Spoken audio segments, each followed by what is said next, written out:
The People of Sparks, sequel to The City of Ember, by Jeanne DuPrau. Epigraph. Darkness cannot drive out darkness. Only light can do that. Hate cannot drive out hate. Only love can do that. Hate multiplies hate. Violence multiplies violence. And toughness multiplies toughness, in a descending spiral of destruction. Martin Luther King, Jr., Strength to Love, 1963. The Message. Dear people of Ember, we came down the river from the pipeworks and found the way to another place. It is green here and very big. Light comes from the sky. You must follow the instructions in this message and come on the river. Bring food with you. Come as quickly as you can. Lena Mayfleet and Doon Harrow. Part 1. Arrival. Chapter 1. What Torrin Saw. Torrin was out at the edge of the cabbage field that day, the day the people came. He was supposed to be fetching a couple of cabbages for Dr. Hester to use in the soup that night, but, as usual, he didn't see why he shouldn't have some fun while he was at it. So he climbed up the wind tower, which he wasn't supposed to do because, they said, he might fall or get his head sliced off by the big blades going round and round. The wind tower was four-sided, made of boards nailed one above the next like the rungs of a ladder. Torrin climbed the back side of it, the side that faced the hills and not the village, so that the little group of workers hoeing the cabbage rows wouldn't see him. At the top he turned around and sat on the flat place behind the blades, which turned slowly in the idle summer breeze. He had brought a pocketful of small stones up with him, planning on some target practice. He liked to try to hit the chickens that rummaged around between the rows of cabbages. He thought it might be fun to bounce a few pebbles off the hats of the workers, too. But before he had even taken the stones from his pocket, he caught sight of something that made him stop and stare. Out beyond the cabbage field was another field, where young tomato and corn and squash plants were growing. And beyond that, the land sloped up into a grassy hillside dotted, at this time of year, with yellow mustard flowers. Torrin saw something strange at the top of the hill, something dark. There were bits of darkness at first. For a second he thought maybe it was a deer, or several deer, black ones instead of the usual light brown, but the shape was wrong for deer, and the way these things moved was wrong too. He realized very soon that he was seeing people, a few people at first, and then more and more of them. They came up from the other side of the hill and gathered at the top and stood there, a long line of them against the sky, like a row of black teeth. There must have been 100, Torrin thought, or more than 100. In all his life, Torrin had never seen more than 3 or 4 people at a time arrive at the village from elsewhere. Almost always the people who came were roamers, passing through with a truckload of stuff from the old towns to sell. This massing of people on the hilltop terrified him. For a moment he couldn't move. Then his heart started up a furious pounding, and he scrambled down off the wind tower so fast that he scraped his hands on the rough boards. "Someone's coming!" he shouted as he passed the workers. They looked up, startled. Torrin ran at full speed toward the low cluster of brown buildings at the far end of the field. He turned up a dirt lane, his feet raising swirls of dust, and dashed through the gate in the wall and across the courtyard and in through the open door, all the time yelling, "Someone's coming! On the hill! Annie Hester! Someone's coming!" He found his aunt in the kitchen, and he grabbed her by the waist of her pants and cried, "Come and see! There's people on the hill!" His voice was so shrill and urgent and loud that his aunt dropped the spoon into the pot of soup she'd been stirring and hurried after him. By the time they got outside, others from the village were leaving their houses too, and looking toward the hillside. The people were coming down. Over the crest of the hill they came and kept coming, dozens of them, more and more, like a mudslide. The people of the village crowded into the streets. "Get Mary Waters!" someone called. "Where's Ben and Wilmer? Find them! Tell them to get out here!" Torrin was less frightened now that he was surrounded by the townspeople. "I saw them first," he said to Hattie Carranza, who happened to be hurrying along next to him. "I was the one who told the news." "Is that right?" said Hattie. We won't let them do anything bad to us, said Torin. If they do, we'll do something worse to them, won't we? But she just glanced down at him with a vague frown and didn't answer. The 3 village leaders, Mary Waters, Ben Barlow, and Wilmer Dent, had joined the crowd by now and were leading the way across the cabbage field. Torin kept close behind them. The strangers were getting nearer, and he wanted to hear what they would say. He could see that they were terrible-looking people. Their clothes were all wrong, coats and sweaters, though the weather was warm, and not nice coats and sweaters, but raggedy ones, patched, unraveling, faded, and grimy. They carried bundles, all of them, sacks made of what looked like tablecloths or blankets gathered up and tied with string around the neck. They moved clumsily and slowly. Some of them tripped on the uneven ground and had to be helped up by others. In the center of the field, where the smell of new cabbages and fresh dirt and chicken manure was strong, those at the front of the crowd of strangers met the village leaders. Mary Waters stepped to the front, and the villagers crowded up behind her. Torin, being small, wriggled between people until he had a good view. He stared at the ragged people. Where were their leaders? Facing Mary were a girl and a boy who looked only a little older than he was himself. Next to them was a bald man, and next to him a sharp-eyed woman holding a small child. Maybe she was the leader. But when Mary stepped forward and said, "Who are you?" it was the boy who answered. He spoke in a clear, loud voice that surprised Torin, who had expected a pitiful voice from someone so bedraggled. "We come from the City of Ember," the boy said. "We left there because our city was dying. We need help." Mary, Ben, and Wilmer exchanged glances. Mary frowned. "The City of Ember? Where's that? We've never heard of it." The boy gestured back the way they had come, to the east. "That way," he said. "It's under the ground." The frowns deepened. "Tell us the truth," said Ben. "Not childish nonsense." This time the girl spoke up. She had long, snarled hair with bits of grass caught in it. "It isn't a lie," she said. "Really, our city was underground. We didn't know it until we came out." Ben snorted impatiently, folding his arms across his chest. "Who is in charge here?" He looked at the bald man. "Is it you?" The bald man shook his head and gestured toward the boy and the girl. "They're as in charge as anyone," he said. "The mayor of our city is no longer with us. These young people are speaking the truth. We have come out of a city built underground." The people around him all nodded and murmured, "Yes," and "It's true." "My name is Doon Harrow," said the boy. "And this is Lena Mayfleet. We found the way out of Ember." He thinks he's pretty great, thought Torin, hearing a note of pride in the boy's voice. He didn't look so great. His hair was shaggy, and he was wearing an old jacket that was coming apart at the seams and grimy at the cuffs. But his eyes shone out confidently from under his dark eyebrows. "We're hungry," the boy said, "and thirsty. Will you help us?" Mary, Ben, and Wilmer stood silent for a moment. Then Mary took Ben and Wilmer by the arms and led them aside a few steps. They whispered to each other, glanced up at the great swarm of strangers, frowned, whispered some more. While he waited to hear what they'd say, Torin studied the people who said they came from underground. It might be true. They did, in fact, look as if they had crawled up out of a hole. Most of them were scrawny and pale, like the sprouts you see when you lift up a board that's been lying on the ground, feeble things that have tried to grow in the dark. They huddled together, looking frightened. They looked exhausted, too. Many of them had sat down on the ground now, and some had their heads in the laps of others. The 3 village leaders turned again to the crowd of strangers. "How many of you are there?" Mary Waters asked. "About 400, said the boy, Doon. Mary's dark eyebrows jumped upward. 400? In Torin's whole village there were only 322. He swept his gaze out over this vast horde. They filled half the cabbage field and were still coming over the hill like a swarm of ants.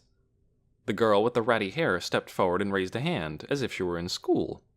"Excuse me, Madam Mayor," she said. Torin snickered. Madam Mayor. Nobody called Mary Waters Madam Mayor. They just called her Mary. "Madam Mayor," said the girl, "my little sister is very sick." She pointed to the baby being held by the sharp-eyed woman. It did look sick. Its eyes were half closed, its mouth hung open. "Some others of us are sick, too," the girl went on. "Or hurt. Lottie Hoover tripped and hurt her ankle, and Nammy Proggs is exhausted from walking so far. She's nearly 80 years old. Is there a doctor in your town? Is there a place where sick people can lie down and be taken care of?" Mary turned to Ben and Wilmer again, and they spoke to each other in low voices. Torrin could catch only a few words of what they said. "Too many. But human kindness. Maybe take a few in." Ben rubbed his beard and scowled. Wilmer kept glancing at the sick baby. After a few minutes, they nodded to each other. Mary said, "All right, hoist me up." Ben and Wilmer bent down and grasped Mary's legs. With a grunt, they lifted her so that she was high enough to see out over the crowd. She raised both her arms and cried in a voice that came from the depths of her deep chest. "People from Ember, welcome! We will do what we can to help you. Please follow us." Ben and Wilmer set her down, and the three of them turned and walked out of the cabbage field and toward the road that entered the village. Led by the boy and the girl, the crowd of shabby people followed. Torrin dashed ahead, ran down the lane, and got up onto the low wall that bordered his house. From there, he watched the people from underground go by. They were strangely silent. Why weren't they jabbering to each other? But they seemed too tired to speak, or too stupid. They stared at everything, wide-eyed and drop-jawed, as if they had never seen a house before, or a tree, or a chicken. In fact, the chickens seemed to frighten them. They shrank back when they saw them, making startled sounds. It took a long time for the whole raggedy crowd to pass Torrin's house, and when the last people had gone by, he jumped down off the wall and followed them. They were being led, he knew, to the town center, down by the river, where there would be water for them to drink. After that, what would happen? What would they eat? Where would they sleep? Not in my room, he thought. By Jeanne DuPrau. By Jeanne DuPrau. Chapter 2. Out from Below. The people from the dying City of Ember had come up into the New World only a few days before. The first to arrive had been Lena Mayfleet and Doone Harrow, bringing Lena's little sister, Poppy, with them. From a ledge high up in the great cave that held their city, they'd thrown down a message, hoping someone would find it and lead the others out. Then they'd waited. At first they'd explored the wonders around them, but as the hours passed, they began to worry that their message had not been found, and that they would be alone in this world forever. Then, in the late afternoon of the second day, Doone suddenly shouted, "Look! They're coming!" Lena grabbed Poppy by the hand. All three of them ran toward the mouth of the cave. Who was it? Who was it coming from home? A woman emerged from the darkness first, and then two men, and then three children, all of them squinting against the bright light. "Hello, hello!" Lena called, leaping up on the hill. She saw who it was when she got closer, the family who ran the Calais Street vegetable market. She didn't know any of them well. She couldn't even remember their names, and yet she was so glad to see them that tears sprang to her eyes. She flung her arms around each one in turn, crying, "Here you are! Look, isn't it wonderful? Oh, I'm so glad you're here! And are more coming?" The new arrivals were too breathless and amazed to answer, but it didn't matter, because Lena could see for herself. They came out from the cave, shading their eyes with their hands. They came in bunches, a few of them, and then minutes later a few more, stumbling out into a light 1,000 times brighter than any they'd ever seen. They stared in astonishment, walked a few steps, and then just stood, dropping the sacks and bundles they carried, gazing, blinking. To Lena and Doone, who felt already that they belonged here, the refugees from Ember looked strange in this bright landscape of green grass and blue sky. They were so drab and dingy in their heavy, mud-colored clothes, their coats and sweaters in colors like stone and dust and murky water. It was as if they had brought some of Ember's darkness with them. Doone suddenly leapt away, shouting, "Father! Father!" He threw himself against his stunned father, who fell backward, sat on the ground, and burst into a combination of laughter and weeping to see his son again. "You are here!" he gasped. I wasn't sure. I didn't know." All afternoon they came. Lizzie Biscoe came, and others from the old high class, along with Clary Lane from the greenhouses, and the doctor who had helped Lena's granny, and Sadge Merrill, who had tried to go out into the unknown regions. Mrs. Murdo came, walking in her brisk, businesslike way, but giving a cry of joy when she saw Lena hurtling toward her. People came whose faces Lena recognized, but whose names she didn't remember, like the shoe repair man from Livery Street, and the little puffy-faced woman who lived in Selverton Square, and the tall, black-haired boy with blue-gray eyes so light they looked like glints of metal. What was that tall boy's name? She spent a second trying to recall it, but only a second. It didn't matter. These were her people, the people of Ember. All of them were tired, and all of them were thirsty. Lena showed them the little stream, and they splashed the water on their faces and filled their bottles there. "What about the mayor?" Lena asked Mrs. Murdo, but she just shook her head. "He's not with us," she said. Some of the older people looked terrified to be in such a huge place, a place that seemed to go on without borders in all directions. After they had stared nervously about them for a while, they sat down in the grass, hunched over, and put their heads to their knees. But the children ran around in ecstasy, touching everything, smelling the air, splashing their feet in the stream. By evening, 417 people had arrived. Dune kept track.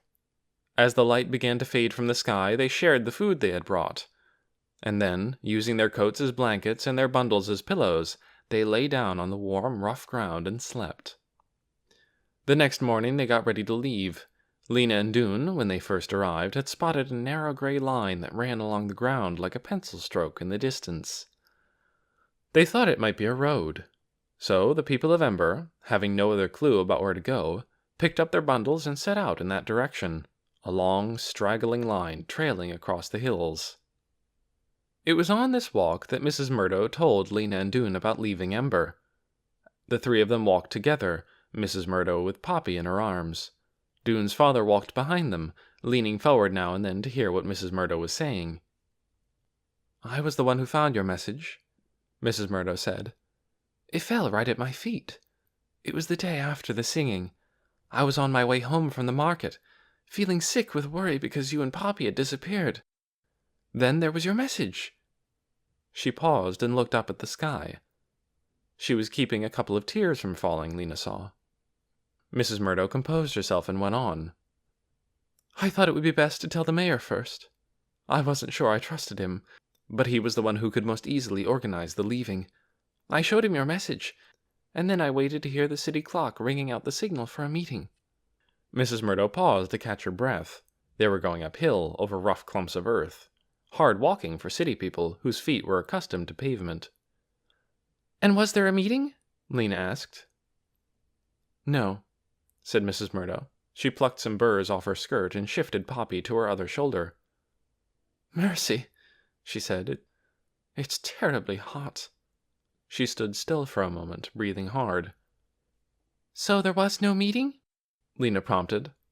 Mrs. Murdo started walking again. "Nothing happened at all," she said. "The clock didn't chime. The guards didn't come out and start organizing people. Nothing. But the lights kept flickering on and off. It seemed to me there was no time to lose. So I went to the pipeworks and showed your message to Lister Monk. We followed the directions, and we found the rock marked with E right away, because people were there already." "But how could they be, if they didn't have the directions?" Dune said. "Who was it?" "It was the mayor," said Mrs. Murdo grimly, "and 4 of his guards. Looper was there too, that boy who used to keep company with your friend Lizzie. They had huge, bulging sacks with them, piled up on the edge of the river, and they were loading the sacks into boats. The mayor was shouting at them to work faster. Lister yelled, 'What are you doing?' But we didn't need an answer. I could see what they were doing. They were going first. The mayor was making sure that he would get out, along with his friends and his loot, before anyone else." Mrs. Murdo stopped talking. She trudged along, wiping sweat from her forehead. She frowned up at the hot, bright sky. Poppy whimpered. "Let me carry the child for a while, Mrs. Murdo," said Dune's father. "Thank you," Mrs. Murdo said. She stopped and passed the squirming Poppy to Dune's father, and they walked on. Lena waited a minute or so, and then she couldn't wait any longer. "Well, what happened?" she said. "It was awful," Mrs. Murdo said. "Everything happened at once. 2 of the guards looked up at us and lost their balance and fell into the water. They grabbed hold of the loaded boats, which made the boats tip and dumped their load into the river. The other guards and Lupo knelt down and tried to reach them, but they were pulled in too. In the midst of all this, the mayor jumped onto the one boat that was still upright, but as soon as he hit it, it turned over and he plunged into the river." Mrs. Murdo shuddered. "He screamed, children. It was a horrible sound. He bobbed in the water like a giant cork, and then he went under. In just a few seconds, he and his guards were swept away. They were gone." They walked in silence for a while, going downhill now. After a few minutes, Mrs. Murdo went on. "So Lister and I went back up into the city, and we had the timekeeper ring the bell for a public meeting. We tried to explain what to do, but as soon as people heard the first bit, that a way out of Ember had been found, and that it was in the pipeworks, everyone began shouting and rushing around. Things turned into a terrible mess. People were in too much of a hurry to even ask questions. Hundreds of them poured through the streets of the city all at once, and outside the door of the pipeworks a huge crowd pushed and shoved to get in. So many people, so panicky, that some were trampled and crushed." "Oh," cried Lena. "how horrible." These were people she knew. It was too awful to think about. "Horrible indeed," said Mrs. Murdo. She frowned out across the vast landscape surrounding them, where there were no people in sight at all. "It was impossible to control them," she went on. "They rushed to the stairway. Some people lost their footing and fell all the way down the stairs. Others ran right over them. And then, when they realized they were going to have to get into these little shells and float on the river, some people were so frightened that they turned around and tried to go up the stairs again. And some were so eager to get going that they jumped into the boats and capsized them and fell into the river and were drowned." She raised her eyes to Lena's. "I saw everything that happened," she said. "I'll never forget it." Lena looked behind her at the citizens of Ember toiling across the hills. These were the ones who had made it out. "How many do you think were left behind?" she asked Mrs. Murdo. Mrs. Murdo just shook her head. "I don't know," she said. "Too many." "And have the lights gone out forever now?" "I don't know that either. But if they haven't, they will soon." Hot as she was, Lena shuddered. She and Dune exchanged a look. They were thinking the same thing, she was sure. Their city was lost in darkness now, and anyone left there was lost too. Later that day, the refugees from Ember came to the road they had seen from afar. It was potholed and weed-cracked, but easier to walk on than the rough ground. It led alongside a creek that flowed swiftly over round, smooth rocks. In all directions they saw nothing but endless expanses of grass. They shared the food they had brought with them, but it wasn't much. Some of them soon grew weak with hunger. They grew faint from the heat, too, which was hard to bear for people used to the constant chill of Ember. Poppy cried when she was set down on her feet, and her face looked flushed and hot. Night came in the strange, gradual way so different from the sudden lights out that signaled night in Ember. The travelers lay down on the ground and slept. They walked the next day, too, and the day after that. By then the food they had brought with them was gone. They traveled more and more slowly, stopping often to rest. Poppy was listless, her eyes were dull. Finally, around the middle of the following day, they trudged up still another hill, and from there they saw a sight that made many of them weep with relief. Farmed fields lay below them in a wide valley, and beyond the fields, where the stream they'd been following joined a river, was a cluster of low brown buildings. It was a place where people lived. Like the others, Lena was glad to see it. But it wasn't a bit like the city she had imagined, the one she'd drawn pictures of back in Ember, the one she'd hoped to find in this new world. The buildings of that city had been tall and majestic and sparkling with light. That city must be somewhere else, she thought as they started down the hill. She'd find it. Not today, but someday. Chapter 3. Through the Village. The woman who had greeted them led the people of Ember into the town. They went down a dusty street, past buildings that looked as if they'd been made out of the same brown earth that was underfoot. They were heavy-looking, imperfect buildings. Their walls were fat and lumpy, rounded smooth at the corners. Lena saw cracks in the walls and crumbled places where bits of window ledge or a step had fallen away. Paths and alleys and strips of garden wound between the houses. It was clear that no one had planned this place, not the way the builders had planned Ember. This town must have grown, one bit added to the next, and another bit added to that. Plants grew everywhere. In Ember, the only plants were in the greenhouses, unless you counted mold and fungus, which grew on the trash heaps and sometimes in kitchens and bathrooms. Here, flowers and vegetables grew together beside every house.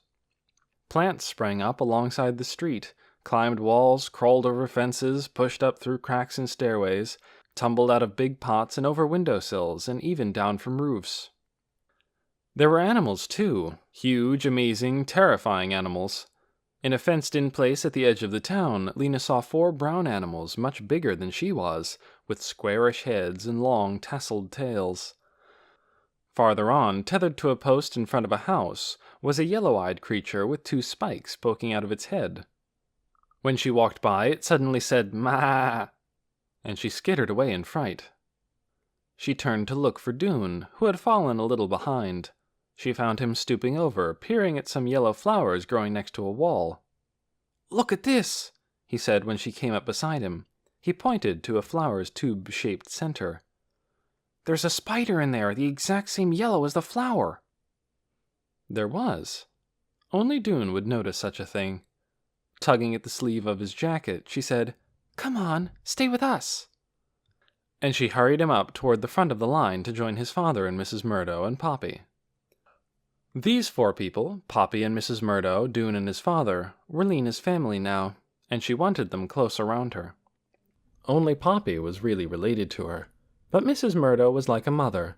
She had taken Lena and Poppy into her house when their granny died, and she would have kept them with her if they hadn't had to leave the city. Dune's father was part of her family just because he was Dune's father, and Dune himself, he was the one who'd been Lena's partner in finding the way out of Ember. There was a tie between the 2 of them that could never be broken. On they walked, down one street and up another, around curves and down through narrow passages. Everywhere people stared at them. Some leaned from open windows, some sat up on roofs, their legs dangling over the side. Some stood still in the midst of work they'd been doing, their shovels or brooms in their hands. These people were taller and browner than the people of Ember. Were they friendly? Lena couldn't tell. A few children waved and giggled. After a while, the refugees came out from the narrow streets into a wide open area. "This must be like Ember's Harkin Square," Lena thought. "A place in the center of town where people gather." It wasn't square, though. It was more like a rough half-circle paved in dusty brown brick. "What's this place called?" Lena asked Mary Waters, who was walking just ahead of her. "The Plaza," Mary said. Plaza. Lena had never heard that word before. It was her first New World word. On one side of the plaza was a river. On the other side were stalls with thatched roofs, and small buildings with display racks out in front, holding faded-looking clothes, shoes with thick black soles, candles, brooms, pots of honey and jam, along with plenty of things that Lena didn't recognize. A bigger building stood at the plaza's far end. It had wide steps in front, a double door, and a tower with windows up high that looked out over the plaza. Next to it was a tremendous plant of some kind, a great pole, much higher than the building, with branches like graceful, down-sweeping arms and leaves like bristles. "What is that?" Lena asked a woman who was standing at the edge of the plaza, watching them go by. The woman looked startled. "That's our town hall," she said. "No, I mean the big plant next to it." "Big plant? The pine tree?" "Pine tree," said Lena. "I've never seen a pine tree." Her second word, pine tree. The woman gave her an odd look. Lena thanked her and walked on. "Step this way, please," said Mary, who was trying to keep the unruly refugees in order.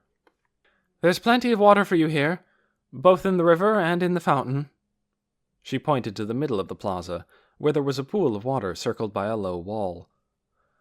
The water in the middle of the pool jumped into a column of bubble and spray that splashed back down and jumped up again constantly. The people of Ember surged forward. Dozens ran to the edge of the river and bent down to bathe their faces with water. Dozens more crowded around the pool. Children splashed their hands in it, crawled up on the rim, and tried to reach the leaping water in the middle. Some of the children jumped in and had to be hauled out by their parents. People at the rear of the crowd pushed forward, but people at the front weren't ready to be pushed. Suddenly there was yelling and jostling and water sloshing out onto the pavement. Lena slipped and fell down, and someone tripped over her and fell too. "Please!" shouted Mary, her deep, loud voice rising above the uproar. "Order! Order!" shouted a man's voice. Lena heard other voices, too, as she struggled to her feet, the voices of the villagers crowding in at the edges of the plaza. "Get back, Tommy! Get away from them!" "Where did you say they came from? Under the ground?" "Are they people like us, Mama?" a child said. "Or some other kind?" "Of course we're like you," thought Lena. "Aren't we? Are there more kinds of people than one?" She got to her feet and wrung out the hem of her sweater, which was sopping wet. She spotted Mrs. Murdo on the other side of the plaza and headed toward her. The commotion finally subsided. The people of Ember, their thirst quenched, gazed about them in wonder. Everything was strange and fascinating to them. They stood with their heads craned back, gazing at the towering plants and the peeping creatures that flitted around in them. They stooped down to touch the bright flowers. They peered in doorways and windows.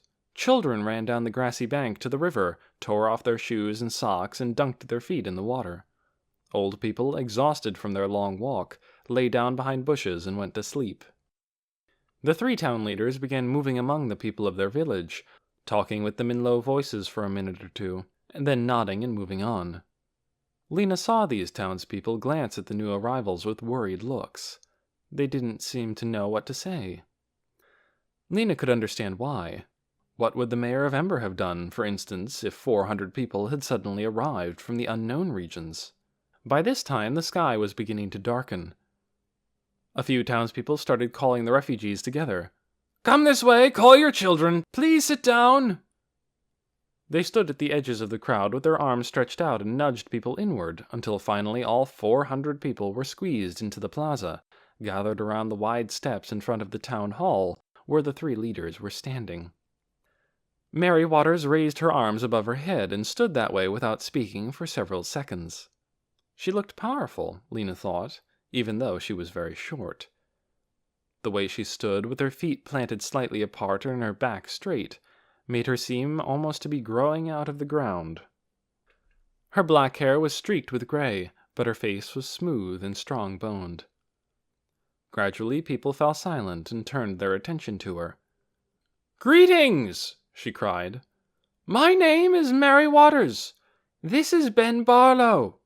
She pointed to one of the men standing next to her, a wiry man with a stiff, gray, box-like beard jutting from his chin. He had 2 wrinkles, like the number 11, between his eyebrows. "And this is Wilmer Dent," she said, pointing to the other man. He was tall and thin, with wispy, rust-colored hair. He smiled a wavering smile and waggled a few fingers in greeting. "We are the 3 leaders of this village, which is called Sparks. 322 people live here. I understand that you come from a city 3 days' walk away. I must say, this is a surprise to us. We had not been aware of any post-disaster settlements nearby, much less a city." "What does post-disaster mean?" Lena whispered to Dune. "I don't know," Dune said. Mary Waters cleared her throat with a gruff sound and took a breath.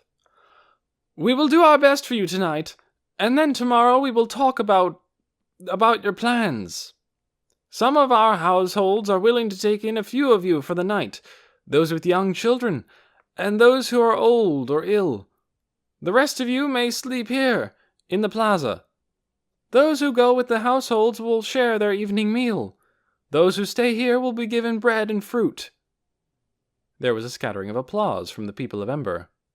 "Thank you," several voices cried out. "Thank you so much." "What's bread?" Lena whispered to Dune. He shrugged his shoulders. "Will all those who most need shelter for the night please stand?" Mary Waters called. "As I said, those with children, and the elderly and ill." A rustle swept through the crowd as people got to their feet. Voices murmured, "Stand up, Father." "You go, Willa." "No, I'm all right. You go." "Let Arno go. He's sprained his foot." Because of Poppy, Lena and Mrs. Murdo stood up. Dune remained sitting, and so did his father. The brilliant yellow ball in the sky was traveling downward now, and the shadows grew longer. Night was coming, and with the gathering darkness, Lena's spirits grew darker too. She thought of the green and blue bedroom she'd moved into back at Mrs. Murdo's house in Ember, the lovely room she had been so glad to have. She was homesick for it. Right now, she would have been happy to have a bowl of turnip soup and then crawl between the covers of the bed in that room, with Poppy next to her, and Mrs. Murdo out in the living room tidying up, and the great clock of Ember about to strike 9, the hour when the lights went out. She knew that this place, the village of Sparks, was alive, and that Ember was dead, and she would not want to go back there even if she could. But right now, as the air grew chilly and whispered against her skin, and a strange bed in a stranger's house waited for her, she longed for what was familiar. Mary Waters was calling out names. At each name, someone from the village stepped up and said how many people that household could take. "Leah Parsons!" A tall woman in a black dress came forward. "2 people," she said, and Mary Waters pointed at an old couple in the front of the crowd of refugees, who picked up their bags and followed the tall woman. "Randolph Bonito," called Mary, and a big, red-faced man said, 5. The Candrick family, with their 3 small children, went with him. "Evers Mills." 4. "Lanny McMorris." 2. "Jane Garcia." 3. It went on for a long time. The sky grew darker and the air cooler. Lena shivered. She untied her sweater from around her waist and put it on. Light and warmth must go together here, she thought. Warm in the day, when the bright light was in the sky, and cool at night. In Ember, the lights made no heat at all, and the temperature was always the same. At the edges of the plaza, someone was raising a flame-tipped stick and lighting lanterns that hung from the eaves of buildings. They glowed deep yellow and red. Mary was pointing at Mrs. Murdo now. "You, ma'am," she said. "Your child looks the sickest of anyone. We'll send you home with our doctor." She beckoned to a woman standing nearby, a tall, bony old woman with bushy gray hair chopped off just below her ears. She was wearing loose pants of faded blue and a rumpled tan shirt that was buttoned crookedly, so one side hung down lower than the other. "Dr. Hester will take you," Mary said. "Dr. Hester Crane." Lena stood up. She turned to Dune. "Will you be all right here?" she said. It made her uneasy to be separated from Dune and his father. "We'll be fine," Dune said. "No need to worry," said his father, spreading a blanket on the ground. The doctor stooped down to look at Poppy, who drowsed in Mrs. Murdo's arms. She put a hand on Poppy's forehead, a big, knuckly hand with veins like blue yarn. She pulled down the underside of Poppy's eye. "Uh-huh," she said. "Yes. Well, come along. I'll do what I can for her." Lena cast an anxious glance at Dune. "Come and find us in the morning," Dune said. "We'll be right here." "This way," the doctor said. "Oh, wait." She scanned the mostly empty plaza. "Torrin!" she called. Lena heard the slap of footsteps on brick and saw a boy running toward them out of the darkness. "We're going home now," the doctor said to him. "These people are coming with us." The boy was younger than Lena. He had a strangely narrow face, as if someone had put a hand on either side of his head and pushed hard. His eyes were round blue dots. Above his high forehead, his light brown hair stood up in an untidy tuft. He glared sideways at Lena and said nothing. The doctor headed up the road beside the river, walking with a long stride, her hands in her pockets and her head bent forward as if she were looking for something on the ground. Staying close beside Mrs. Murdo, who was carrying the sleeping Poppy, Lena followed. The chilly evening air crept in through the threads of her sweater, and an insect hovering near her ear made a high needle-like whine. The homesick feeling swelled so big inside her that she had to cross her arms tightly and clench her teeth to keep it from coming out. Chapter 4. The Doctor's House. The sky had turned a deep blue now, almost black. At one edge shone a streak of brilliant crimson. In the houses of the village, one window and then another began to glow with a flickering yellow light.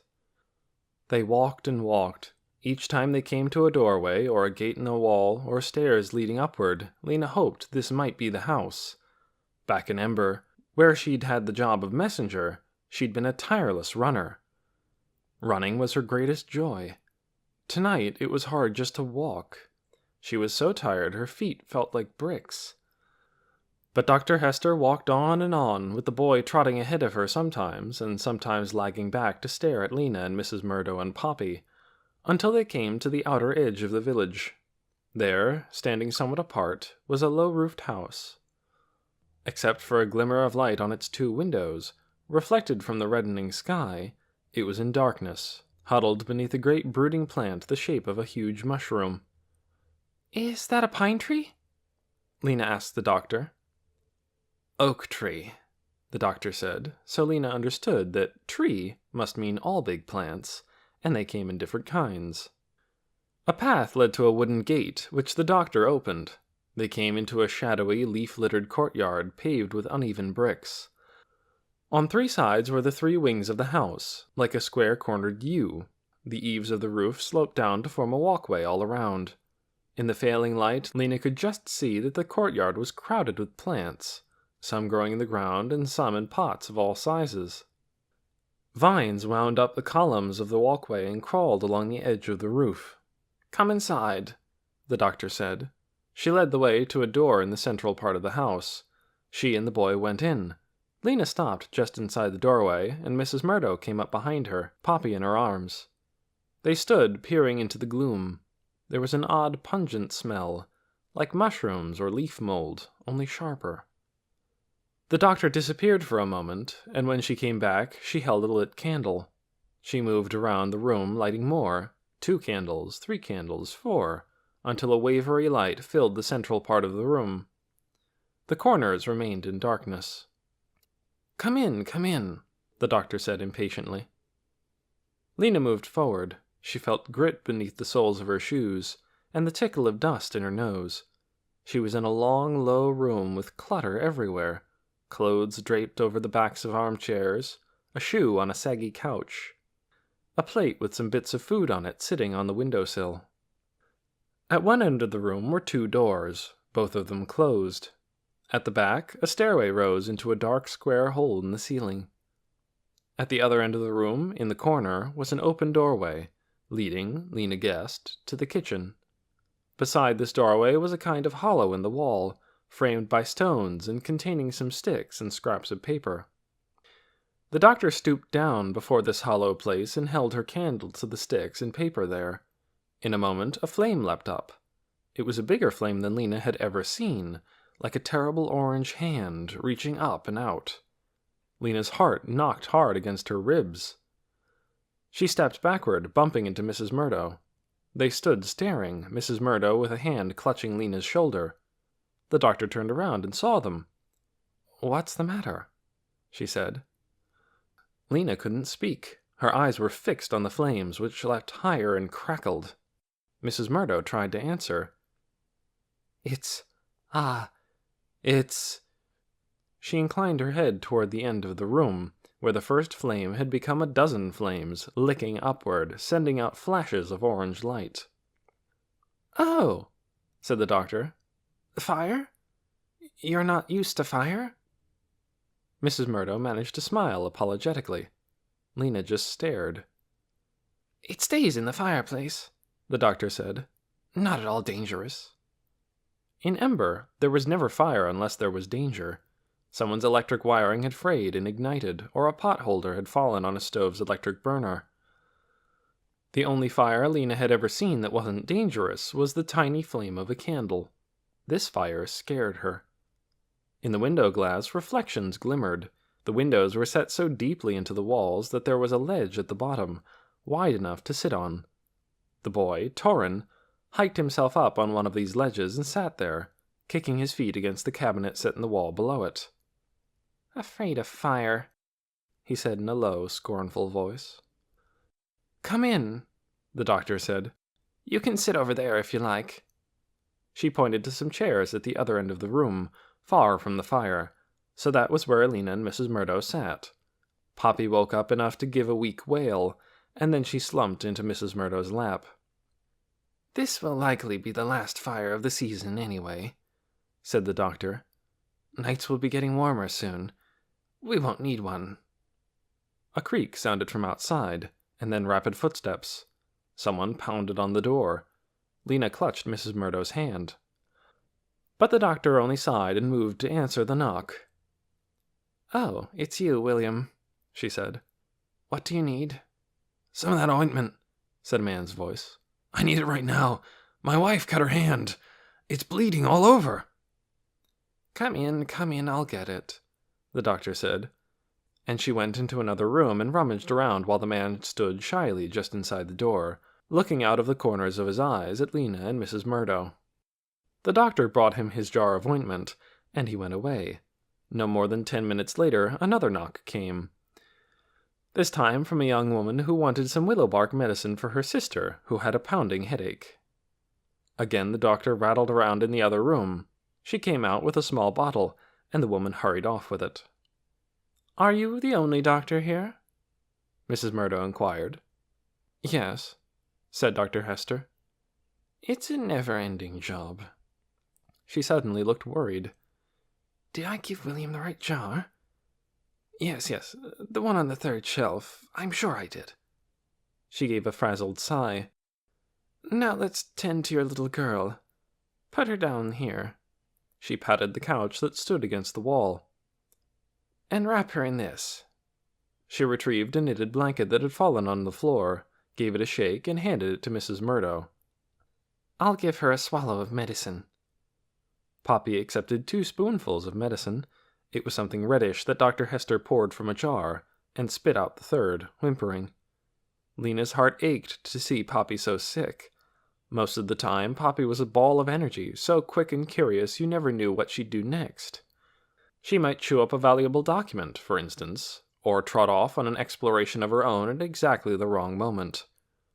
Now she was limp and pale, like a little sprout that hadn't been watered.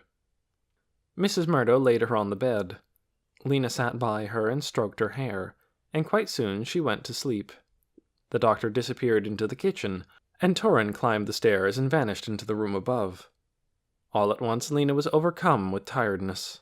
The disorderly house, the unfriendly boy, the fire, all of it was strange and disturbing. And Poppy was terribly sick, which worried Lena so much she felt a little sick herself. She sat down by Mrs. Murdo and laid her head on Mrs. Murdo's lap. She was vaguely aware of clattering and chopping noises coming from the kitchen, and then she dozed off into a confusing dream of lights and shadows. "Dinner!" shouted Torrin. Lena bolted upright, and he laughed. "Have you heard of food?" he said. "Have you heard of eating?" They sat at the table, all of them but Poppy, and the doctor ladled out something from a big bowl. Lena wasn't sure what it was. Cold potatoes, she thought, and something else. She ate it because she was hungry, but when she had eaten, she suddenly became so tired again that she could hardly move. "Quite tasty," said Mrs. Murdo. "Thank you." "Well," said the doctor, "certainly. You're welcome." She started to stand up, then sat down again, looking flustered. "Maybe you'd like to read? Or walk around? Or—" "We're a bit tired," said Mrs. Murdo. "Perhaps we could go to bed." Dr. Hester's face brightened. Bed, yes, she said, standing up. Of course, why didn't I? Let's see. Where will we put you? She looked around as if an extra bed might be hidden in the mess. The loft, I suppose. No! Cried Torrin. That's my room! It's the only place with 2 beds, said Dr. Hester. Picking up a candle, she made her way through the clutter to the stairway. They'll touch my things, and Casper's things, cried Torrin. Don't be silly, said Dr. Hester, staring up the stairs. But where will I sleep? Torrin wailed. In the medicine room, said Dr. Hester. Tears had appeared in Torrin's eyes, but the doctor didn't notice. She disappeared into the loft, and for a few minutes Lena heard thumps and scrapes from above. Come on up, the doctor called. Lena climbed the stairs, and Mrs. Murdo came after, carrying Poppy. By the light of the doctor's candle, Lena saw 2 beds under a sloping ceiling. There was a chest at the foot of each bed. Some clothes hung from hooks, and some boxes were neatly lined up on the sill of the one window. 2 beds, but 3 of you, said the doctor, frowning. We could put the baby... It's all right, Lena said. She'll sleep with me. A few minutes later, she was in bed, Poppy in the crook of her arm, covers drawn over them. Good night, Mrs. Murdo said from the other bed, and the candle was blown out, and the room went dark, but not as dark as the rooms in Ember at night. Lena could still see a faint gray rectangle where the window was, because of the lights in the sky, the silver circle and the bright pinpoints. What are they called? She wondered. And who is Casper? And how can the doctor stand to have that huge, awful fire right there on the floor of her house? Everything here was the opposite of Ember. Ember was dark and cold. This place was bright and hot. Ember was orderly. This place was disorderly. In Ember, everything was familiar to her. Here, everything was strange. Will I learn to like it here? She wondered. Will I ever feel at home? She held Poppy tight against her and listened to her snuffly breathing for a long time before she fell asleep. The first town meeting. While Lena slept, the 3 town leaders were holding a meeting. They sat at a table in the tower room of the town hall, which looked out over the plaza. Mary's hands were clasped tightly in front of her. Ben scowled, his gray eyebrows bunched together, deepening the 2 lines between them. Wilmer pulled nervously on one ear and looked from Mary to Ben, and back to Mary. They can't stay here, said Mary. There are too many of them. Where would we put them? How would we feed them? Yes, said Wilmer. But where can they go? No one spoke. They had no answer for that question. Outside the settlement of Sparks, the empty lands stretched for miles in all directions. They could go up to Pine Gap, said Wilmer. Maybe. Mary snorted and shook her head. Don't be ridiculous, she said. That's at least 2 weeks' walk away. How could these feeble people travel that far? How could they carry enough food with them?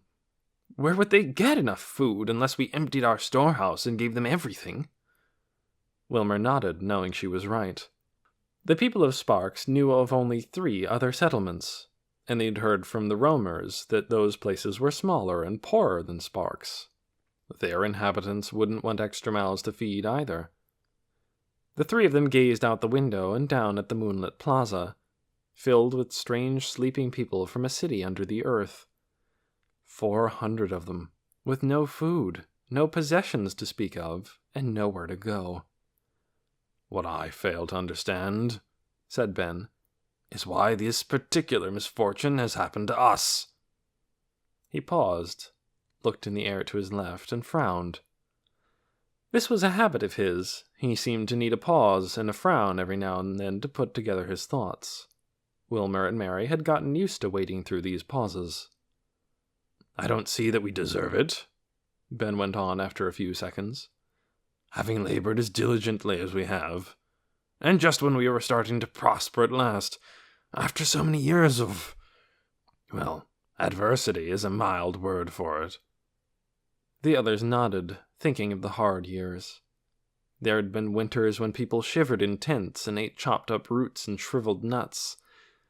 There had been years of drought and plagues of tomato worms and devastating crop failures that meant people had nothing to eat for months but cabbage and potatoes. There had been times when people had to work so hard to stay alive that they sometimes died just from being too tired to go on. No one wanted to go back to those times. "So what do we do?" said Mary. "If they can't stay and they can't go, what is the right thing to do?" The others sat silent. "Well, there's the Pioneer," said Wilmer, "as a temporary solution." "True," said Ben. "A good thought," said Mary, and Wilmer beamed. "So what about this?" Mary went on. "We'll let them stay in the Pioneer. We'll give them water and food. We do have some extra in the storehouse. In exchange, they work. They help in the fields. They help with building. They do whatever there is to do.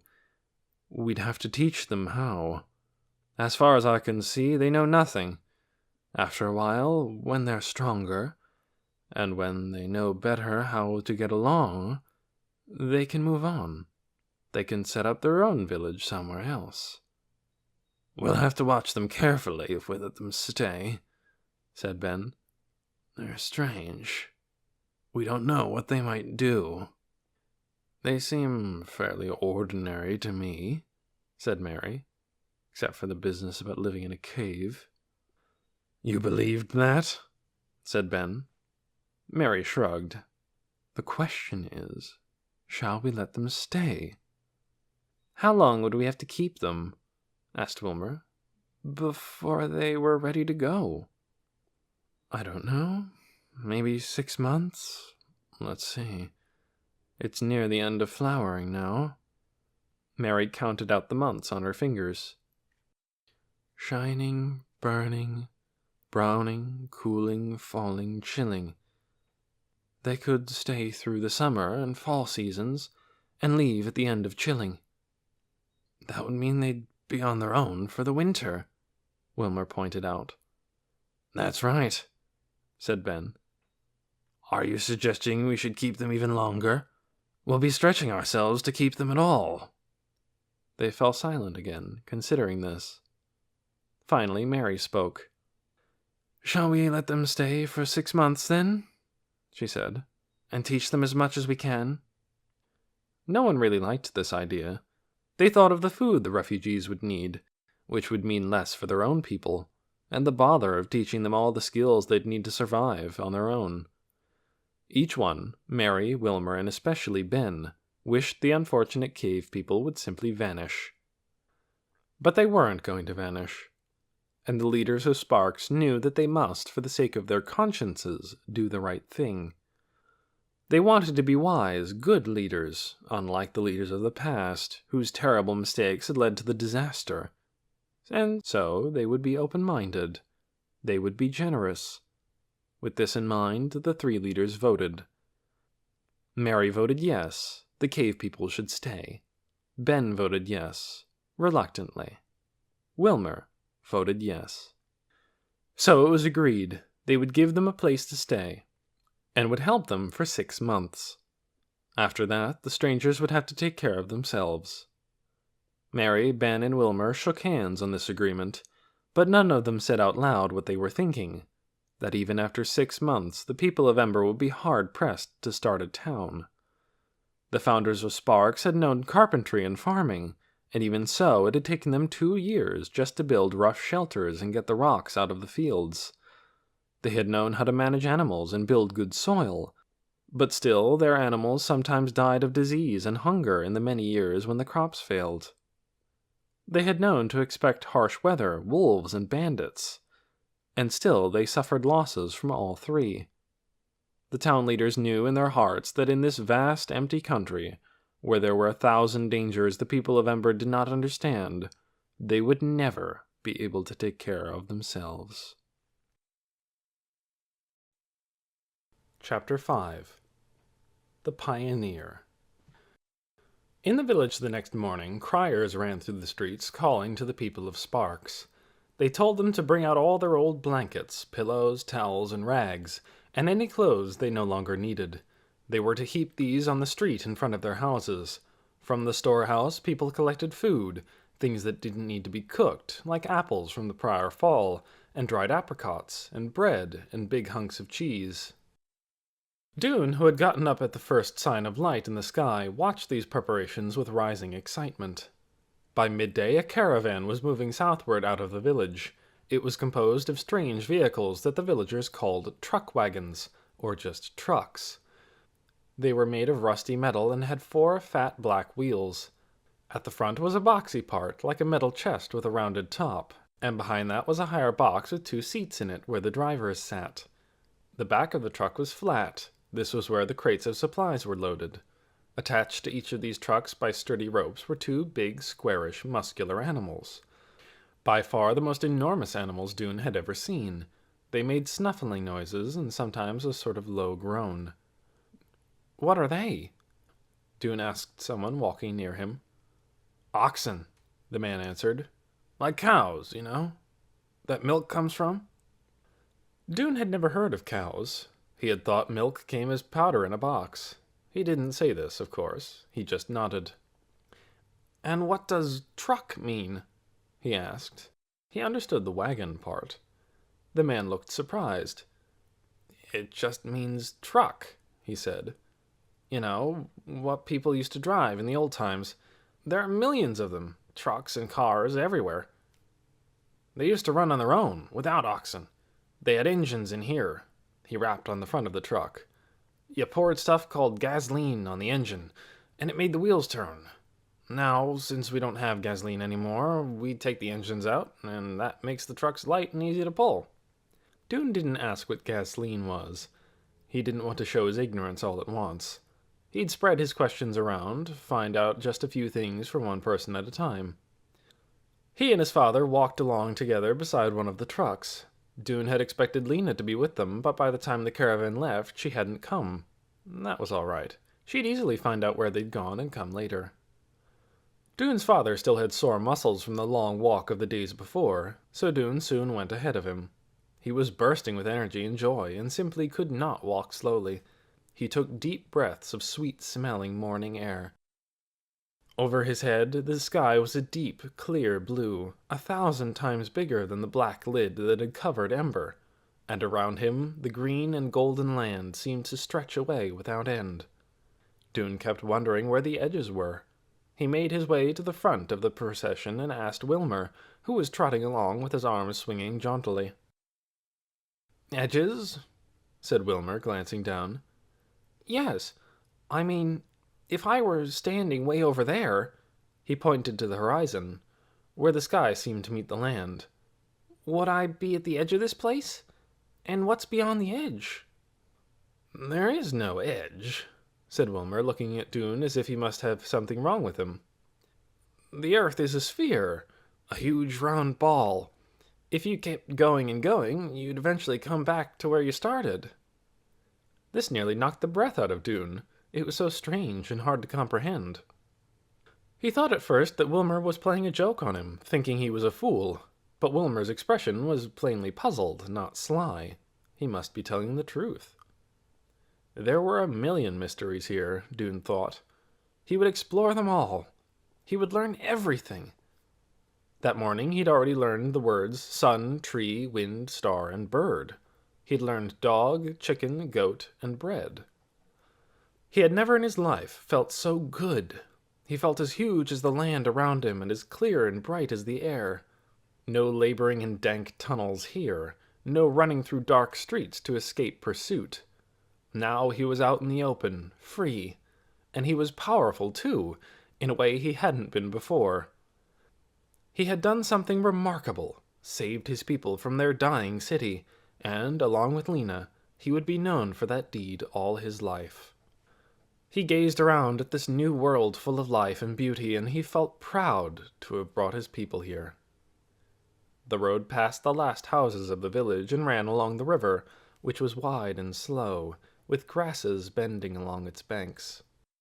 The trucks rattled. Clouds of dust billowed from their wheels.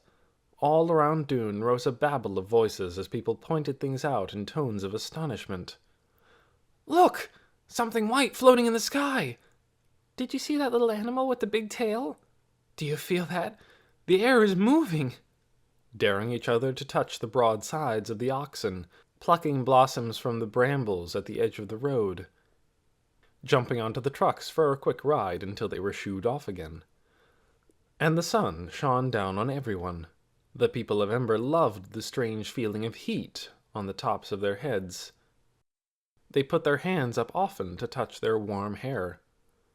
The road went up a gentle rise and around a clump of trees. "Here we are!" cried Wilmer, sweeping his arm out proudly. "The Pioneer Hotel!" At the crest of the slope stood a bigger building than any Dune had ever seen. It was 3 stories high and very long, with a wing at each end perpendicular to the main part. Windows marched in 3 rows across its walls.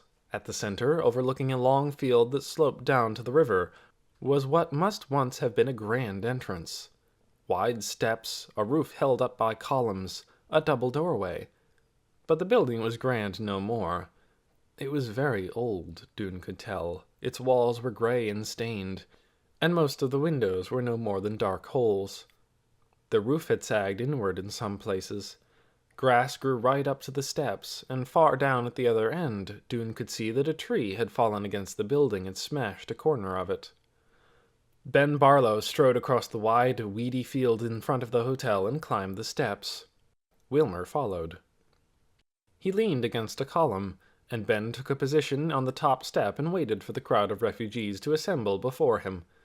Dune wove among the people until he found his father again, and they stood together. Ben called up both hands and called, "Attention, please!" The crowd grew silent. "Welcome to your new home, the Pioneer Hotel," he said. A cheer arose from the crowd. Ben frowned and held up both hands, palms out, and the cheer died away. "It is a temporary home only," he said. "We cannot, of course, keep you here in Sparks on a permanent basis. To do so would severely strain our resources, and no doubt cause resentment and deprivation among our people." Ben cleared his throat and frowned into the air. Then he went on. "We have decided you may stay here for 6 months, through summer and fall, to the end of the month of chilling. After that time, with the training you'll receive from us, you will go out into the empty lands and found a village of your own." The people of Ember glanced at each other in surprise. Found their own village? Some of them smiled eagerly at the idea. Others looked uncertain. The City of Ember had been constructed for them. All they'd ever had to do was repair work as the buildings got older. They'd never built anything from scratch. "But," Dune said to himself, thinking about all this, "I'm sure we could learn." Ben went on. "The Pioneer Hotel has 75 rooms," he said, "plus a big dining room, a ballroom, offices, and a lobby. There will be adequate space for everyone." Excited murmurs swept through the crowd. Dune started doing the math in his head. 417 people divided by 75 rooms equaled 5 or 6 people per room. That sounded crowded, but maybe they were big rooms. And then there were the dining room and ballroom. And then there were the dining room and the ballroom, whatever that was. Maybe those would hold 10 or 20 people. "Now, of course, this building is somewhat less than fully functional," Ben went on. "You won't have water pumps here, as we do in the village. But the river is close, just down this slope, and the water is clean. The river will provide water for drinking, bathing, and washing clothes. Your toilets will be outside. You'll start digging them tomorrow, once we've organized you into work teams. Today you'll settle into your rooms." He paused, frowning. The 2 lines between his eyebrows deepened. "There's not much furniture left in the rooms," he said. "Maybe a few rooms still have beds, but I think we've taken most of them by now. You'll be sleeping on the floor." "Sleeping on the floor?" The voice came from somewhere behind Dune. Its tone was somewhere between outrage and amused disbelief. Dune turned around to see who it was. In the middle of the crowd he spotted a tall boy, a young man, really, who seemed to be standing up on something, maybe a rock or a tree stump, so he could look out over people's heads. He was handsome in a sharp-edged way. His jaw was square-cornered. His shoulders were straight as a board. His dark hair was combed back from his face and slicked down, so his head looked neat and round and hard, and his eyes were pale as bits of sky. Dune recognized this boy, though he didn't know him. His name was Mick, or Trick, or Mac, or something like that. "On the floor, yes," said Ben. "But we'll give you as many blankets as we can." The boy's sharp voice came again, rising above the others. "One more question, sir. What about food?" The question rippled through the crowd. Yes, food. What will we eat? Ben raised his voice. "Please listen!" he shouted. "Listen!" All faces turned toward him again. Dune could see that Ben's eyes were fixed on the boy with the sharp voice. Ben had the look of a teacher speaking to a slightly unruly class. "Eating will work this way," he said. "You will be assigned to households in the village, 4 or 5 people to each house. At noontime, you'll go there for your main meal." He paused and frowned. "As for breakfast and dinner, your lunchtime family will give you food to take away with you, some to eat in the evening and some to save for the next morning. They will be as generous as they can. But remember, we do not have an abundance of extra food. Your arrival means less for everyone." He gazed at the crowd for a moment and took a breath. "Is that clear?" he said. "Any questions?" No one spoke for a moment, and then the tall boy said, "No, sir. Lead on." So Ben led the way into the lobby of the ancient Pioneer Hotel. Dune and his father stayed close together, stepping carefully. It was hard to see. The only light came from the doorway behind them and from a hole in the great dirt-encrusted glass dome 3 stories above their heads. The floor was littered with chunks of fallen plaster and gritty with dirt that had blown in over the years. "This place needs work," Dune whispered to his father. His father brushed a spider web away from his face. "Yes," he said, "but we're lucky to be here. We could be sleeping on the ground." Ben led them down a hall to the left, to a vast room with high windows, where dusty sunshine slanted across the broken tiles on the floor. "This was the dining room," Ben called out. Dune saw only a few chairs, lying on their sides, most of them with a leg broken or missing. Beyond the dining room was a room even more immense, with a raised platform at one end, a high ceiling, and a wooden floor. "The ballroom," Ben said. "In earlier years, before the disaster, musicians sat up there on the stage. People danced out here." At the great high windows hung tatters of faded rose-colored cloth that had been curtains years ago. "Smells moldy in here." It was that boy again. His clear, sharp voice carried over other voices even though it wasn't much louder. "Reminds me of home." People laughed. It was true. The smell of mold was common in the underground City of Ember. There was a bit of comfort in it. Dune suddenly remembered the name of this tall boy who kept speaking out. It was Tick.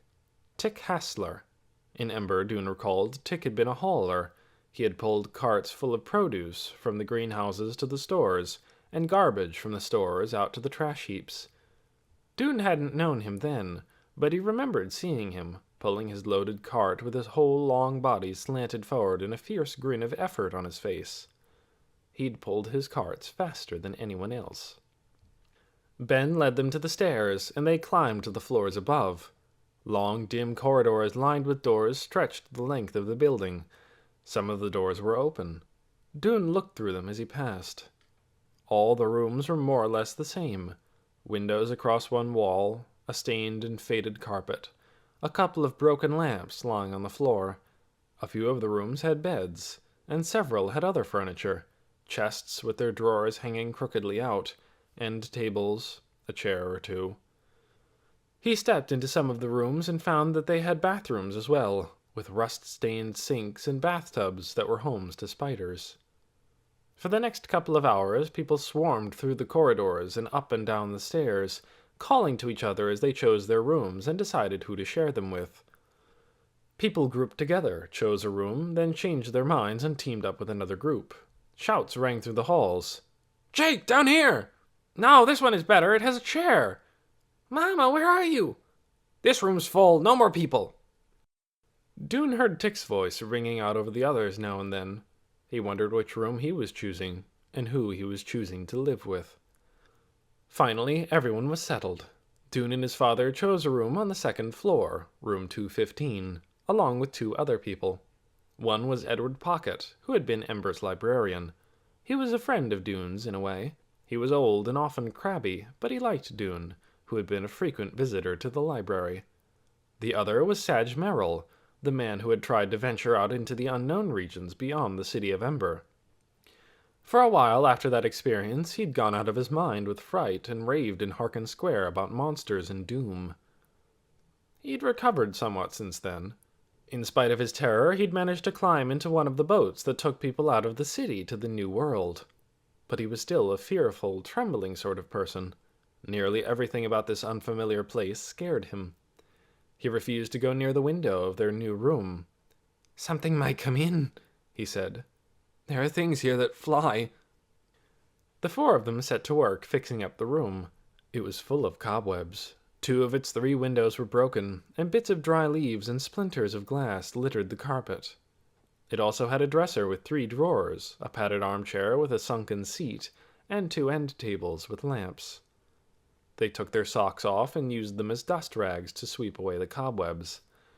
They picked up the leaves and glass and tossed them out the windows. They put the lamps out in the hall. They were useless, of course, since there was no electricity.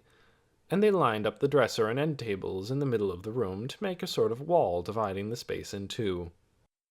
There was enough room for Dune and his father to spread their blankets on the floor on one side, and Sadge to spread his on the other. Edward Pocket, who was very short, decided to spread his blanket on the floor of the large closet, which had a sliding door. He said he didn't mind being slightly cramped. He liked the privacy. That night, Dune didn't sleep much. He lay on his folded blankets and stared up through the window at the dark sky. His mind teemed with possibilities. So much to do, so much to learn. He felt suddenly older and stronger, though it had been less than a week since he'd left Ember. But he was a new person in this new world. He would do new things and be friends with new people. Maybe, he thought, remembering the voice that had stood out above the others that day, he'd be friends with Tick. Chapter 6. Breakfast with Disaster. Lena's first morning in the doctor's house did not go well. Poppy was still sleeping when she awakened, and so was Mrs. Murdo, so she got up quietly, put on the same pricker-stuck clothes she'd been wearing the day before, and went down the stairs. The doctor was standing by the table in what must have been her nightgown, a patched brown sack that hung to her knees. The hair at the back of her head was sticking up. She was leafing through a big book that lay on the table. "Oh," said the doctor, seeing Lena. "You're up. I was just looking for... I was trying to find, well, I suppose it's time for breakfast." The doctor's kitchen looked like a complete mess to Lena. In Ember, the kitchens had been spare, stocked with only what was needed. Some shelves, an electric stove, a refrigerator. But in Dr. Hester's kitchen, there were 1,000 things. Wide wooden counters ran along 2 sides, and on the counters was a jumble of jugs and pans and tubs and pitchers, big spoons and knives and scoops, and jars and bottles full of things that looked like pebbles and brown powder and tiny white teeth. There were baskets piled with vegetables Lena had never seen before. In the corner squatted a bulging black iron box. She thought it might be a cabinet, since there was a door in its front. "We'll see if we have any eggs this morning," said Dr. Hester. "That would be a start." Torrin appeared suddenly from the other room. "Eggs!" he cried. "I want one!" Eggs? Lena didn't know what that meant. She followed the doctor and Torrin through a door that led outside. Beyond the door was a place like an open-air version of the Ember greenhouses, only the plants growing here were far bigger and wilder, curling and twining and shooting upward with tremendous energy. Lena recognized some of them. Bean vines climbed up frames of netting. Tomato vines grew on wooden towers. Chard and kale plants spurted up like big green fountains. In among the rows of plants, some fat, fluffed-up, two-legged creatures of the kind she'd seen on her way into town yesterday waddled along, poking at the ground with a sharp thing like a tooth that stuck out from their faces. "What are those?" asked Lena. "Chickens," said the doctor. "We'll check their nests and see if they've left us anything." She bent down and went through the door of a wooden hut in the back of the garden, and when she came out she had spiderwebs in her hair and a white ball in her hand. Not a round ball, but one that looked as if it had been stretched sideways. "Just one today," she said. "I want it!" cried Torrin. "No," said the doctor. "You've had plenty of eggs. This one is for our guest." She handed the egg to Lena, who took it gingerly. It was smooth and warm. She had no idea what it was. It felt more like a stone than food. Was it some sort of large bean, or a fruit with a hard white peel? "Thank you," she said doubtfully. "See, she doesn't even want it," Torrin said. "She doesn't even know what it is." He gave her a hard shove, making her stagger sideways. "Quit that!" cried Lena. "You almost pushed me over." "Torrin," said the doctor, stretching out a hand, but Torrin ignored her. "I'll push you again," he said, and he did, harder. Lena stumbled backward and caught herself just in time to keep from falling into the cabbage bed. She felt a flash of fury. She raised her arm and threw the egg at Torrin, and it hit him on the shoulder. But instead of bouncing off, it broke open, and a slimy yellow mess dripped down his shirt. "Now look what you've done!" Torrin screamed. "It's ruined!" He put his head down as if to run at Lena and butt her, but the doctor grabbed his arm. "Stop this," she said. Lena was horrified. Disgusted, too. That yellow goop was something people ate. She was glad she didn't have to, but she felt stupid for what she'd done. "I'm sorry I wrecked the egg," she said. "I didn't know what it was." "You wrecked my shirt, too!" shouted Torrin, wriggling in the doctor's grasp. "But you pushed me," Lena said. "Well, yes," said the doctor in a weary voice. "That's how it goes, doesn't it? Someone pushes back. Pretty soon everything's ruined." "Everything?" said Lena. "But can't his shirt be washed?" "Oh, yes, of course," the doctor said. "I didn't mean that. Never mind." She let go of Torrin. "I guess we'll have bread and apricots for breakfast." Mrs. Murdo had come downstairs now, leaving the still sleeping Poppy in bed. They all had breakfast together. Lena ate 5 apricots. She loved them for their taste, and for the feel of them, too. Their rosy orange skins were velvety, like a baby's cheek. She also liked the bread, which was toasted and crunchy, and the jam, which was dark purple and sweet. Mrs. Murdo kept saying, "My, this is tasty," and asking questions about what bread was made of, and what a blackberry looked like, and why apricots had a sort of wooden rock in the middle. Dr. Hester seemed a bit flummoxed by these questions, but she did her best to explain. She was nice, Lena decided, but distracted. Her mind seemed to be elsewhere. She didn't notice that Torrin was putting all his apricot pits into his pocket, for instance. Or maybe she didn't care. When breakfast was over, Torrin went up to the loft and came back down carrying a bulging bag. "These are my things," he said loudly. "I don't want anyone touching them." He knelt down and opened the doors of the cabinet under the window seat and thrust the bag inside. "Casper gave them to me, and anyone who touches them gets in big trouble." He closed the cabinet doors and glared at Lena. "What an awful boy," Lena thought. "How could nice Dr. Hester have such a horrid son?" Lena had thought she'd go back to the plaza and find Dune right after breakfast. But she changed her mind when she went upstairs to waken her little sister. Poppy seemed so sick that Lena was frightened. She didn't want to leave her. She brought her downstairs, and all that morning Poppy lay on the couch, sometimes sleeping, sometimes wailing, sometimes just lying much too still, with her mouth open and her breath coming in short gasps. Lena and Mrs. Murdo sat on either side of her, putting cool cloths on her forehead and trying to get her to drink the water and medicine the doctor provided. "I don't know what's causing this child's fever," the doctor said. "All I can do is try to bring it down." After all the walking of the days before, Lena was glad to sit still.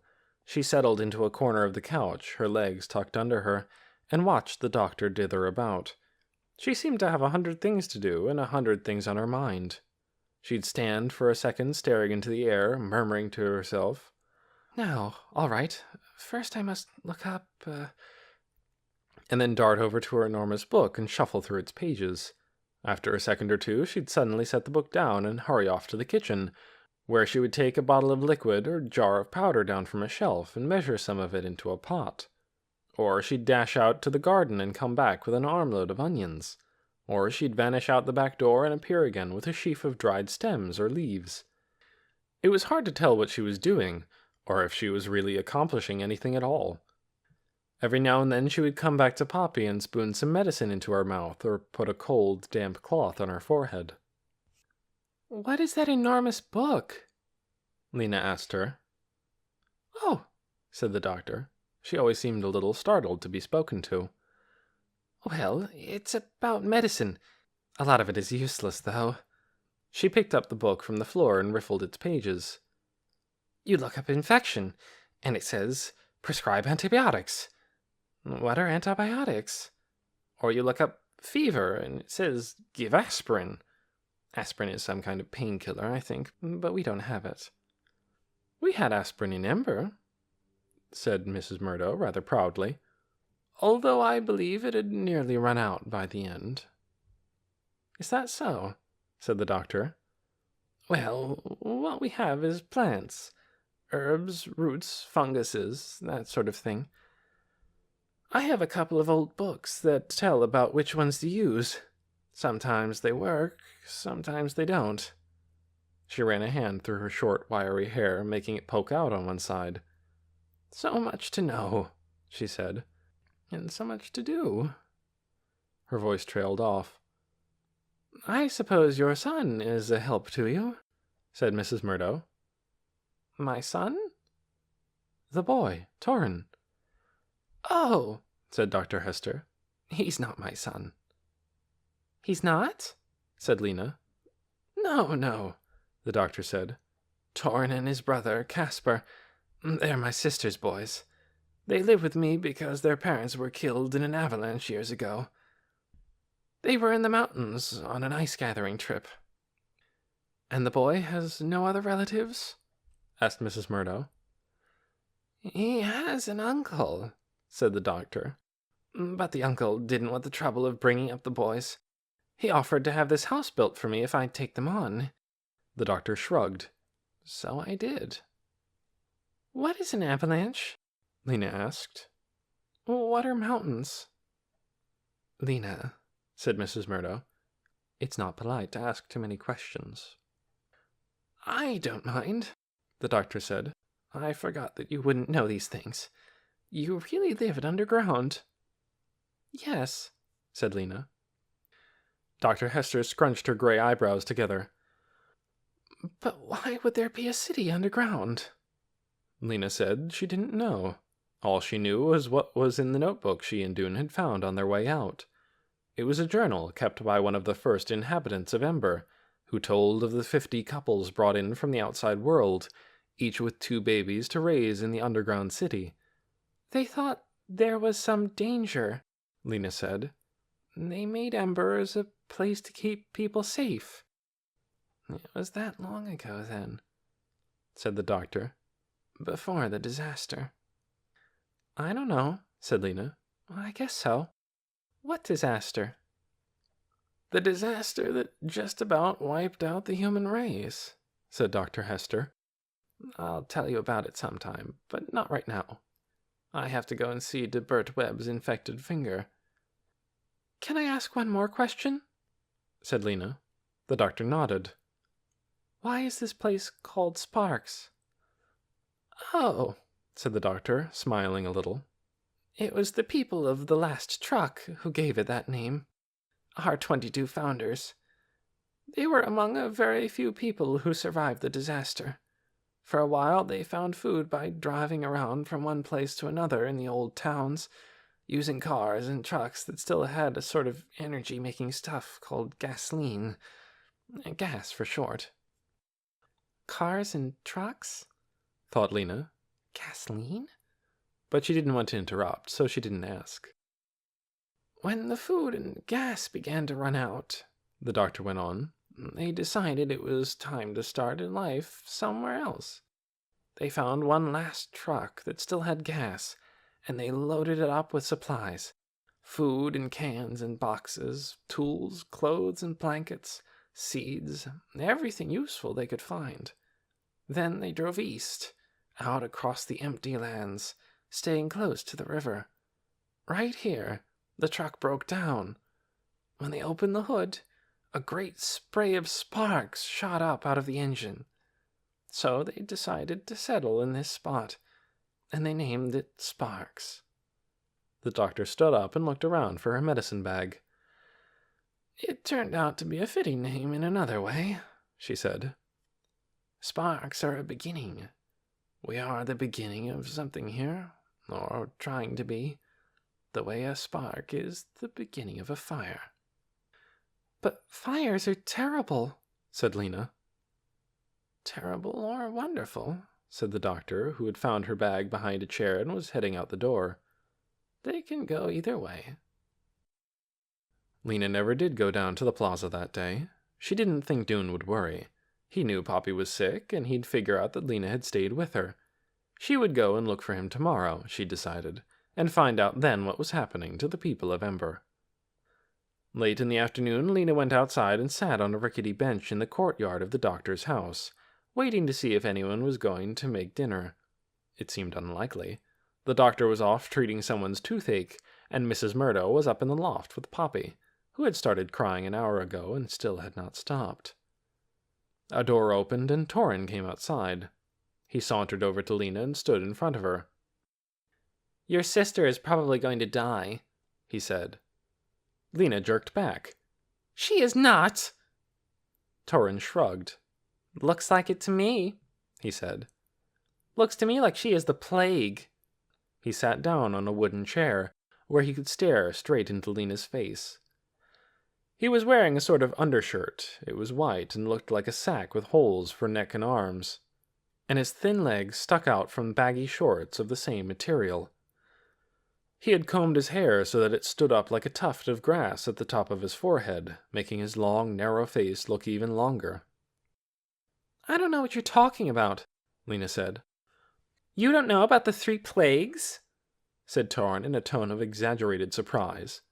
Or the 4 wars? You've never heard of the disaster? I've heard of it, said Lena, but I don't know what it is. I don't know about anything here. Well, then, I'll tell you, he said. You can't go around being so ignorant. She said nothing.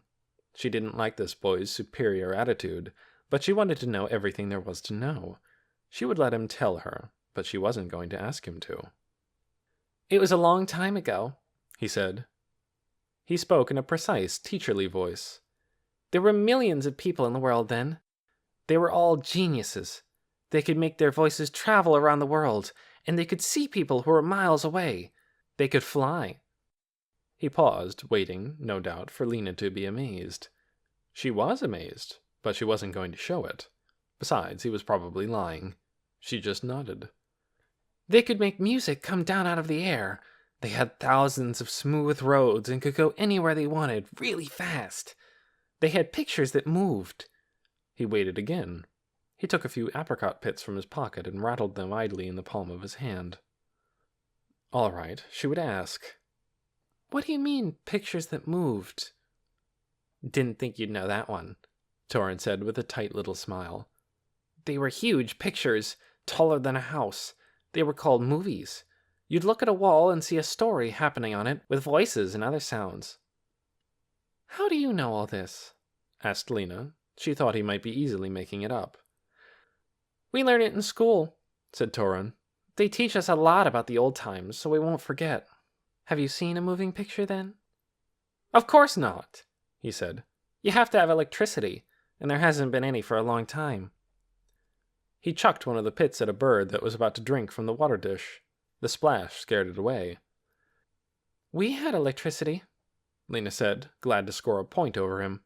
We had it in Ember until it ran out. We had streetlights and lamps in our houses, and electric stoves in the kitchen. For a moment, Torin looked dismayed. But did you have movies? He said. Lena shook her head. Anyway, she said, what does all this have to do with my sister? I'm about to tell you if you just let me. The important tone came back into his voice. So there were all these billions of people, but there got to be too many of them. They messed up the world. That was why the 3 plagues came. But before the 3 plagues, they had the 4 wars. Once again he paused and looked at her in that infuriating way, lifting his thin eyebrows. Just tell me, she said. Don't look at me like that. You don't know about the 4 wars? No. War. What's that? A war is when a bunch of people fights with another bunch, when both of them want the same thing. Like, for instance, if there's some good land and 2 groups of people want to live there. Why can't they both live there? They don't want to live there together, he said, as if this were a stupid question. Also, you could have a war because of revenge. Say one group of people does something bad to another group, like steal their chickens. Then the first group does something bad back in revenge. That could start a war. The 2 groups would try to kill each other, and the ones who killed the most would win. They'd kill each other over chickens? That's just an example. In the 4 wars, they were fighting over bigger things, like who should get some big chunk of land, or whether you should believe in this god or that god, or who got to have the gold and the oil. All of this was enormously confusing to Lena. She didn't know the meaning of god or gold, and she wasn't sure what he meant by oil. You mean, she said, thinking of the jars that had once been stocked in the storerooms of Ember, the kind of oil you cook with? Torin rolled his eyes. You really don't know anything, he said. He flung the rest of the pits he was holding at the 3 little red-headed birds pecking at the weeds between the bricks, and the birds scattered, cheeping. This was really beautiful, valuable oil. Everyone wanted it. And there wasn't enough of it to go around, so they fought over it. They hit each other? Much worse than that, said Torin. He leaned forward, elbows on his knees, and in a low, husky voice told Lena about the weapons they had had in those days. The guns that let you kill people without even getting near them, and the bombs that could flatten and burn whole cities at once. They set the cities on fire all over the world, Torin said. His small eyes glittered. And afterward came the plagues. I don't know what a plague is, Lena said. A sickness, said Torin. The kind where one person catches it from another person, and it spreads around fast before you can stop it. We had one of those, Lena said. The coughing sickness. It would come sometimes and kill a lot of people and then go away again. We had 3, said Torin, as if 3 plagues were better than 1. There was the one where you wither away, like you're starving to death, the one where you feel like you're on fire and you die of heat, and the one where you suddenly can't breathe. No one knew where they came from. They just rose up and swept over the whole world like a wind. Lena shuddered. She was tired all at once of listening to Torin, who took such pleasure in describing horrors and saying words she didn't understand. So, Torin said, the 4 wars and the 3 plagues. Those together were the disaster. When it finally got over with, hardly any people were left. That's why we had to start all over again. He stood up and brushed away a twig that was clinging to his shorts. We don't have war anymore, he said. Our leaders say we must never have war again. And besides, there's no one to fight against. But if we ever do have to have one, we'll win. Because we have the terrible weapon. The terrible weapon? Said Lena. What's that? But just then Mrs. Murdo came out the door with Poppy in her arms. Lena jumped up and ran over to her. Is she better? She's a little better. Poppy lay against Mrs. Murdo's shoulder, her head turned sideways, her eyes dull. Lena, she said in a small voice. Lena ruffled her fine brown hair. Torrin cast an indifferent glance at Mrs. Murdo and walked away across the courtyard. The gate clattered behind him. Poppy doesn't have a plague, does she? Lena said. A plague? Certainly not, said Mrs. Murdo. Whatever gave you that idea? That boy, said Lena. That horrible boy. Chapter 7. A Day of New People. The next day, back in the plaza, Ben Barlow organized the residents of the Pioneer Hotel into teams. The teams would work together and eat lunch together. Each team would be led by someone from Sparks, who would decide where that team's labor was most needed that day. Some days a team might work with the people of Sparks at the bakery or the shoe workshop or the wagon yard. Other days they might do a job on their own, such as repairing a fence or digging a ditch. Sooner or later, nearly everyone would have done nearly every kind of work. This was the best way for them to learn, Ben said. Dune's team included his father, 2 teachers from the Ember School, Miss Thorne and Mrs. Polster, Clary Lane, the greenhouse manager, and Edward Pocket, the librarian, who would join them for lunch but not work with them because he was so old. Dune found Lena in the crowd, the first time he'd seen her since they arrived. He told her about the Pioneer Hotel. She told him about the doctor's house and what she'd learned from Torrin about the disaster. Lena and Mrs. Murdo were told they'd be in a team of 2 with the job of helping Dr. Hester, since they were staying at her house. They were sent home, and all the other work teams went off to their first project, digging the hotel toilets. They went out into the scrubby woods behind the Pioneer. The work leaders had brought picks and shovels from town. They gave each person a tool. "You'll dig 50 holes," one of the leaders said. "Each one 6 feet deep. Then you'll build a shelter of scrap lumber around each one." But the people of Ember had never done much digging or picking. They had to be shown how to put a foot on the shovel's edge to drive it into the dirt, and how to lift the pick over their shoulders and bring it down hard. At first they scraped and hacked awkwardly at the hard, dry earth, grunting with effort, dislodging only a few crumbs of dirt with each stroke. After 10 minutes of hard work, they'd made hardly more than shallow dips in the dirt. They were breathing fast. "Did you say 6 feet deep?" someone called out. "That's right," came the answer. So the Emberites set themselves to the task, which was for most of them the hardest work they'd ever done. After an hour, Dune had blisters on both hands and a kink in his neck. Some of the others had given up entirely and had flopped down onto the ground, dripping with sweat and aching in every muscle. Dune made himself keep going, but he was glad when the work finally stopped at noon and the team leaders marched them back into town. He heard people murmuring to each other as they walked. "Do you think we'll have to work like this every day?" "It'll make us strong, I guess." "Or else kill us." Each team was assigned to a different household for lunch. Dune's team went with the Parton family. Through the streets of the village, they followed a stout, cheerful woman named Martha Parton, whose wide rear end wagged from side to side as she walked. "Here we are," she said after a few minutes. She opened an unpainted wooden door and ushered her 6 guests inside. "Welcome to our home," she said. Dune looked around the low-ceilinged room. At one end was a long wooden table. At the other, a couple of benches stood before a niche in the smoke-stained wall. Sitting on the benches were 2 people who got up and came forward as Martha introduced them. "My husband, Ordney," Martha said. He was tall and narrow, with a mustache like a brown toothbrush under his nose. "And my son, Kensington." Kensington was a little younger than Dune, a skinny boy with yellow hair, big ears, and a freckled nose.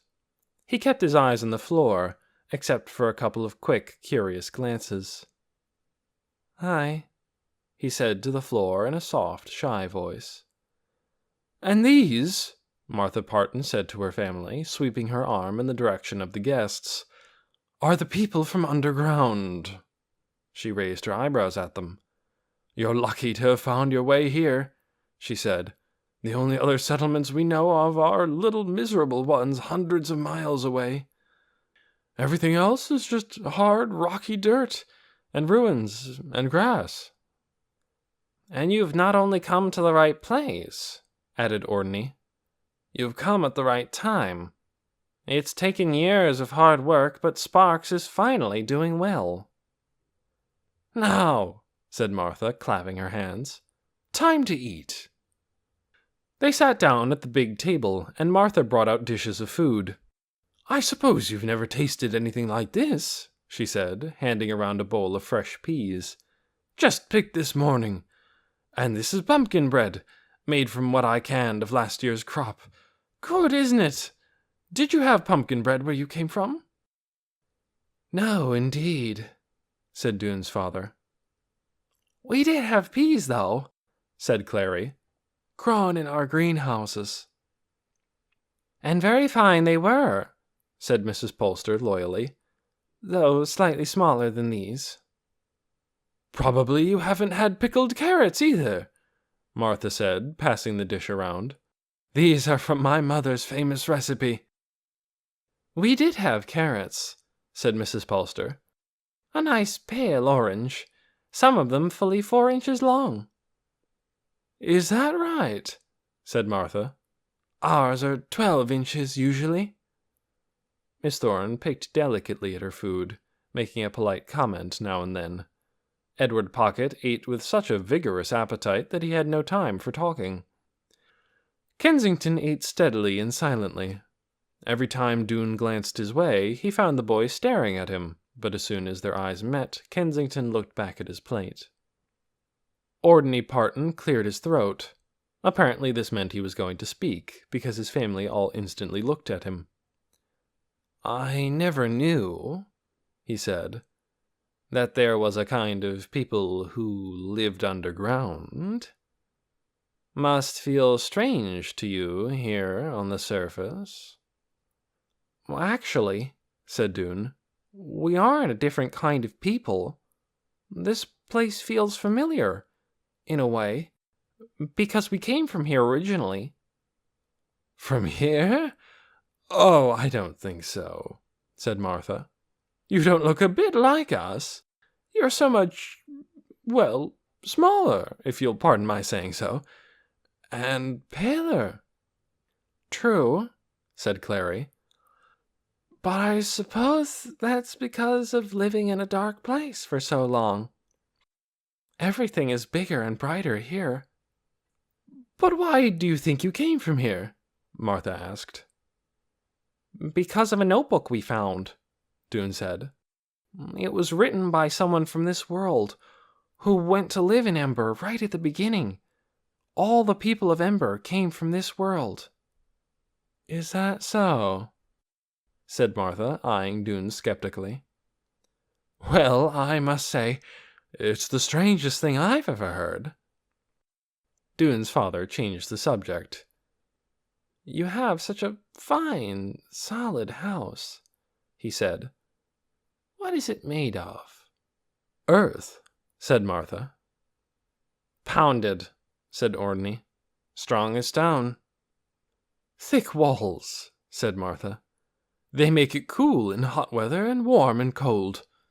She reached for another pickled carrot. "I suppose you lived in, what, some sort of burrows?" "Stone houses," said Edward Pocket, suddenly joining the conversation because his plate was empty. 2 stories. Extremely sturdy.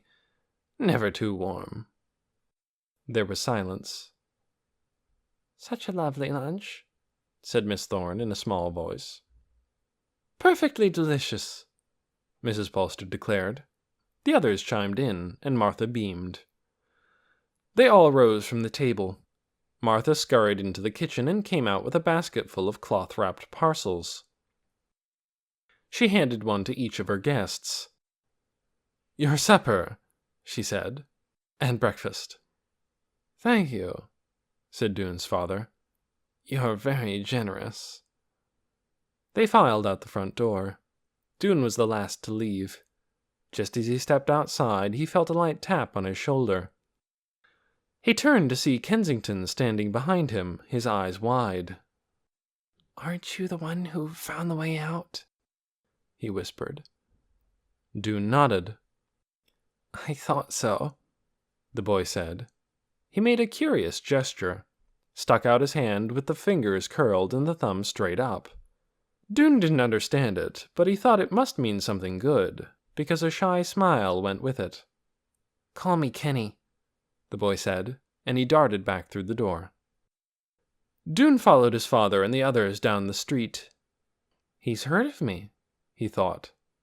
He felt a pleasant sort of glow. Of course, Kenny was just a little boy. It was natural for a young boy to admire an older one. All afternoon they worked on the toilet holes. Dune was ready to drop by the end of the day.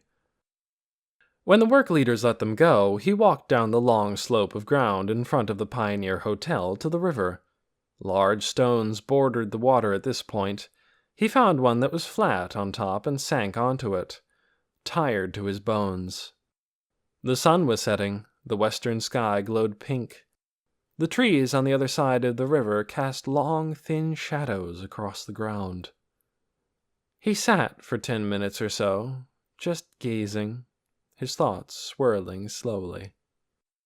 It was going to take the people of Ember, all 400 of them, several days just to build their outhouses.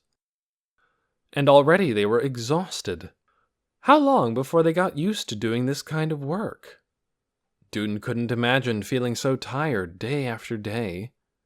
He had blisters on his hands, his wrists and shoulders ached, and the back of his neck felt hot and sore, as if it had been burned. And he was strong and young. What about the older people and the younger children? Of course, they'd all have to work if they expected to be fed, but... His thoughts were interrupted by footsteps crunching behind him. He turned. There was Tick Hassler, walking toward him across the field. Dune's pulse quickened a little.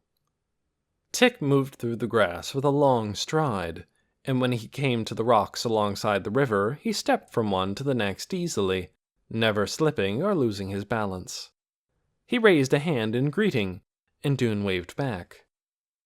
"Thinking deep thoughts?" Tick said, coming up beside Dune and smiling down at him. "Not really," said Dune. "Just watching things." "Ah," said Tick. He put his hands on his hips and gazed out across the river. The setting sun shone on his face, making it glow, and draped his long shadow over the rocks. Dune wished he would sit down and talk. After a while, Tick said, "I'll tell you something." Dune glanced up quickly. Tick's eyes were a blue so light it was almost startling. "This is a very fine place you've brought us to," Tick said. "Yes," said Dune, pleased at being given the credit. "You deserve a lot of respect," Tick said. "You may be just a kid, but you took action when things got desperate. You were brave." Ordinarily, Dune didn't pay much attention to what other people thought about him, but there was something about Tick that made it pleasing to have his good opinion. Somehow, he didn't even feel insulted at being called just a kid. "Thank you," he said. He thought surely Tick would sit down on the rock next to him now, and they would talk. But instead he stepped onto another rock, closer to the water, so that he had his back to Dune. They both gazed for a while at the reddening sky. When Tick turned around and said, "Really, a wonderful place. Just look at all this!" He swept his arm in a wide arc, taking in the groves of trees, the fields, the river, and the glowing red ball of the sun. Yes, said Dune. It is wonderful. We just need to get ourselves a little more comfortable, Tick said. I have ideas already. We could fix up this old building, first of all. Get people organized and working together. Get new glass for the windows, maybe. Pipe some water in from the river. What do you think? Sure, said Dune. Chet Nome wants to work with me, Tick said. Lizzie Biscoe, too.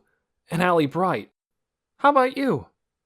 Sure, said Dune again, a little disappointed that Tick had talked to all these other people before him. You'll be great on the pipe project, Tick said. Because of your experience. Dune nodded. Actually, there were lots of things he'd rather do than work with pipes again, as he had in the Ember Pipe Works. But it might actually be fun to work on a plumbing project with Tick. Energy blazed from Tick's keen blue eyes. There's so much we can do, said Tick, and Dune waited to hear the end of his sentence, to hear what else he thought they could do, but Tick didn't say any more. He just bent down, plucked a stone from between the bigger rocks, turned back to face the river again, and threw the stone with all his might. It sailed high up, a black dot against the scarlet sky, and came down with a splash in the shallow water on the far side of the river. Then he twisted around and smiled at Dune, an exuberant, radiant smile. See you, he said, and he stepped across the rocks, climbed up the riverbank, and went back toward the hotel. When he was gone, Dune picked up a stone and flung it as hard as he could. It plunked down in the middle of the river. Not a bad throw, but not as good as Tick's.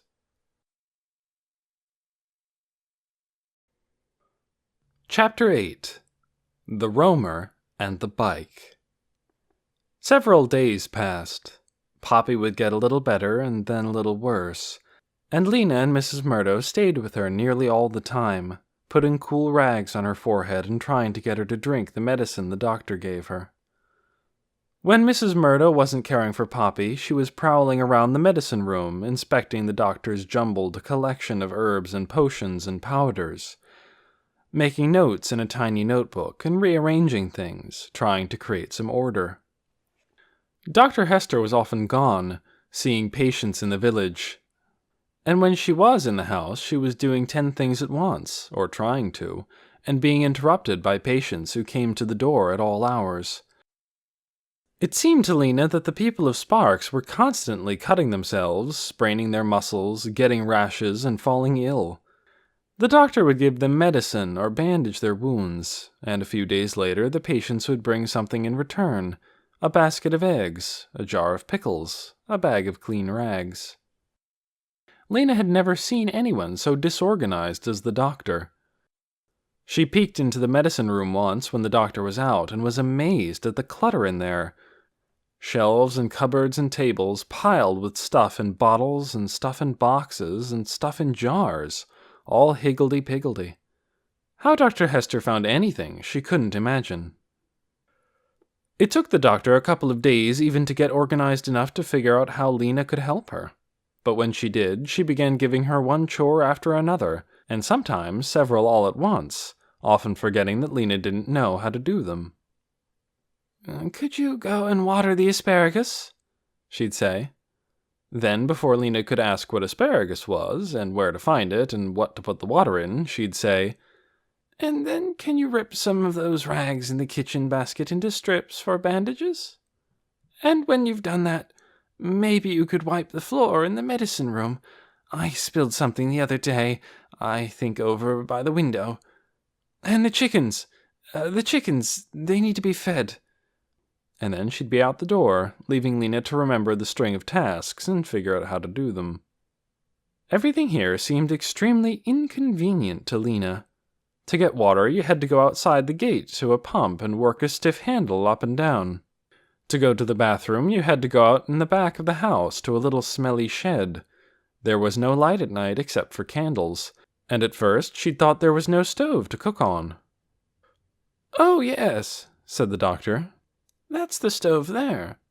She pointed to the thing like a black iron barrel in the corner of the kitchen.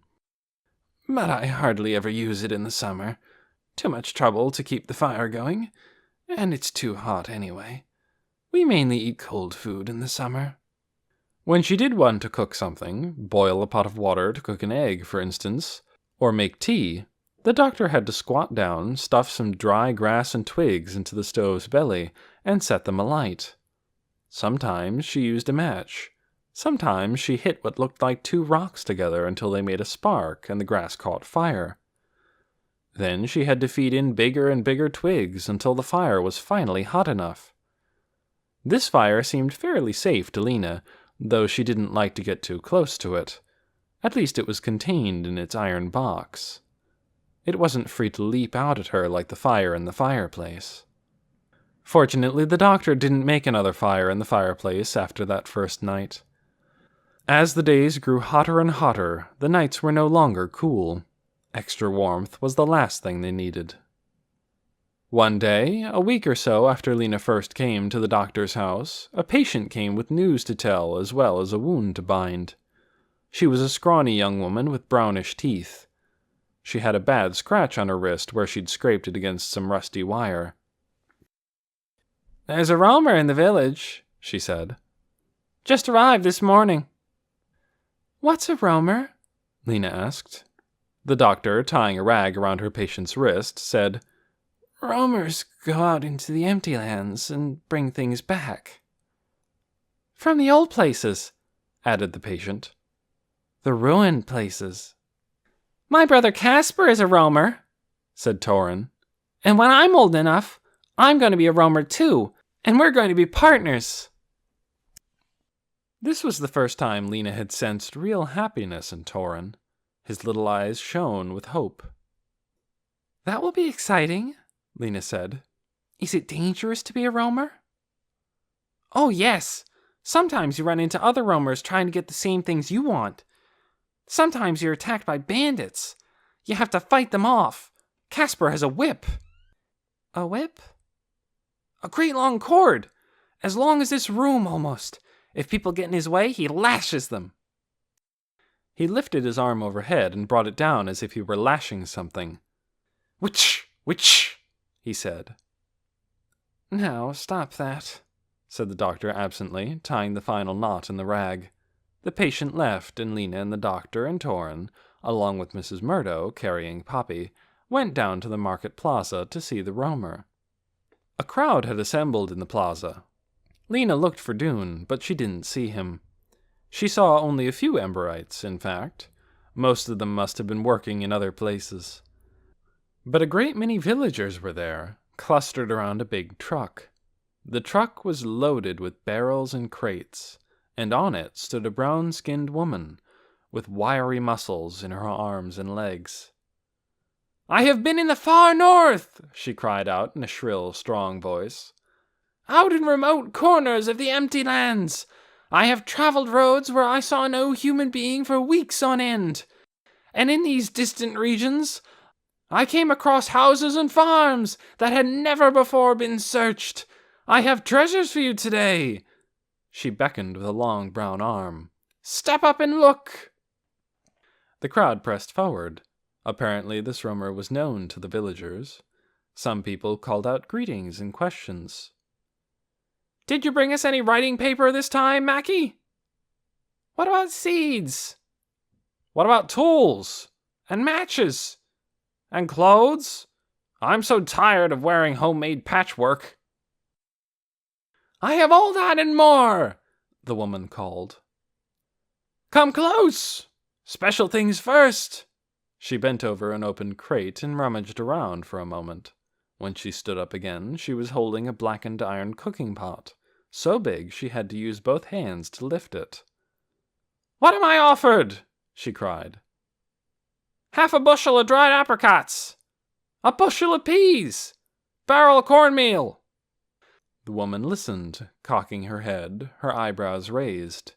She waited until the offers stopped, and then she pointed at a tall young woman with shiny black hair who had offered 5 loaves of apricot cornbread. "Done," she said, and she lowered the pot into the young woman's hands. For the next special thing, the roamer reached into a big cardboard box. She brought out a smaller box, colored blue, and held it high. "Soap flakes!" she cried. 24 boxes of them! Dozens of people bid for these. They were all gone in minutes. Then came more cooking pans, 2 thick jackets of shiny material, rolls of rope, garden tools, books, a pair of scissors, some doorknobs, some nails. There were a few odd, useless things, too.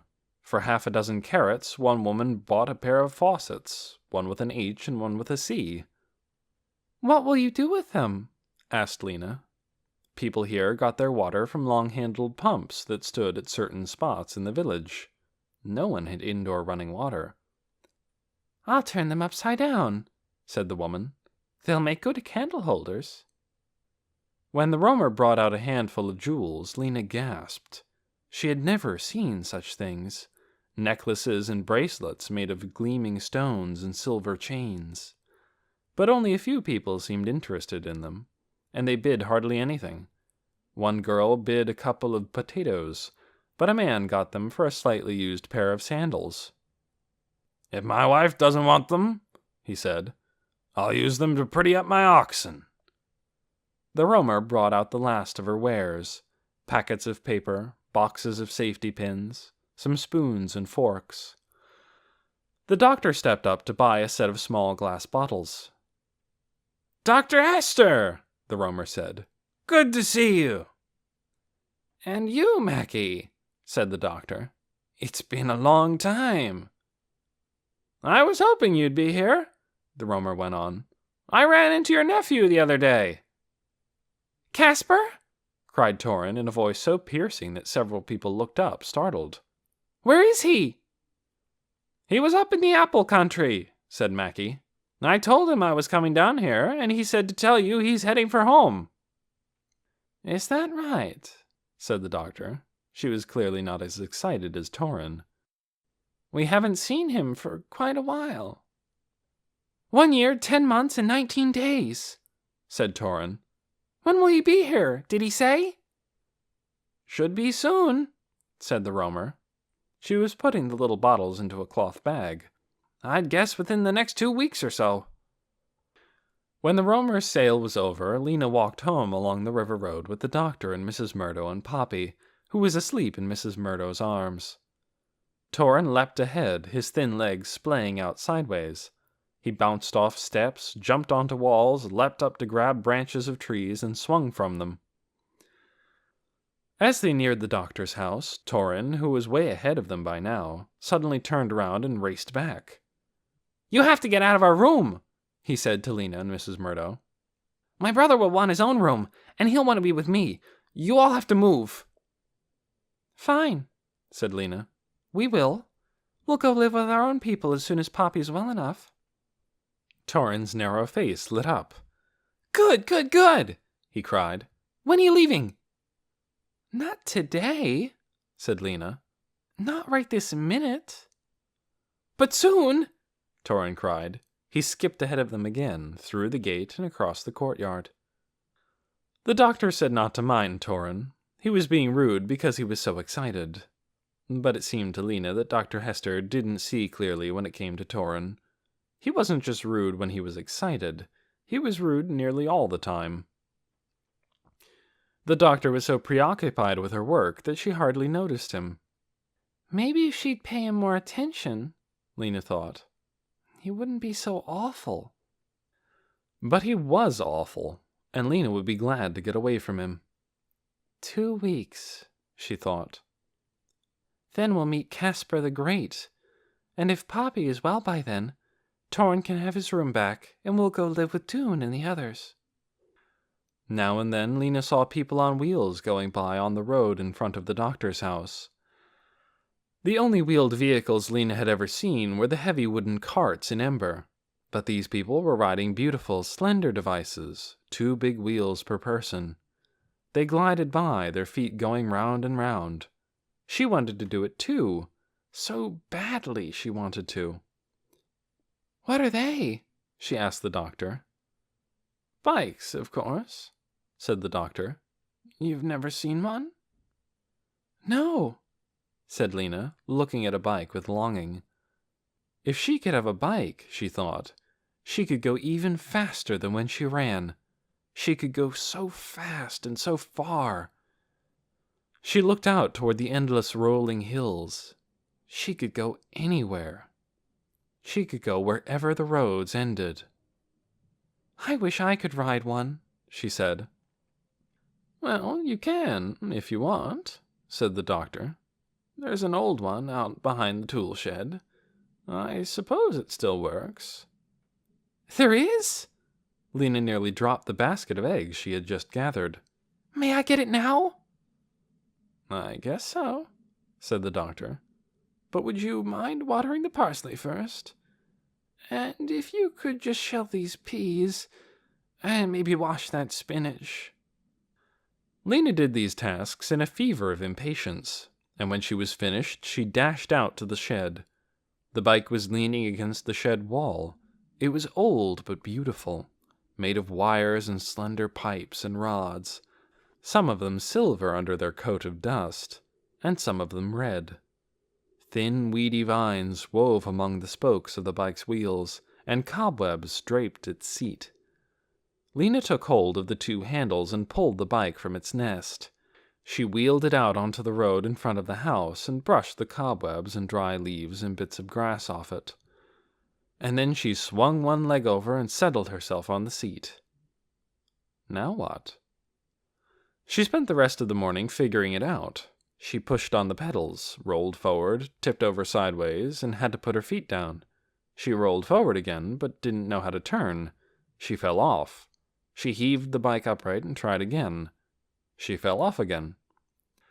After an hour or so of this, she gave up and went inside for a while. And later, when she tried again, something had changed. She had the feel of it in her legs now, or somewhere in her. She rolled forward. She put a foot on the pedal and pushed. She rolled farther. She brought up the other foot, and magically, her body understood for a second what to do. She was sailing. Her feet were going round and round. A smile broke over her face. She held on, feet going round, breathless. Breeze against her face.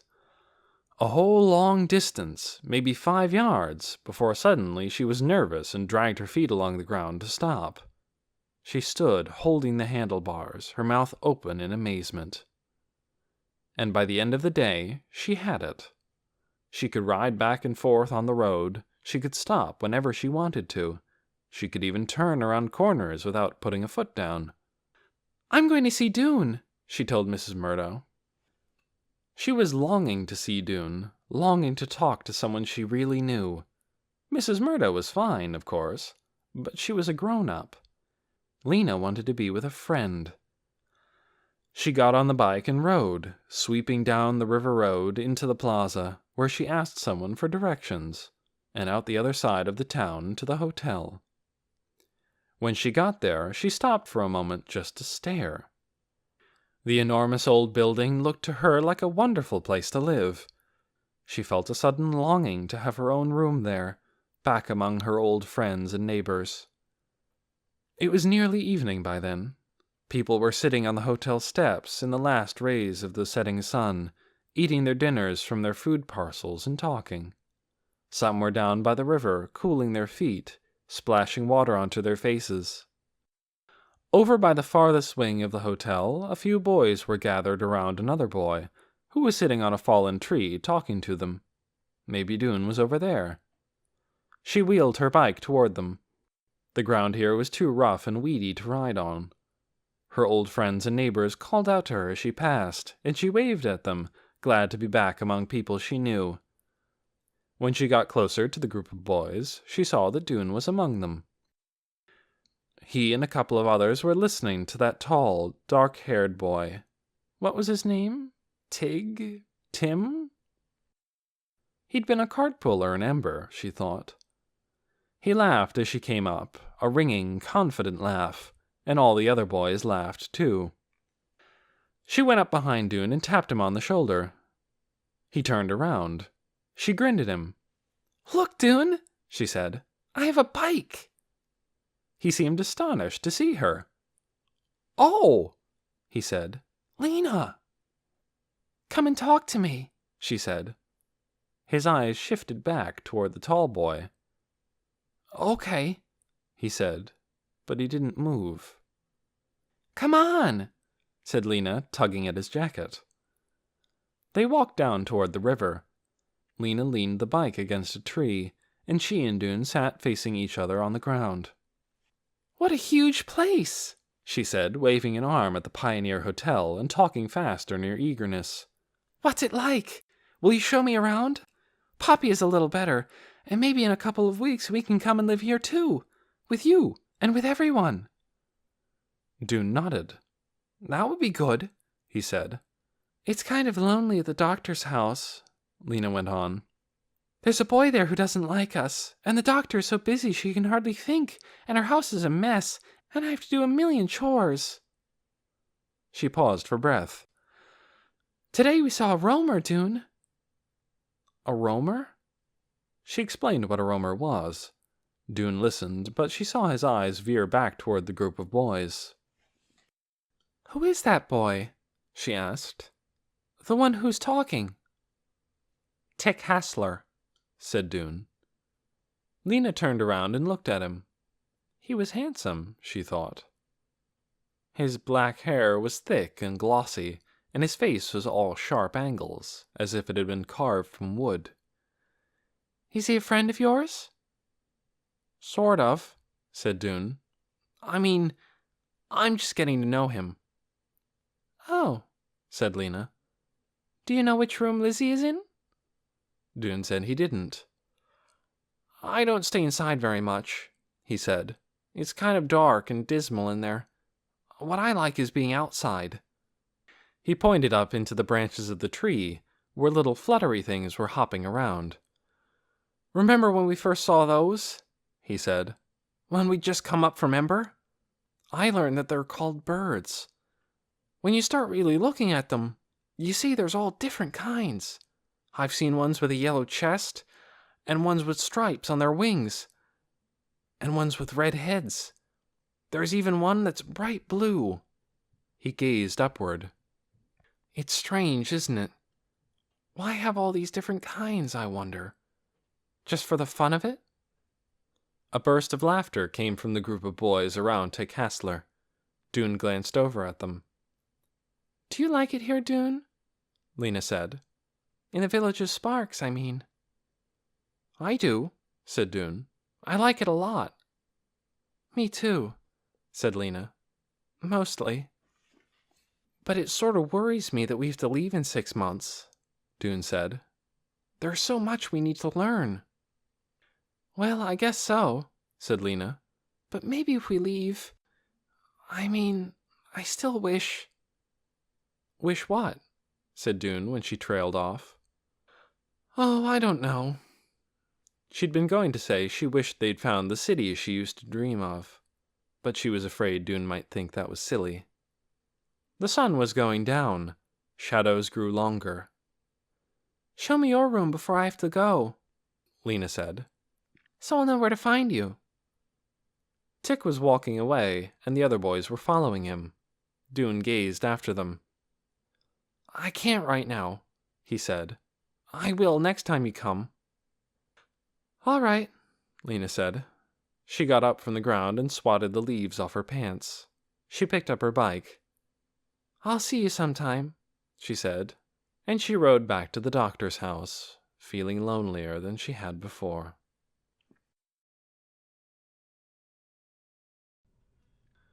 Chapter 9. Hard, Hungry Work. Instead of getting easier as the days went on, work for the people of Ember got harder. It wasn't just the work, it was the heat they had to work in. Every day was hotter than the last. Dune had never felt this warm in his life. It was like being cooked. All the people of Ember felt this way. They sweated, their skin turned red and stung and peeled off, and the brightness of the sky hurt their eyes. They got terrible headaches. Sometimes one of them would drop to the ground in a faint, just from being too hot.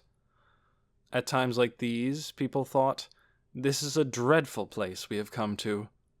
They put their hands over their eyes, missing the familiar darkness.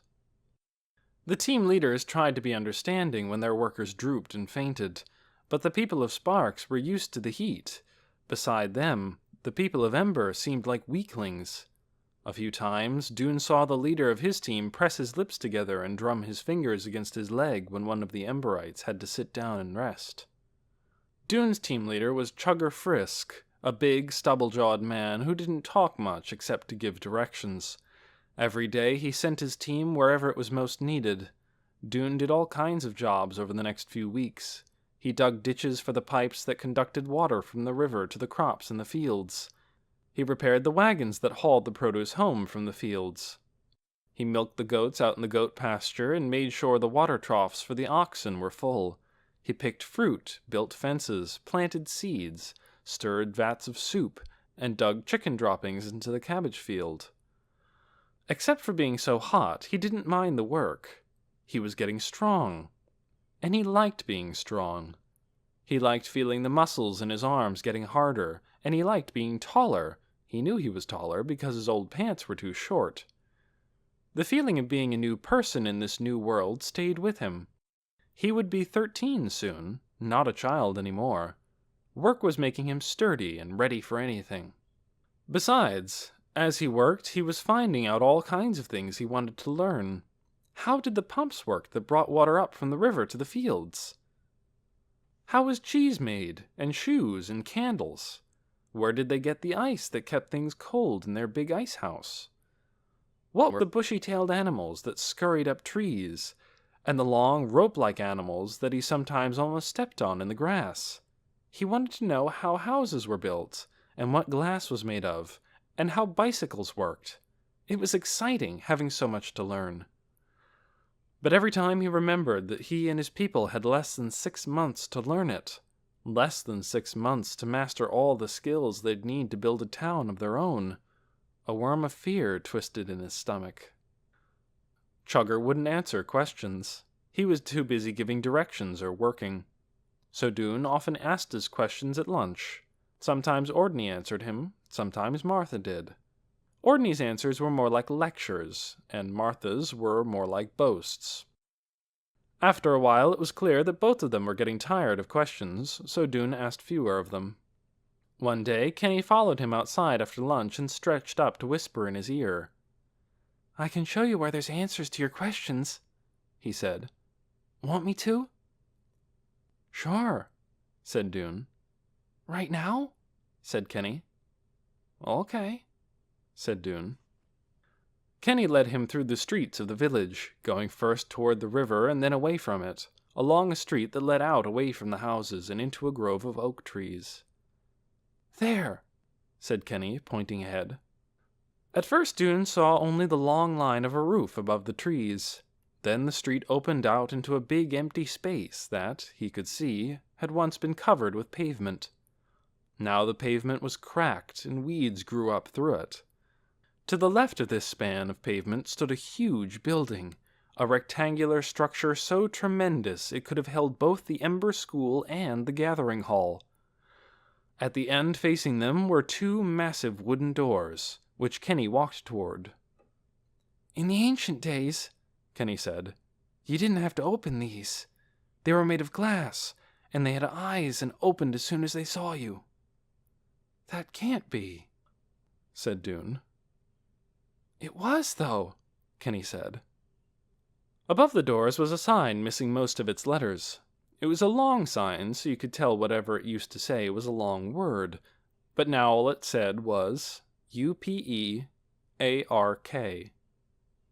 "What does that mean?" Dune asked, pointing to the sign. "I don't know," Kenny said. "We just call it the Ark. It's our storehouse. We're going around the back." He led the way around the side of the building to a small door in the back wall, which he opened. He had to push hard because something was behind the door that had to be shoved out of the way. Dune peered into the darkness. At first he couldn't make out what he was seeing. Lumpy mountains appeared to fill the room to the ceiling and spread from wall to wall. He took a step forward, but his foot jammed against something hard on the floor. There's answers to everything in here, said Kenny. As his eyes adjusted to the dimness, Dune saw that the room was full of... was it boxes? No, they almost looked like books. They lay in toppling stacks, giant heaps, sliding mounds, as if they had been dumped in from an enormous bucket. Some of them lay open with their pages crumpled. Some were so warped that their covers curved. A smell of ancient dust and mold arose from them. He reached down and picked one up. Its cover was furred with dust. He opened it and saw pages of tiny, neat printing. It was a book, yes. Not like the books of Ember. These were much bigger and sturdier, and had much more writing. He riffled the pages. More dust flew up, but he couldn't tell what the book was about. One page said, Chapter XV, The Thermodynamics of Aluminum. He had no idea what that meant. This is amazing, said Dune. Can I take some back to the hotel? I guess so, said Kenny. No one will notice. Dune set down the book about thermodynamics. He brushed his smudged fingers against his pants. He felt like a hungry person who had been led to an immense banquet, far more food than he could eat in his whole life. He was starving, all of a sudden, for the knowledge hidden in these books. He reached out and chose 3 of them blindly, not even looking at the titles. Don't you want some? He said to Kenny. No, said Kenny. I already read 4 books in school. That was enough. We learned about history, pre and post. Pre and post? Pre-disaster and post-disaster. Oh, said Dune. What do you like to do then? He asked. Just poke around, said Kenny. I poke around in the woods. You could come with me sometime, he said, looking up at Dune with hopeful eyes. If you want. Maybe I will, Dune said, though he was thinking probably he wouldn't. He had so many other things in mind to do. Besides, Kenny was a little young to be his friend. During the first week after the Emberites arrived, Martha Parton had showed off her cooking skills at lunch every day. She made mashed potato pie, fresh peas with chives, walnut croquettes, mushroom gravy, cheese popovers, red onion and bean dumplings, scrambled eggs with tomato jam, apricot pudding, and apple butter cookies. Every time she brought in a new dish, she said, I don't imagine you had these where you came from, or, this will be new to you. And the Ember guests would say, You're right. We've never had this. We've never tasted anything so delicious. It's wonderful. And Martha's mouth would crimp into a small, pleased smile. As time went on, however, the food at lunchtime became plainer. Martha got tired of making something new every day to impress her guests. What they found in their dinner and breakfast parcels became less interesting, too. Usually it was some chunks of cornbread, 10 or 12 carrot sticks, and a few slimy bits of goat cheese. If they were lucky, there might be a hard-boiled egg. Martha took to mentioning, as if it were a little joke, that even though the Partons were given extra food from the storehouse because of the extra people, it seemed as if they had less. Wasn't that odd? Dune started to feel hungry a fair amount of the time, and he knew others did too. His father never spoke of it, but Edward Pocket griped about the food every evening. I know I'm old and small, he'd say, polishing off the last crumbs of both his dinner and his breakfast, but that doesn't mean I can live on air. One day, Ordney made a disturbing announcement. The cabbage crop, he said, was going to be smaller than expected. Worms had got into it. They'd have only about 2/3 of the cabbage they had last year. After this, not only was the food at lunchtime plainer, but there was less of it. One week they had string beans, last year's pickled cabbage, and goat's milk pudding for lunch 4 days in a row, and when they opened their baskets at dinner time, they found only a bottle of cold potato soup to serve as both dinner and breakfast.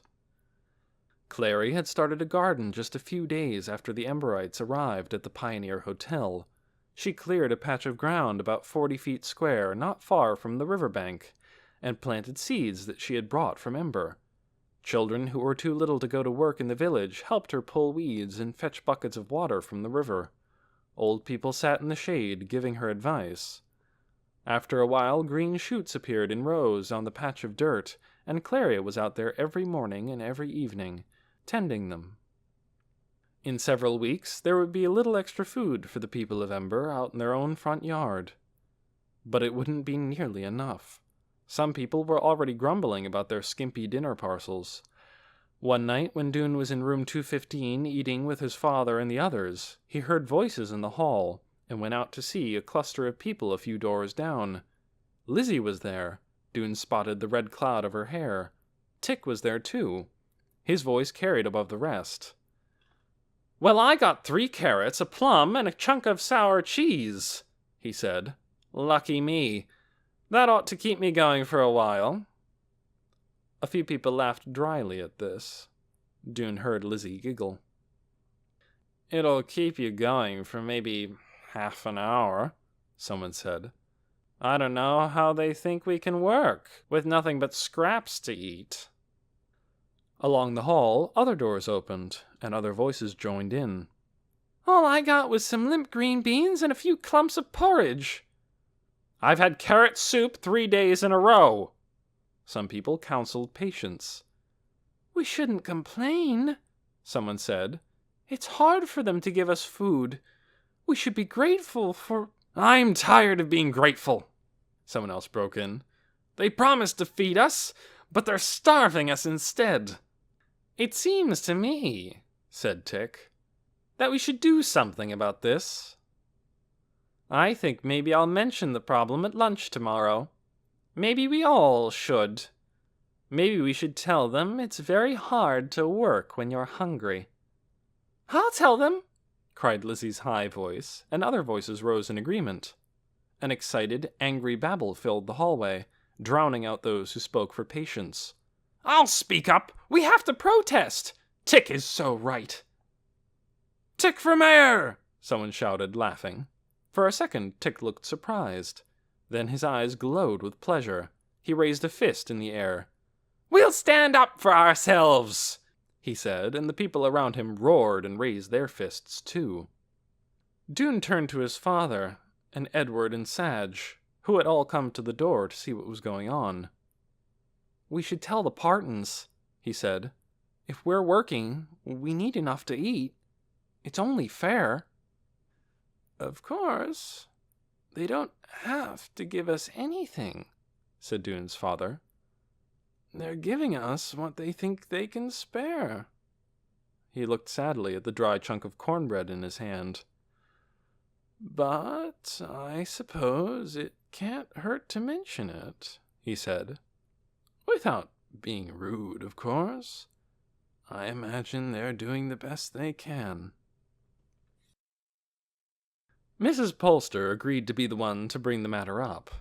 She did so at lunch the next day. They were having cold spinach soup. "I have a request," she said firmly. She set down her soup spoon. Everyone looked at her. Dune felt a jitter in his stomach.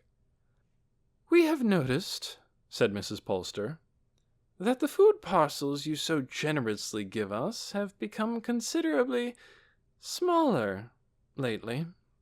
We find that when we have eaten what is within, we are still, to be frank, hungry. This is a difficulty for us." There was silence. Everyone stared at Mrs. Polster, who sat very calmly with her hands in her lap, waiting for an answer. "What?" said Martha Parton at last. "Did I hear right?" "I believe so," said Mrs. Polster, "unless you have ear trouble. I said we are not getting quite enough to eat." Martha laughed, a one-note laugh, a laugh of disbelief. Kenny stopped chewing and looked frightened. Ordney drew himself up and cleared his throat. "I am surprised," he said. "I had thought you people understood the situation." We do, indeed, said Dune's father hastily. We're very grateful for what you've done for us. It's just that we're working quite hard, said Clary. It's a very small amount, said Miss Thorne timidly. For both dinner and breakfast, added Edward Pocket. Last night, said Dune, I had a boiled egg and 3 carrots for dinner, and nothing for breakfast this morning. There was a silence again, a terrible, vibrating silence. Then Ordney leaned forward, gripping the edge of the table with his fingertips. Now listen here, he said. We're doing the best we can with what has been asked of us. And I must say, a great deal has been asked. Suddenly, we're supposed to feed twice as many people as before. More than twice as many. He glared at the Emberites, shifting his eyes to each one in turn. And yet, we do not have twice as much food as we did before. It's true that each family is being given a little extra from the storehouse for this emergency, but not much. Sparks Village just does not have enough for 400 extra people. Are we supposed to feed you instead of our own families? Why should we? Who are you anyway? You strangers from some city no one's ever heard of? By the end of this speech, Ordney's face was a deep red, and his voice was shaking with rage. Dune felt frozen. All he could think was, he's right. Of course he's right. But we're right too. Everyone else must have been thinking the same thing. They finished their soup in silence. At the end of the meal, Martha dumped the food parcels on the table instead of handing them out. They each took one, but Dune's father was the only person who said thank you. Later, when Dune opened his parcel, he found a wedge of cabbage leaves turning yellow at the edges and a hunk of some sort of bean cake. His stomach clenched. They're tired of helping us, he thought. What are we going to do? Chapter 10. Restless Weeks. Poppy was now almost well.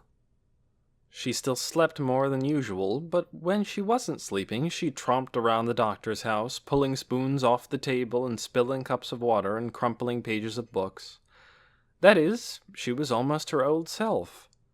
So Lena often asked Mrs. Murdo if it wasn't time for them to go and live with the others at the Pioneer Hotel. Mrs. Murdo always said she wasn't quite ready. They'd wait until the brother came, she said. Lena had a feeling the real reason was that she liked helping the doctor. She was always poring over the doctor's big medicine books and helping her pick the herbs and mix her medicines. So they stayed on. And Lena worked for the doctor. It wasn't that she didn't like working, but in Ember she'd had an adventurous job, an important job. She'd run with her messages all over the city, running the way she loved to run, so fast she almost flew. It was hard for her to stay in one place all day. She felt restless and bored. She did a huge amount of cooking. Well, not cooking exactly, since the doctor rarely wanted to bother making a fire in the stove, but chopping and peeling and slicing and mixing. She wiped up the spilled medicines and herbal solutions from the counters. She swept dirt from the floor. She pulled down cobwebs from the ceiling. There were always rags to be torn into bandages. There were always herbs to be pounded into powder and bottles to be labeled and plants to be watered. While everyone else was out in the village, doing new, interesting things and meeting new people, Lena was stuck doing housework. One day she asked the doctor if there was any extra paper she could use for drawing.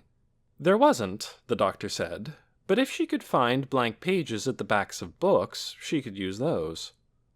So Lena tore out 8 blank pages.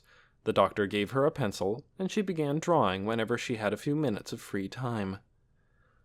Out of habit, she drew the city she had always drawn. She hardly knew how to draw anything else. But she thought that since she was here in the real world, she should be able to imagine the city much better than before. She remembered the first drawing she'd done with her colored pencils, back in Ember, when she'd made the sky blue instead of its normal black. She had thought it was just an imaginary thing, a little crazy, to draw a blue sky. But now look!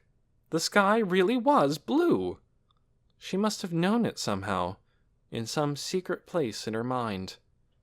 Something in her was a little bit magic, maybe. She could see beyond what was right in front of her eyes to things that used to be, or things that could be in the future. So she shut her eyes and tried to look deep into her imagination. But the old version of the city, the one she'd drawn so many times, seemed to be stamped inside her eyelids. She kept drawing the same thing, the tall buildings, the lighted windows. She added a few extras, some trees, a couple of trucks with their oxen, a chicken. But it didn't look quite right. Would the buildings be taller than the trees? How much taller? Would there be chickens in the city?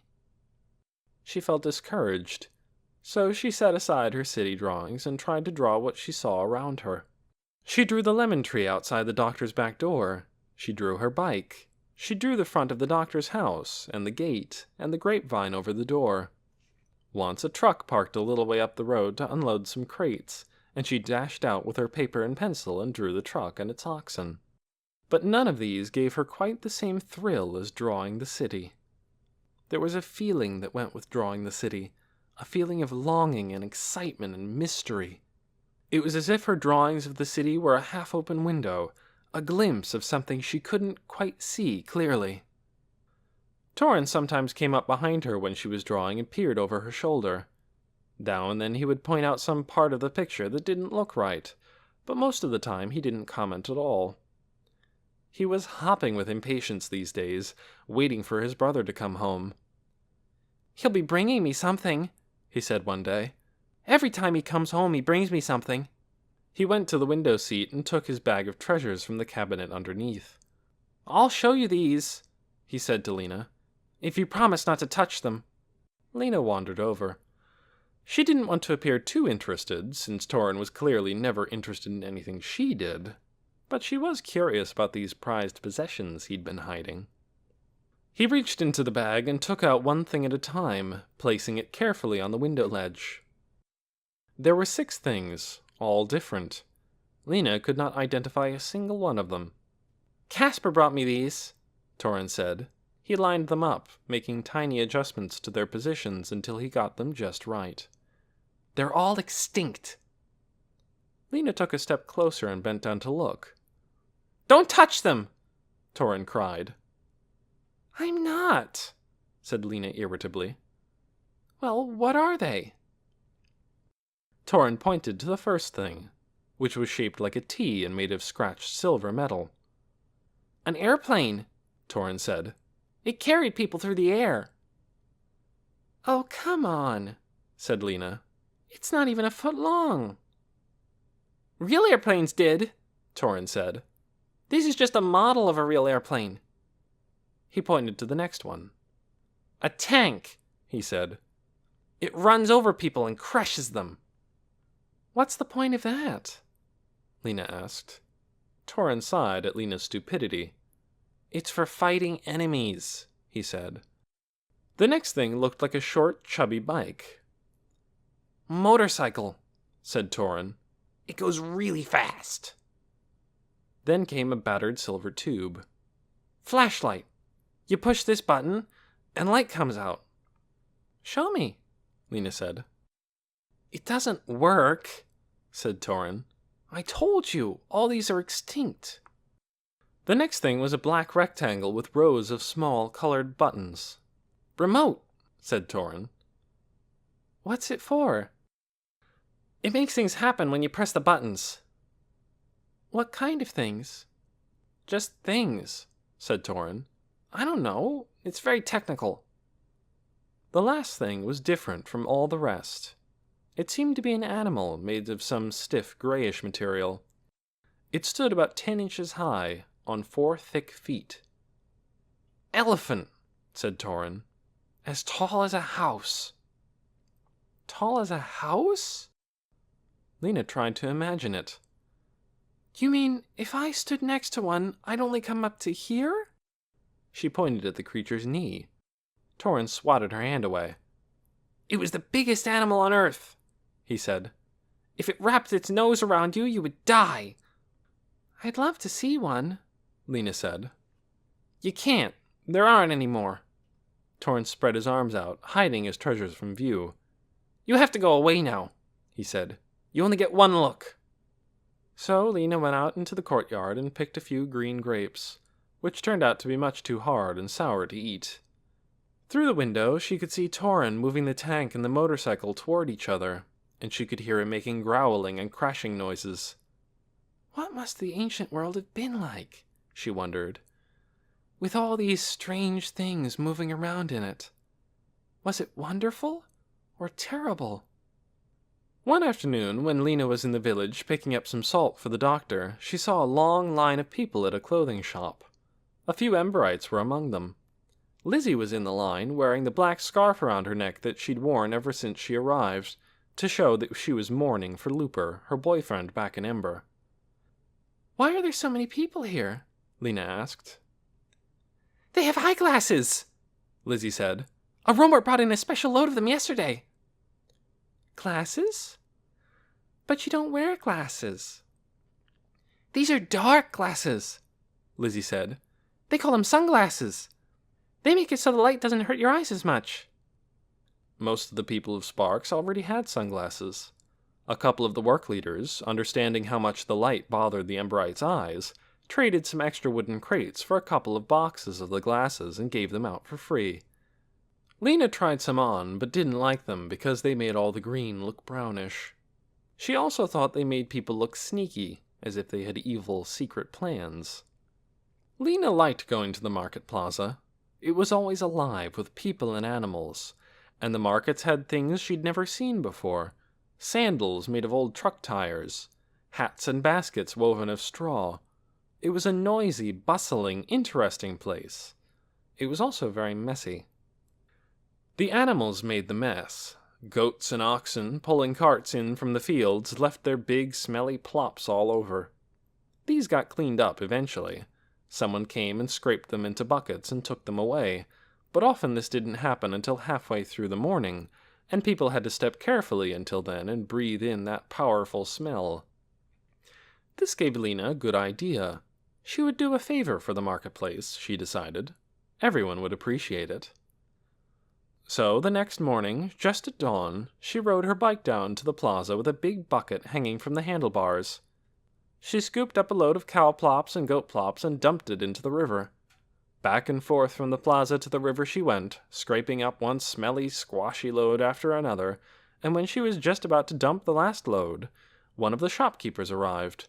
She smiled at him, expecting some words of approval, but instead his face twisted in rage. "What are you doing?" he shouted.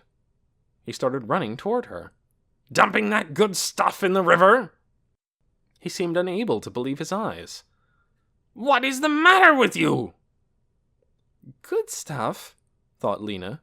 What was he talking about? He snatched the bucket out of her hand. "You people are—" He stopped. He pressed his lips together and closed his eyes for a moment. "All right," he said in a tight voice. "I suppose you didn't know. This stuff is precious. You do not throw it in the river." Lena took a step backward. She felt as if she'd been slapped. "Oh," she said.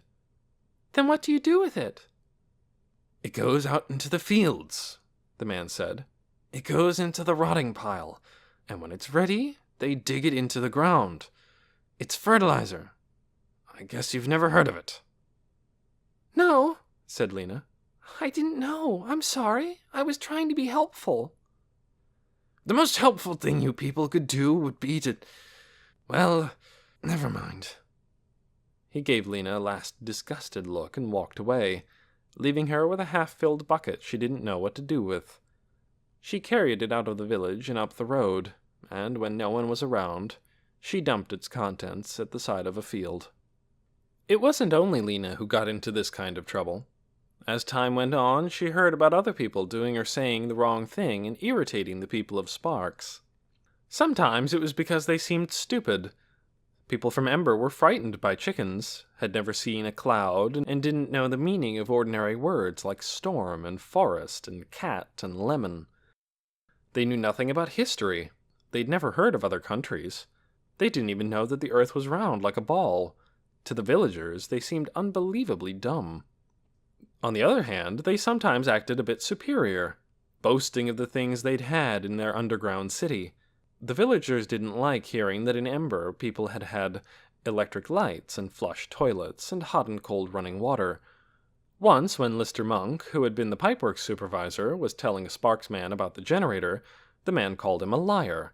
When Lister protested that he was telling the truth and implied that Sparks was a rather backward place compared to Ember, the man hit him. It took 5 people to break up the fight. Worst of all was the ravenous hunger of the Emberites. The village families were pleased that these strangers were so impressed by their fruits and vegetables, but they were also worried. Their leaders had told them the newcomers were to be fed, and all households were being supplied with extra food for the purpose. But the people of Ember never seemed to get full. They cleaned every last crumb off their plates, asked for seconds, finished those off, and then sat there looking hungry. The villagers resented it. Lena sometimes overheard them talking in the markets. "It's too much to ask," she heard a woman grumbling. "And these cave people are going to be here for nearly 5 more months. Am I going to have to give them some of my strawberry crop? I don't see why I should." And another woman was even more direct. "I wish they'd just get out," she said. "It's hard enough to feed your own family, much less a bunch of strangers." Lena wasn't used to feeling unwanted. She didn't like it. There were plenty of things about this place she didn't like. The dust that coated her feet and legs, for instance, turning them a yellowish brown. The tiny bugs that bit her and made red, itchy spots on her arms. The way the sun burned the back of her neck. This place wasn't so perfect, she wanted to tell those crabby villagers. In Ember, for instance, they didn't have so many mean, snotty people as they did here. Lena sometimes rode down to the Pioneer Hotel to see Dune. He always seemed glad to see her, but it wasn't the same as it had been back in Ember, when they were involved in the desperate search for a way out of their doomed city. Dune showed her around the Pioneer, and he told her about the work he did and the people he ate his lunch with, but he seemed distracted or troubled, as if he was trying to solve a problem that he wasn't telling her about. Lena would ride back to the doctor's house after these visits with thoughts struggling against each other in her mind. She missed the old Dune, her clever, adventurous partner, and she herself felt different here too. She didn't know what to do or how to be. Some of the people were trying to be kind, but there was so much unkindness mixed in with the kindness. To the people of Sparks, the people of Ember were just a nuisance. How could they stay in a place where they weren't wanted? The world was huge. There must be another place in it for the people of Ember.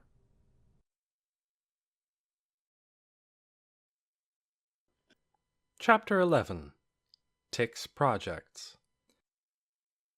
By the month of burning, it was so hot that the people of Ember felt as if they were trapped in a huge oven. The sun blazed down, the grasses dried to a brownish yellow, the roads were deep in dust. People gasped and sneezed and wilted. All they wanted was to lie down in the shade or wade deep into the cool water of the river. But the work went on as always. In the ferocious heat, they hauled garbage, cleaned out the goat pens, pulled weeds in the fields, shoveled manure. When they flopped down on the ground to rest or stopped every few minutes for a drink of water, the workers of Sparks glared at them and grumbled. They suspected them of being lazy, and that made the people of Ember angry. Resentment increased on both sides, until any little accident could flare up into a fight.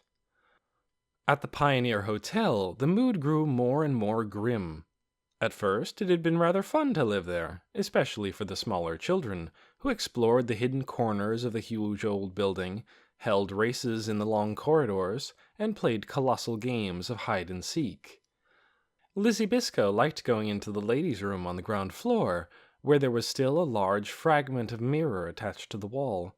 She could see almost her entire self in it, which pleased her on the days when she had just washed her hair in the river, or found a bit of colored cloth to use as a ribbon. But for the older people, the Pioneer Hotel quickly stopped feeling like a fine adventure. They didn't like sleeping on piles of pine needles and dry grasses wrapped in bedspreads. It annoyed them to have to go to the river for water, and to have no indoor bathrooms, only outhouses full of bad smells and spiders. They worried that the candles might set things on fire, and they wanted real windows, with glass, to keep the bugs out. Almost 2 months had passed since they'd arrived in Sparks. In about 4 months, they would have to leave.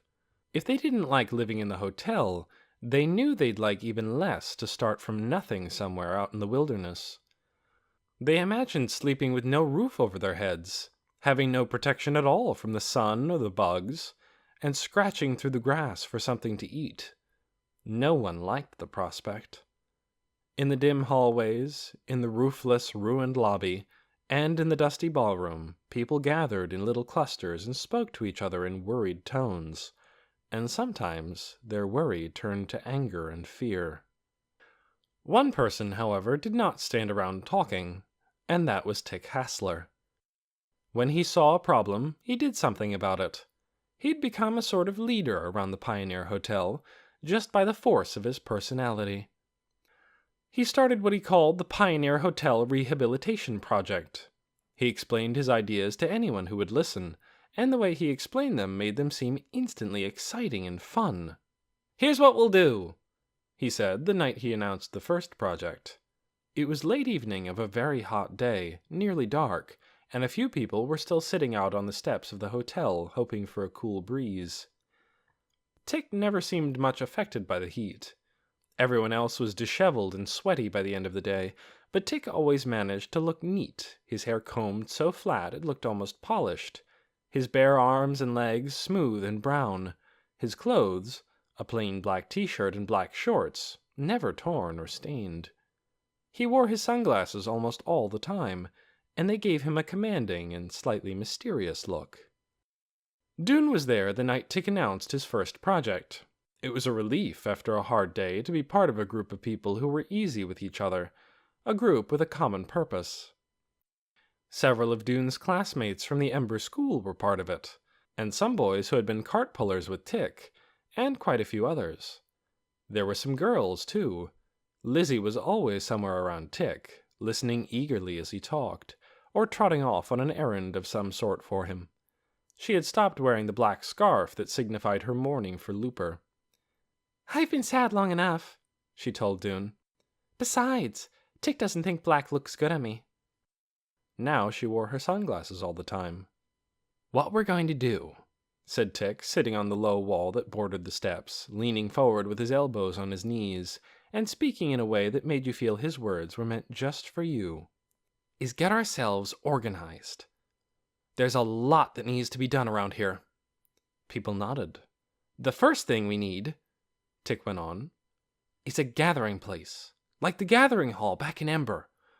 And what's the perfect spot for it?" He held out his hands, palms facing the sky, waiting for an answer. No one spoke. "This field, of course!" He swept an arm out, taking in the whole of the big field in front of the hotel, with its rough, weedy ground, scrawny trees, and chunks of concrete and other rubble. "We're going to clear it out. We're going to make it into a grand plaza, better than the one in the village. We can have meetings here, with our leader speaking to us from these steps." "We don't have a leader," someone said. "But we will someday, once we decide who's best for the job," Tick said. "I'm going to start on it tomorrow. Who wants to work with me?" And although they had already worked a full day, nearly all of them flung their hands up and volunteered. Dune did too. It wasn't so much that he wanted to clear the field and make a plaza. He wasn't sure they really needed such a thing. After all, they'd be leaving here before long. But he wanted to be part of this. He didn't want to be left out.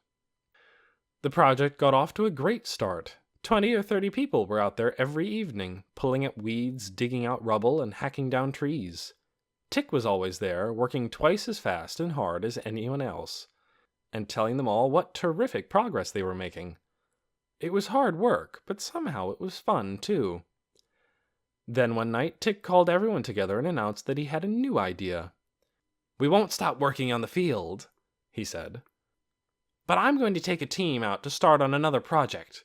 We need to build a platform out over the river. It'll get us out toward the deeper part, where we can swim and catch fish, and maybe even launch a boat someday. There might be lots of places to explore besides this one. Who wants to work with me?" Of course, everyone wanted to switch over to this new project. It sounded much more interesting than clearing the field. And besides, people wanted to be on the project Tick was working on.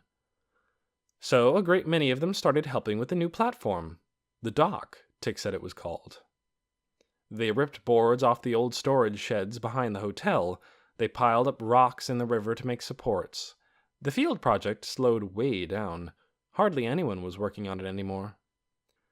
As the weeks went on, Dune began to see that this was how Tick's project went. He would have an idea and get everyone excited about it. They'd start in to work. Then, after a while, Tick would have an idea for a new project, and everyone would follow him to that one, while the old project withered away. What Tick seemed to like was the thrill of something new, and the power of being a leader. This slightly dimmed Dune's admiration for Tick. But no one was perfect, after all. Tick had far more energy than most people, and far more ideas, even though they weren't all good ones. In addition to helping with Tick's projects, Dune had plenty of his own projects to keep him busy. In the early mornings, he helped Clary with the garden she'd put in near the river. He was working on a way to make watering easier for her. He'd seen a pump the villagers had constructed, which used the river's current to push water out into the channels that watered the fields. This pump was fairly simple, a deep hole in the riverbank with an arrangement of pipes and valves at the bottom. He thought he could figure out how to make one. In the evenings, by the last of the daylight, Dune read. He was choosing books from the room in back of the Ark every few days now. His choices at first were pretty random. He just grabbed whatever he could reach. But then he'd had a great idea for bringing some sort of order to this vast collection. One day, when he got back to room 215 after work, he'd found Edward Pocket standing by the window, frowning at the sky. Edward looked unhappy. His gnarled hands were tightened into fists, and his mouth was bunched up into a twisted knot. "Are you all right?" said Dune. "I'm fine," said Edward. "I just love sitting around all day, doing nothing." "You're bored," said Dune. "Yes!" Edward cried. "Yes, yes, yes!" He raised both hands and grabbed wads of his frizzled gray hair and stretched his mouth into a mad grin. "They say I'm too old to work, but I'm not ready to freeze up and die. I don't want to spend my days chatting or sleeping." He said the words with contempt. "What am I supposed to do with myself?" And of course, Dune had the answer. It was so obvious he didn't know why he hadn't thought of it before. "I know exactly what you can do," he said, and he told Edward Pocket about the books. Now Edward spent all the daylight hours in the book room, sorting and organizing and arranging the books. He often picked out ones he thought Dune would like and brought them back to the hotel. In this way, Dune learned about bird migrations, cowboys, basketball, whales, mountain climbing, Egyptian history, dog training, French cooking, car repair, and dinosaurs, among other things. Edward even found a book called Science Projects, in which there was a chapter that explained how to do an experiment that made electricity. The experiment required things Dune didn't have, but he kept the book anyway, in case he ever got them. You never knew what was going to turn up in the loads the roamers brought to town. In the meantime, Tick carried on tirelessly with his projects. The dock never did get built. It kept getting torn apart by the river's current, but other projects succeeded. One of Tick's ideas was to hoist the flag of Ember over the Pioneer Hotel. Lottie Hoover, who had worked in one of Ember's city offices, had rolled the flag up and tucked it into her bag just before she rushed down into the pipeworks to leave. Dune didn't really see the point of flying Ember's flag over the hotel. Everyone knew that it was the people of Ember who lived there. But he helped with the project, sawing the limbs off a tall, thin tree to make a flagpole. Soon the flag of the City of Ember, deep blue with a yellow grid, flapped above the Pioneer. "Beautiful," said Tick, gazing up at it. He turned to the people gathered around him. "We have to show them," he said, "that we're proud of being the people of Ember. They have all the advantages right now. They control the food. They control the work teams. They're taller than we are and stronger. But we can't let any of that matter. If we want them to respect us, we have to respect ourselves." Several days later, as Dune was walking through the plaza, he noticed that a flag was also flying from the tower of the town hall. It was black, with a spray of orange dots rising from the corner. Sparks, Dune thought. He wondered if they'd had this flag all along, or if someone had made it and put it up after seeing the one at the Pioneer Hotel. Chapter 12. Casper arrives with a surprise. Lena was sweeping the floor of the kitchen when she heard the thump and shuffle of hooves outside. There was a shout in a man's voice.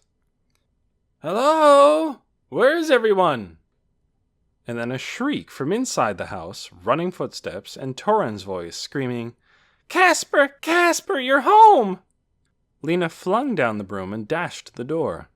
There was Torin, clamped onto the front of a very large man, who was rumpling Torin's hair and thumping him on the back.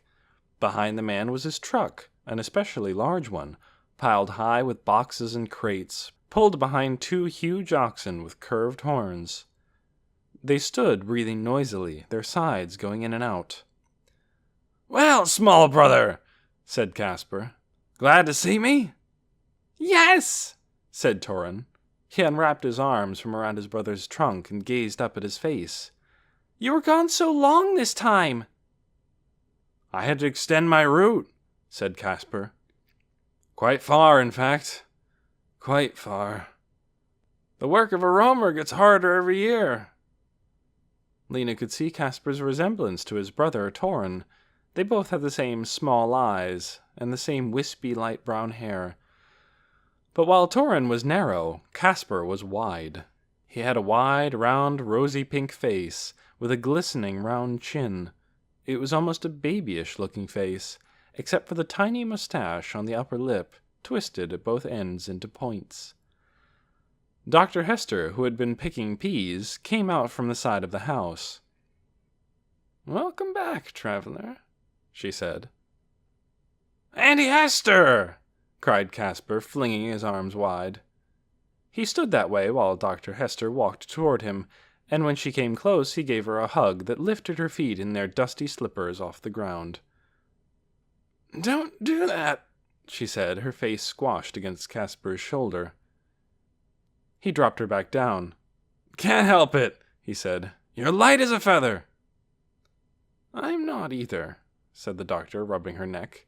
"You're just showing off your muscles." "Well," said Casper, "it's true that being a roamer builds muscles." He made a fist and flexed his meaty arm back and forth. "Heavy things to lift, you know. Some exceedingly heavy. Out near the Camp Ridge foothills a few months ago, I got stuck in the mud and had to lift the whole back end of the truck, which was loaded at the time with—" Torin jumped up and down at Casper's side. "Did you bring me a surprise?"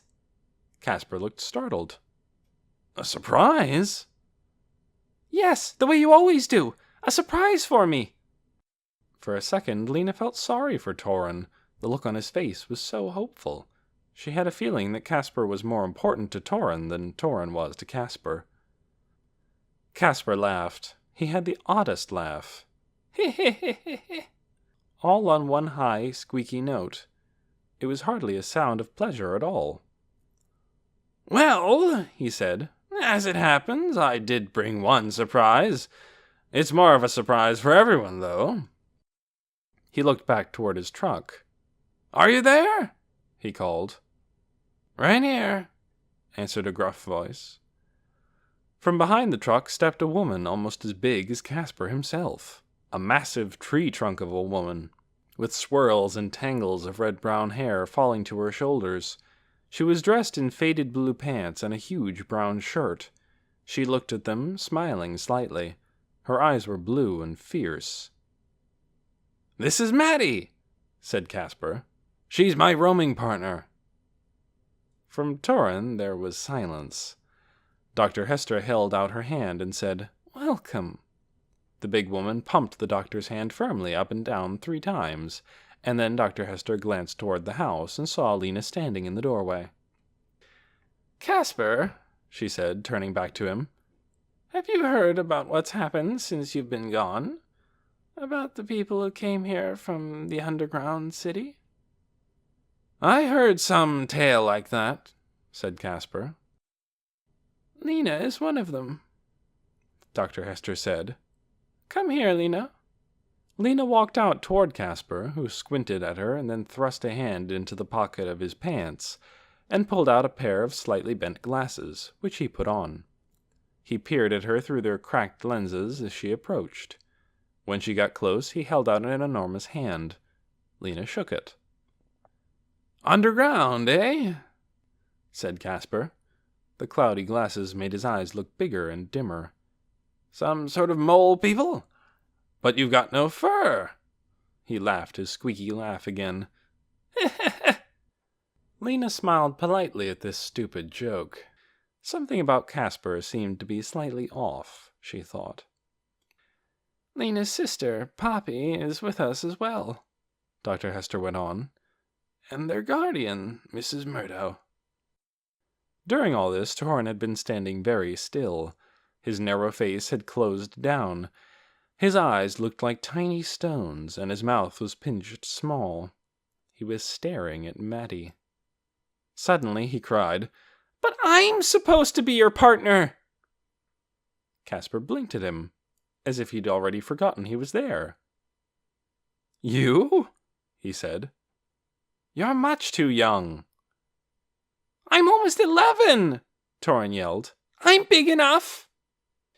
"Not quite, little brother," Casper said. He grinned at Maddie, who gazed back at him calmly. She was like a big rock, Lena thought. Her face didn't move. Torin scowled. "Don't call me little!" he shouted. He turned and ran toward the house. Casper watched him go, lifting his eyebrows slightly. "It's hard for children to accept change," he said. "But they must learn, mustn't they?" Dr. Hester said, "Our 3 guests have been sleeping in the loft, Casper. They'll have to sleep in the main room while you're here." She paused. "How long do you think you'll stay?" "Just a night or 2, said Casper. His face took on a serious look. "I'm on a particular mission this time, heading for the city." "The city?" thought Lena. "What city?" The doctor echoed her thought. "The city?" she said. "Why in the world would you go there?" She seemed astonished, as if she'd never heard before of anyone going to the city. "Because of this particular mission," Casper said. "Of a secret nature." "I see," said Dr. Hester. "All right, then. It's nearly time to eat. Take your beasts down to the barn, and then come on in." That night, Casper talked a great deal about his exploits as a roamer. "In the northern forest lands," he said, "I came upon some old cabins that still had glass in the windows. It was quite a trick to get the glass out without breaking it. Took 4 days. But I managed. Did cut my hand a bit." He extended his large hand and pointed out a tiny scar on the palm. "Quite a lot of blood from that. Then up near Hog Marsh I found a very valuable item." He gazed around them, smiling slightly. "What was it?" asked Torin, who had forgotten for the moment to be mad at his brother. "An ancient statue," said Casper. "It depicts some very rare sort of bird, with a long neck and only 1 leg. You can see that it was once painted pink." He paused to let the wonder of this sink in. "Pink tink stink," said Poppy. "Pinky stinky." She stared at Casper and giggled. "Hush, Poppy," said Lena. "Then in Ardenwood," Casper went on, idly twisting his tiny mustache, "I had to fend off a few bandits." "Bandits?" cried Torin. "Really?" "Well, they might as well have been bandits," Casper said. "Turned out they had no weapons, but they were set on stealing from me, that's for sure. I got rid of them fast with a few well-placed lashes." Casper sliced his arm through the air as if he were cracking a whip. "And a good thing, too," he went on, "because not far from there I located another special thing. Several boxes of authentic, pre-disaster, artificial flowers. They are made of very fine cloth, hardly faded at all." "Artificial flowers?" said Lena, wondering why the people of Sparks would want fake flowers when they had real ones growing everywhere. "Yes," said Casper. "I have a sort of knack for finding unusual things." Maddie didn't join much in the conversation. Once Mrs. Murdo, being polite, asked her if she too enjoyed being a roamer, but she only smiled a little and said, "I don't mind it. There are worse things to be." Mrs. Murdo waited to hear about the worst things, but it seemed that was all she was going to say. When it was bedtime, Casper went up into the loft, and Torin dashed up after him. Maddie took Torin's place in the medicine room, saying a brief good night and closing the door firmly after her. The doctor helped Lena and Mrs. Murdo make up beds of pads and blankets on the couch and on the floor. "It sounds interesting to be a roamer," Lena said. "I suppose so," said the doctor.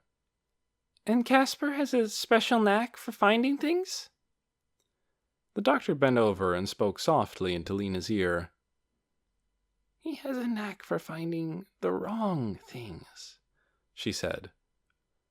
"He's always bringing loads of things people already have, and not finding the things people really need." "Artificial flowers," she said wearily. "What are we going to do with artificial flowers?" The bed being made up, she went around the room and blew out all the candles but one.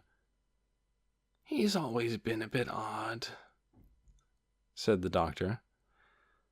"Looks as if he's got even odder since he was here last. He tries hard, though, you can say that for him. He has high ambitions.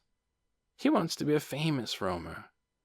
He doesn't know that he's a bit famous already, among the other roamers, but not famous the way he'd like." She handed the last candle to Lena and stumped off to her room. The next day was strange and unpleasant. Casper sat in the big armchair telling stories about his adventures while Torin hovered around him asking questions. Lena listened for a while. She was curious about this work of roaming. It sounded exciting, like something she might want to do herself. But she soon got bored, because it seemed to her that Casper never said much about the really interesting parts of his adventures. She wanted to hear what the faraway places were like, and how the old buildings looked, and everything that was in the buildings. But all Casper talked about was how brave and clever he'd been to find the things he'd found, and what injuries he'd suffered in finding them. Maddie didn't listen to Casper. She spent most of her time in the courtyard or the garden, motionless and silent, gazing at the plants, her arms folded across her wide waist. Every now and then she plucked a leaf or blossom, rubbed it between her fingers, and sniffed it. Once she asked Lena what a certain plant was. "I'm not sure," Lena said. "I only know a few of them." "Then you know more than I do," said Maddie, flashing Lena an unexpected smile. But other than that, she said almost nothing to anyone. She didn't seem angry or unhappy, just off in her own world. Lena wondered about her, but felt far too shy to ask questions. After a while, Casper shooed Torin away, sat down at the table, and pulled some scraps of paper from his pocket. He spread them out and bent over them, and his jovial, boastful manner changed. He ran his finger along the lines of writing on the papers. He wrote on them with a stubby pencil, and as he did so, he frowned and muttered and mumbled to himself, words that sounded like nonsense to Lena except for an occasional string of numbers. 3578, he would say. 44,209. She wandered up behind him and tried to look over his shoulder. After all, she had experience with torn documents and hard-to-decipher bits of writing, but Caspar twisted around and scowled at her, holding his hands over the papers. "Private, private, keep away," he said. He wouldn't let Torrin see either, so Torrin sat on the window seat and sulked. Around mid-afternoon, the doctor rushed in the door looking even more frazzled than usual. Her shirt was smudged with blood, and her shirt-tails were half tucked in and half not. "I'm out of clean bandages," she said. "Lena, did you do them? I need more. And I need that lavender extract. A bottle of it. No, I'd better get 2 bottles. She hurried into the medicine room. Lena had forgotten all about the bandages. She dashed into the kitchen, pulled some rags from the basket, and tore them into strips. She took these to the doctor, who was on her knees rummaging through a chest. "And," said the doctor, "I'm going to have to make some mustard plasters tonight. You'll need to go out into the orchard and gather me some mustard flowers. I'll need a lot. Get the leaves, too, and the roots. I want the whole plant."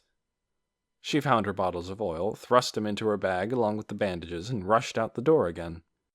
Lena felt her spirits sink down into her shoes. She didn't want to gather mustard plants. It was too hot. It was ferociously hot. She was sick of being hot, having her neck damp beneath her long hair and her clothes sticking to her back. She was sick of doing chores. She shuffled out into the courtyard, where a few of the doctor's seedlings were drying up in their pots. She trudged to the pump, filled a bucket, and splashed some water on each limp plant. Then she sat down in the shade of the grapevine and leaned against the wall beneath the window and thought about everything that was wrong. She was mad at the doctor for giving her so much work to do and hardly noticing when she did it. She was mad at Mrs. Murdo for not moving them out to the Pioneer Hotel. And she was lonely. She missed being with people she knew. Especially, she missed being with Doone in the old way, the way they'd been together when they were partners in Ember. Now he seemed to care more for his new friends than he did for her. Every time she thought about him, she felt a thud of pain, like a bruised place inside her. From the window just above her head, Lena heard Caspar's voice. "Not now," he said. "I have to do some planning. I need quiet." The door opened and Torrin stormed out. He threw a furious glance at Lena, but didn't speak. He ran through the gate and up the road.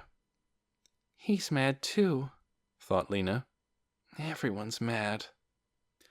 From inside she heard Caspar's voice again, startlingly near. He was talking to Maddie, who must have come in the kitchen door. Lena realized that they were standing by the window, just behind her. "We'll head out day after tomorrow," said Caspar. "Starting early." "Uh-huh," said Maddie in her low, growly voice. "All those stories about gems still lurking there," Caspar said. "They're nonsense, you know. Those gems died out long ago." "No doubt you're right," said Maddie. "They were talking about the city." Lena sat very still and listened harder. "People talk about other kinds of danger there, too," Caspar went on. "Bandits and so on. Doesn't bother me." "Of course not," Maddie said. "And anyway, even if there is danger," said Caspar, "it's worth the risk, because of what we're going to find." "You sound very sure that we're going to find it," said Maddie. "Of course I'm sure," said Caspar. "Aren't you?" The answer to this was just a grunt. They moved away from the window, and their voices grew fainter. Maddie spoke next. Lena couldn't hear all of what she said, but she caught the words, "How far?" And in Casper's answer she heard the words, "Day's journey." Then she heard steps clomping up the stairs to the loft, and the room went quiet. Lena sat very still. Her bad mood faded. Other thoughts swirled in her mind. She was remembering the sparkling city whose pictures she had drawn so many times. The great city of light, the city she had always believed in. Now Casper was planning to go there. It wasn't dangerous anymore, and it was only a day's journey away.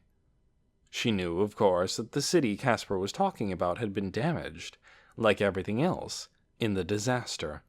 The beautiful shining city she had imagined must have been this city in the past, in the time before the disaster. In her mind, she revised her vision of the city.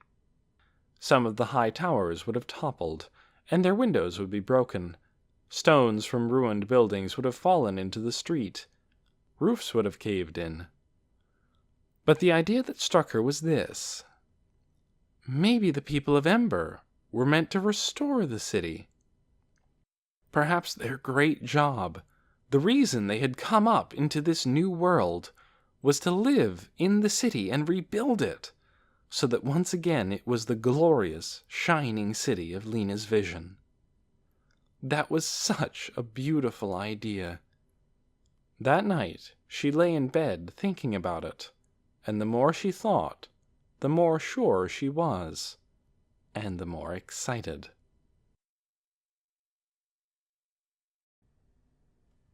Chapter 13. Taking Action. One evening, Dune wandered off by himself toward the far corner of the hotel, where the trees grew thickly and the undergrowth beneath them was dense. He made his way into the woods, to a thicket of vines all woven together like thorny ropes. Little lumpy fruits, some red and some black, grew on these vines. Dune had already discovered that the red ones were hard and sour, but if left to ripen they turned black and sweet. He had been checking the vines regularly. Each day there were more and more of the black ones. Today, he saw, there were more blackberries than red. He began picking them. Some he ate right from the vine. They were sweet and juicy. Others he put in a basket he'd brought with him to take back to the others in room 215. He heard footsteps behind him. A voice, he recognized it instantly, called out, "Dune!" He turned around, and there was Tick striding toward him, smiling his dazzling smile. Dune stood up. He'd been squatting to reach for the berries on the lowest vines. "Look what I found," he said, holding out a handful of berries to Tick. Tick took one and popped it into his mouth. His eyebrows shot up in surprise. "Terrific!" he said. He took the rest of them from Dune's palm. "So," he said, "are you going to save us again?" "Save us?" said Dune, confused. "Yes, from starvation. You're the hero of Ember. It's about time for you to save us again." It flustered Dune to be called a hero. He wasn't sure if Tick was admiring him or making fun of him. He couldn't think what to say next.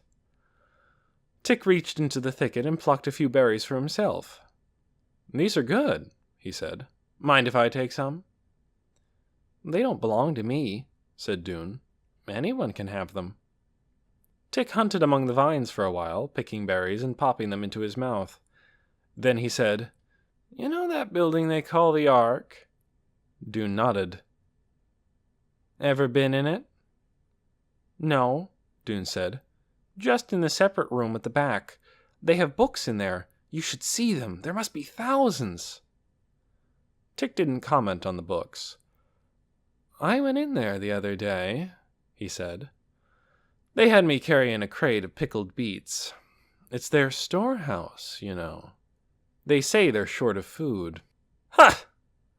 Tick gave a laugh that was more like a bark. "That place is full of food." "Really?" said Dune. "Really," said Tick, tossing 3 berries into his mouth. "There's jars of preserved fruit, and sacks of dried fruit, and every kind of pickle, and bags of corn, loads and loads of food. And we get limp carrots for our dinners. I believe there's a bit of stinginess going on." Dune frowned. He thought of his father, looking with dismay last night at the scanty contents of his dinner parcel. He thought about what Ordney had said at lunch the week before. "We just don't have enough for 400 extra people." Was this untrue after all? Tick had moved a few steps away and found a patch that was thick with berries. He was picking them rapidly, eating each one. When he spoke, his words sounded a little juicy. "I don't know about you," he said, "but I don't like unfairness." "I don't either," said Dune. He walked over to Tick and offered him the handful of berries he'd just collected. Tick took them all. "I believe an unfair situation needs to be corrected," Tick said. "Corrected how?" Tick wiped his red-stained fingers on his pants.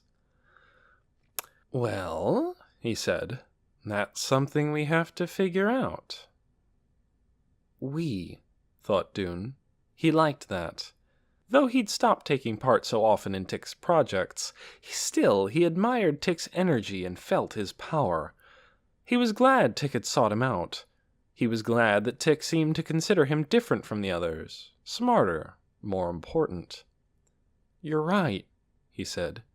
"We should do something." Tick nodded. "I don't trust these Sparks people," he said. "In some ways they seem very primitive. Do you know that they make fire by hitting two stones together?" "They do?"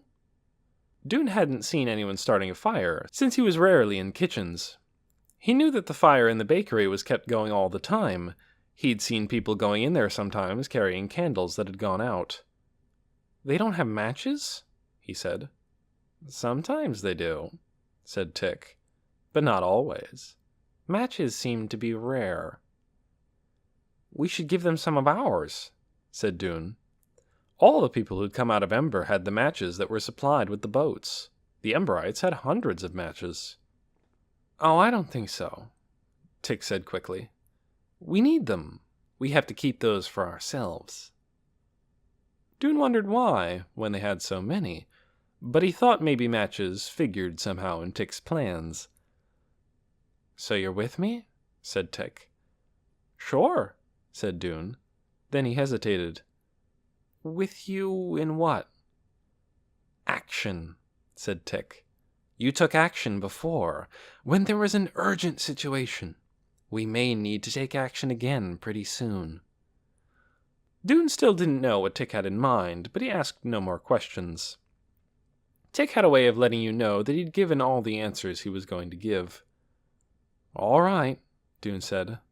"I'm with you." "Good," said Tick. He held out his hand, and Dune shook it. Tick grinned and walked away. Dune watched him lope across the field. For a moment he was lost in his thoughts. Food in the storehouse, stinginess, unfairness, figure something out, you're with me. When he came to himself again and glanced down at his hands, he was startled to see them streaked with blood. Had he scratched himself on the thorns of the vines? It took him a second to realize that what looked like blood was only berry juice, passed to his hand from Tick's. Lena made a plan. She'd hide among the boxes and crates on Casper's truck, and she would ride that way to the city. It was only a day's journey away. Surely she'd be able to find a way back. There must be other roamers on the roads. Of course, she could just ask Casper if she could go with him, but she was sure he'd say no. He was on some kind of important business. He wouldn't want to be bothered with her. It was best to go secretly. Once she had seen the city, she would know if it was the place where the people of Ember were destined to live. She was sure she'd know as soon as she saw it. Then she could hop out of the truck and find her way back. Casper might never see her at all. The next day, she tore a part of a blank page out of one of the doctor's books and wrote this note. "Dear Mrs. M., I have gone with Casper and Maddie on the truck. I will be back in 2 days, or maybe 3. There is something important I want to find out. Also, I need a change from here. See you soon. Love, Lena."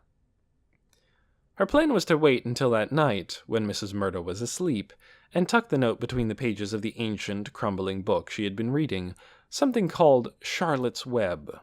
She kept urging Lena to look at it, but Lena said she wasn't that interested in spiders. It would be better for Dune. Mrs. Murdo read only in the evening, so Lena would have at least a day's head start before anyone knew where she was. A few doubts about her plan lurked in the back of Lena's mind. She knew Mrs. Murdo would worry about her. Poppy would miss her. And Lena didn't really like Casper, or trust him, and she knew that he and Maddie would probably be angry if they found that she had come along. It was a bit of a risky journey she was embarking on. But anything truly important involved risks, didn't it? She had taken a huge risk before, in the last days of Ember, and it had been the right thing to do. So probably this was the right thing too. She was so sure the city was their destination, and she was so determined to see the city for herself, that she turned her mind away from her doubts. It would be an adventure, she told herself. She would be fine. She got up before the sun the next morning. She crept out of her bed on the floor one tiny motion at a time. Poppy didn't stir, nor did Mrs. Murdo in her bed on the couch. In the half-darkness, Lena put her clothes on and pulled the pillowcase bag she'd packed the night before from its hiding place in the window seat. She tucked her note between the pages of Mrs. Murdo's book. Then, carrying her bag, she opened the door so softly it made no noise, and went out into the courtyard. Just beyond the gate, the truck was standing ready. The oxen weren't attached to it yet. They were down the road at the barn, to be brought later by the stable hand. Lena climbed onto the back of the truck. Its metal bottom was gritty with dust and bits of dry grass.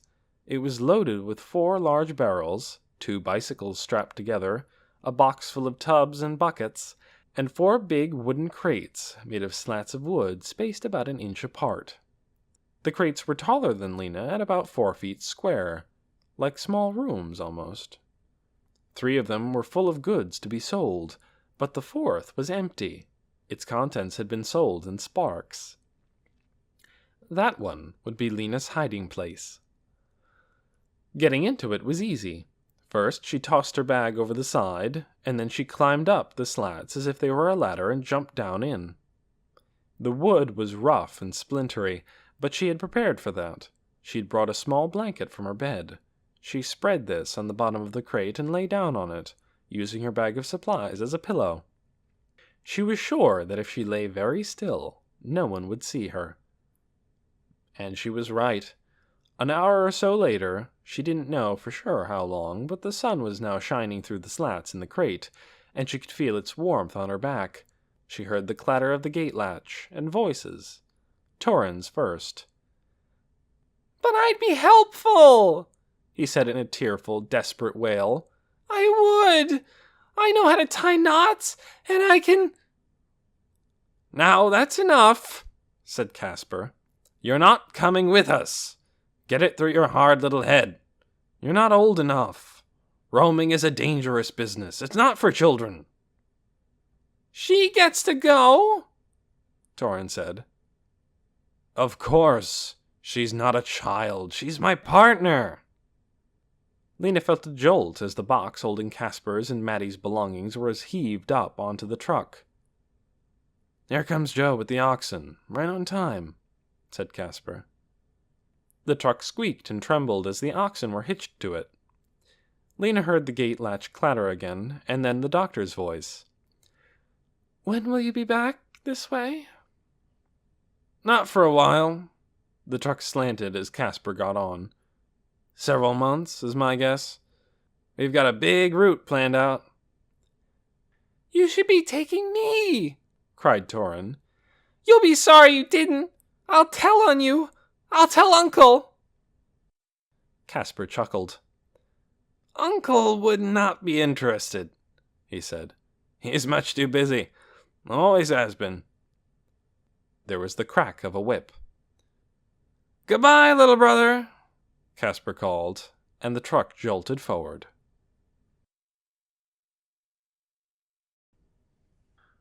Part 2.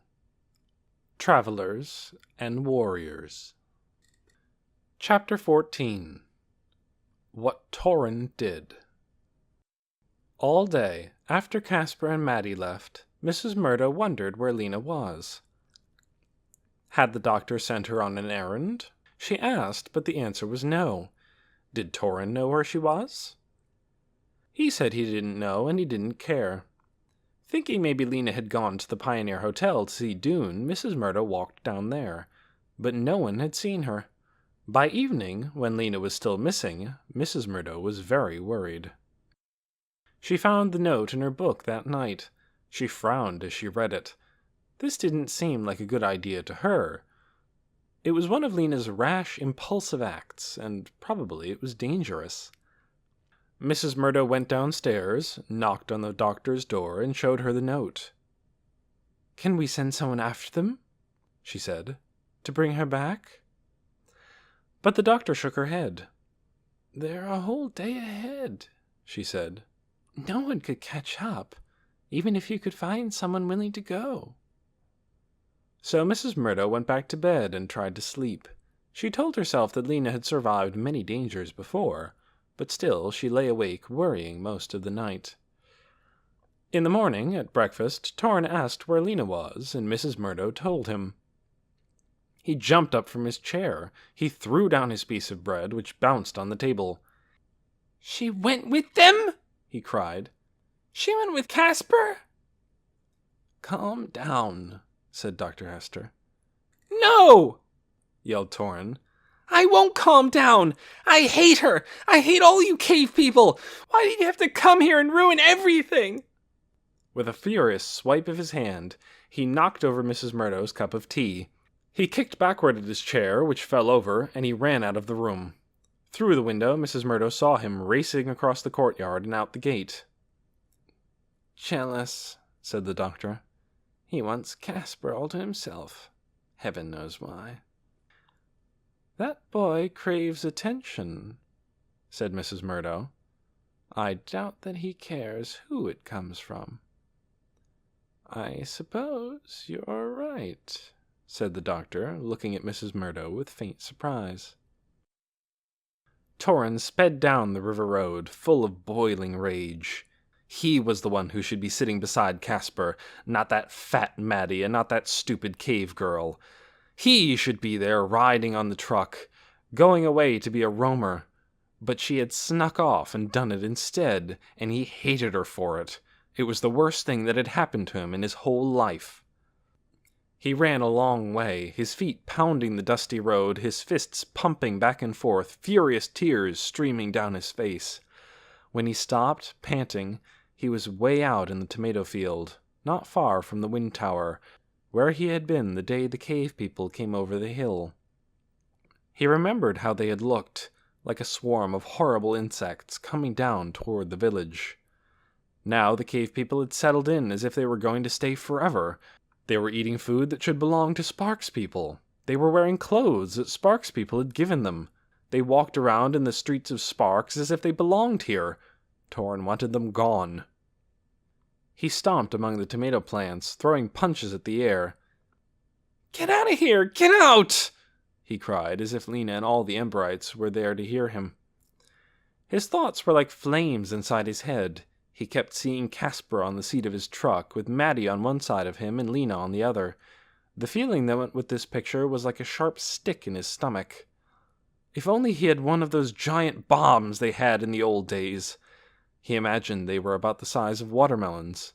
He would shoot one at Lena. Pow! It would sail halfway to the city and drop right on Caspar's truck and blow them all up. Then he would shoot another one at the Pioneer Hotel. Blam! It would flatten the building and blow up every one of the cave people. He longed to throw that big bomb. He could almost feel it in his hands. He'd come out at the end of the row of plants now, where a small whitewashed storage shed stood at the edge of the field. Crates of tomatoes were stacked nearby, ready to be distributed. Without thinking, Torrin grabbed a tomato from the nearest crate and hurled it against the wall of the shed. It splattered. Red water dripped down the white wall. It felt so good to do this that he did it again. In a fury, he snatched up one tomato after another. Wham! Wham! Wham! He flung them with all his might, until the window of the shed splintered, the wall was a bleeding mess, and a long mound of broken red flesh lay on the ground. He stopped and took a breath. What would the farmers think when they saw this? 2 whole crates of tomatoes, smashed. They'd be angry. But they wouldn't know he had done it, would they? No one had seen him. And that was when an idea floated into Torrin's mind. A really excellent idea. He smiled, thinking about it. He threw one last tomato, aiming for the dark, glass-toothed hole of the broken window. There was a satisfying crash as the tomato knocked something over inside. Torrin turned and ran, but he didn't go all the way home. When Doone came through town that morning on the way to work, he found Mrs. Murdo waiting for him by the side of the road. She signaled to him with one finger, and he left the stream of workers and came over to her. "Lena has gone off," she said. "I thought you should know." "Gone off?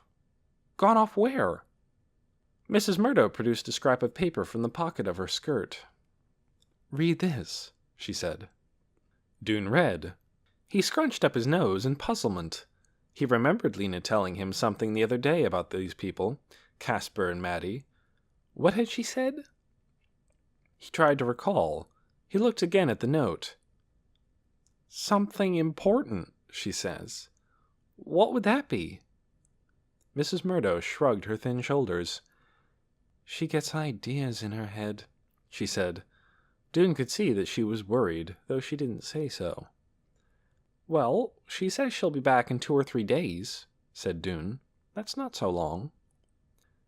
"The odd thing is," said Mrs. Murdo, "that Caspar, when he left, said he wouldn't be back for several months."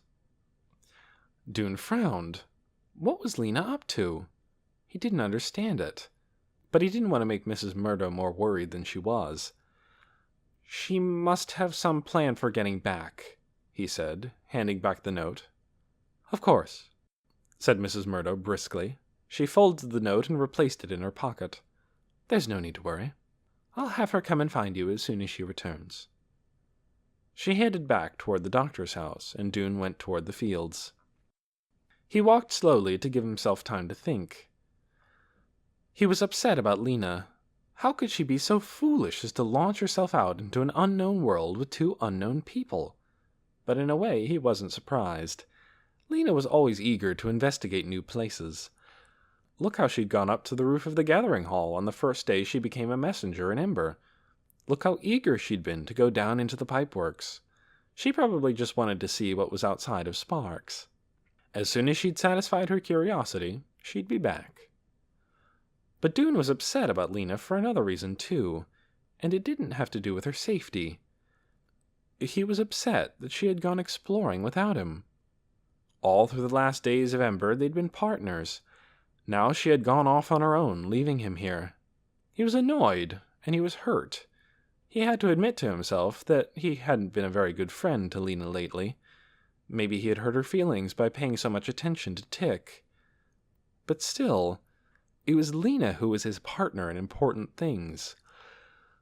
If she had an urgent reason for hitching a ride with Caspar, why hadn't she told him? Why hadn't she asked him to come along? He trudged toward the tomato field, head down, scuffing his shoes irritably in the dust. And so he didn't notice until he was right up to it that a commotion was going on by the storage shed. Everyone was crowded around it, and Chugger, the team leader, was yelling. Doone hurried forward to see what was going on. "Wasted! Wasted!" Chugger was shouting. 2 whole crates smashed! Who's done this? And the shed plastered with muck, and the window broken!" He glared at the crowd of workers. "Any of you know about this?" he demanded. "Anyone know what mad person did this?" No one said a word. Doone stared with horror at the mess on the wall. It looked gory, as if it were smashed animals instead of just tomatoes. He could feel the rage of the person who had done it. "I don't like this." Chugger said darkly. Nothing like this ever happened before you people arrived. I want it cleaned up right away. Walls washed, window fixed, mess cleared away. Get on it. Listen, said someone. Dune turned to see. It was Tick speaking. We didn't do this. Don't get all tough with us. Chugger whipped around. Who else would do it? Who else but one of you, always griping and grumbling? But we only just got here now. How could we have done it? Someone called out. Besides, we wouldn't, cried someone else. We would never waste food. More and more voices rose in protest. Dune added his, too, saying, It wasn't us. It couldn't have been. But Chugger just stood and scowled at them. Finally, he yelled, Quiet! Get to work! Just after that, Dune heard running footsteps behind him and turned to see Torin racing across the field. He was shouting in his shrill, high voice as he came. I saw, he cried, waving his arms. Last night I was out here, and I saw... He ran into the midst of the workers and stood, panting, his little eyes wild. I heard a thump, thump, thump, so I snuck up to see, and I did see. Well then, said Chugger, what did you see? I saw who threw the tomatoes. I saw who made that big mess and broke the window. He stood with his neck poked forward and his skinny arms held tight to his sides. His whole body was trembling with excitement. His eyes scanned the group of workers. It was him! He shrieked, pointing straight at Dune. It was him that did it! I saw him! Dune was so shocked that he couldn't make a sound. He stood with his mouth open, staring at Torin. Around him, a few people spoke up. He did not, said someone. He couldn't have. Anyway, he wouldn't. No, someone else said. He would never do that. But Chugger seized his arm and pulled him roughly aside. What do you have to say for yourself? Is this your doing? Dune shook his head. No, he said. No, that boy is lying. And why would he do that? Why would he take the trouble to come out here first thing in the morning and point to you and lie? I don't know, said Dune. Chugger released his arm with a push. I'll be keeping a special eye on you from now on, he said. But why? Said Dune. I didn't do this. How do I know that? Said Chugger. It's your word against his. And he's one of us. Chapter 15. A Long, Hot Ride. Lena lay very still, or as still as she could with the jolting of the truck over the rutted road. Her eyes were at the level of the space between the two lowest slats of the crate, so she could see out just enough to guess where they were, along the road by the river first, and then turning to go around the outskirts of the village. Occasionally she heard someone call a greeting to Casper, and she heard Casper's voice returning it. Maddie never said anything that Lena could hear. After a while there were no more voices. The sun beat down on Lena's back, and she began to get terribly hot and uncomfortable. She thought it might be safe to sit up now. The sound of the wheels would muffle any sounds she made, and she was far enough toward the back of the truck so that Casper and Maddie wouldn't see her moving. So she unfolded herself. She peered out and saw emptiness, vast stretches of dry, brown-gold grass. No people, no houses. It was an enormous space. She had not realized any place could be so big. Sometime in the afternoon, because of the heat and the rocking motion of the truck, and because there was nothing else to do, Lena went to sleep. When she awoke, she could tell right away that it was nearly evening. The air was cooler, and the sun was so low in the sky that she could no longer see it overhead. Its slanting rays came between the slats of her crate. A cramp gripped her stomach. It was partly hunger. She hadn't thought to bring any food with her. But it was mostly fear. They must be close to the city. And when they arrived, what would she do? And what would Casper do when he found her? The truck slowed and came to a stop. Lena felt Casper and Maddie jump down. "This looks like a good enough place," said Casper's voice. "Near the water, anyhow." "Looks all right to me." That was Maddie's voice. "I'll take the animals down to the stream," said Casper. Lena heard clanking and slapping sounds as he unbuckled the harness, and then the slow thud of hooves as the oxen were led away. What was Maddie doing? Lena heard a few footsteps, some rustling among the grasses. Then there was silence. She had to move. Her legs were cramped, and she had a pain in her back. Cautiously, she stood up. She stepped onto the first slat of the crate and then the second, and when she got high enough to look over the top edge, the first thing she saw was Maddie, sitting on the ground a few feet from the end of the truck, leaning against a tree and staring right at her. "Well, well," said Maddie. "Look who's here." Lena just stared. She couldn't move. Maddie heaved herself up from the ground and came over to the truck. She regarded Lena with a look that was half puzzled and half amused. "What in the world are you doing here?" "I want to see the city," said Lena. "Don't you know it's a 5-day journey?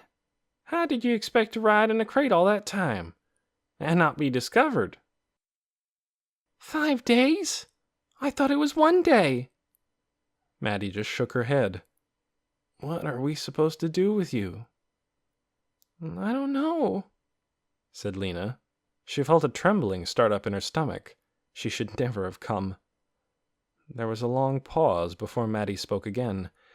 Then she said, "Listen, it would suit me fine if you came along to the city, if you're sure you want to." "I do want to," Lena said, though she wasn't really sure. "Good," said Maddie, "because it looks like you have no choice." She smiled. It wasn't an unfriendly smile, but there was a quirk in it that seemed to say, "What a situation." "Stay there, then," she said. "I'll be back." She stamped away. Lena watched Maddie heading toward a strip of green grasses and low trees that must border the stream. At the edge of this strip she could see Casper and the oxen. In all directions the landscape was the same she'd seen that morning. Gently rolling, empty of buildings, covered with brown gold grass. Here and there stood low, dark green, mushroom-shaped trees. 3 of them stood near the truck, their leaves dusty, their trunks thick and gnarled. The sun had gone down behind the hills in the west, and the sky there was scarlet. Though the air was still warm, Lena shivered. She sat back down in the crate, pulled her knees up to her chest, and wrapped her arms around them. Somewhere a bird sang its going-to-bed song. Then suddenly there were loud footsteps and Casper's voice coming toward her, and in a moment Casper's fist thudding against the crate. "Come out," he said. Lena climbed out and stood on the truck, looking down at him. "Jump down," he said. She jumped down. Casper glared at her. "So," he said. "A stowaway. What were you trying to do? Cause trouble? That's your idea of fun?" "No," Lena said. "I want to see the city." "What for?" A look of suspicion passed over Casper's face. "What do you know about the city?" "Nothing," said Lena. She wasn't going to tell Casper about her vision of the city, or what the city might be for the people of Ember. "I just want to see it." "Well, too bad," said Casper. "Why should I take you there? Why would I want an extra person to feed? A kid to look after? Your ride stops right here. You can go back where you came from." "1 second," said Maddie. "Listen to me before you decide. She could be useful to us." "Don't be ridiculous." Casper whacked his 2 big hands together as if to dismiss the subject. "Yes, she could," said Maddie. "When you're looking for something in a ruined place, you know how it is. Small spaces sometimes. Tippy rubble where you need to step carefully. A small, light person could go where we couldn't."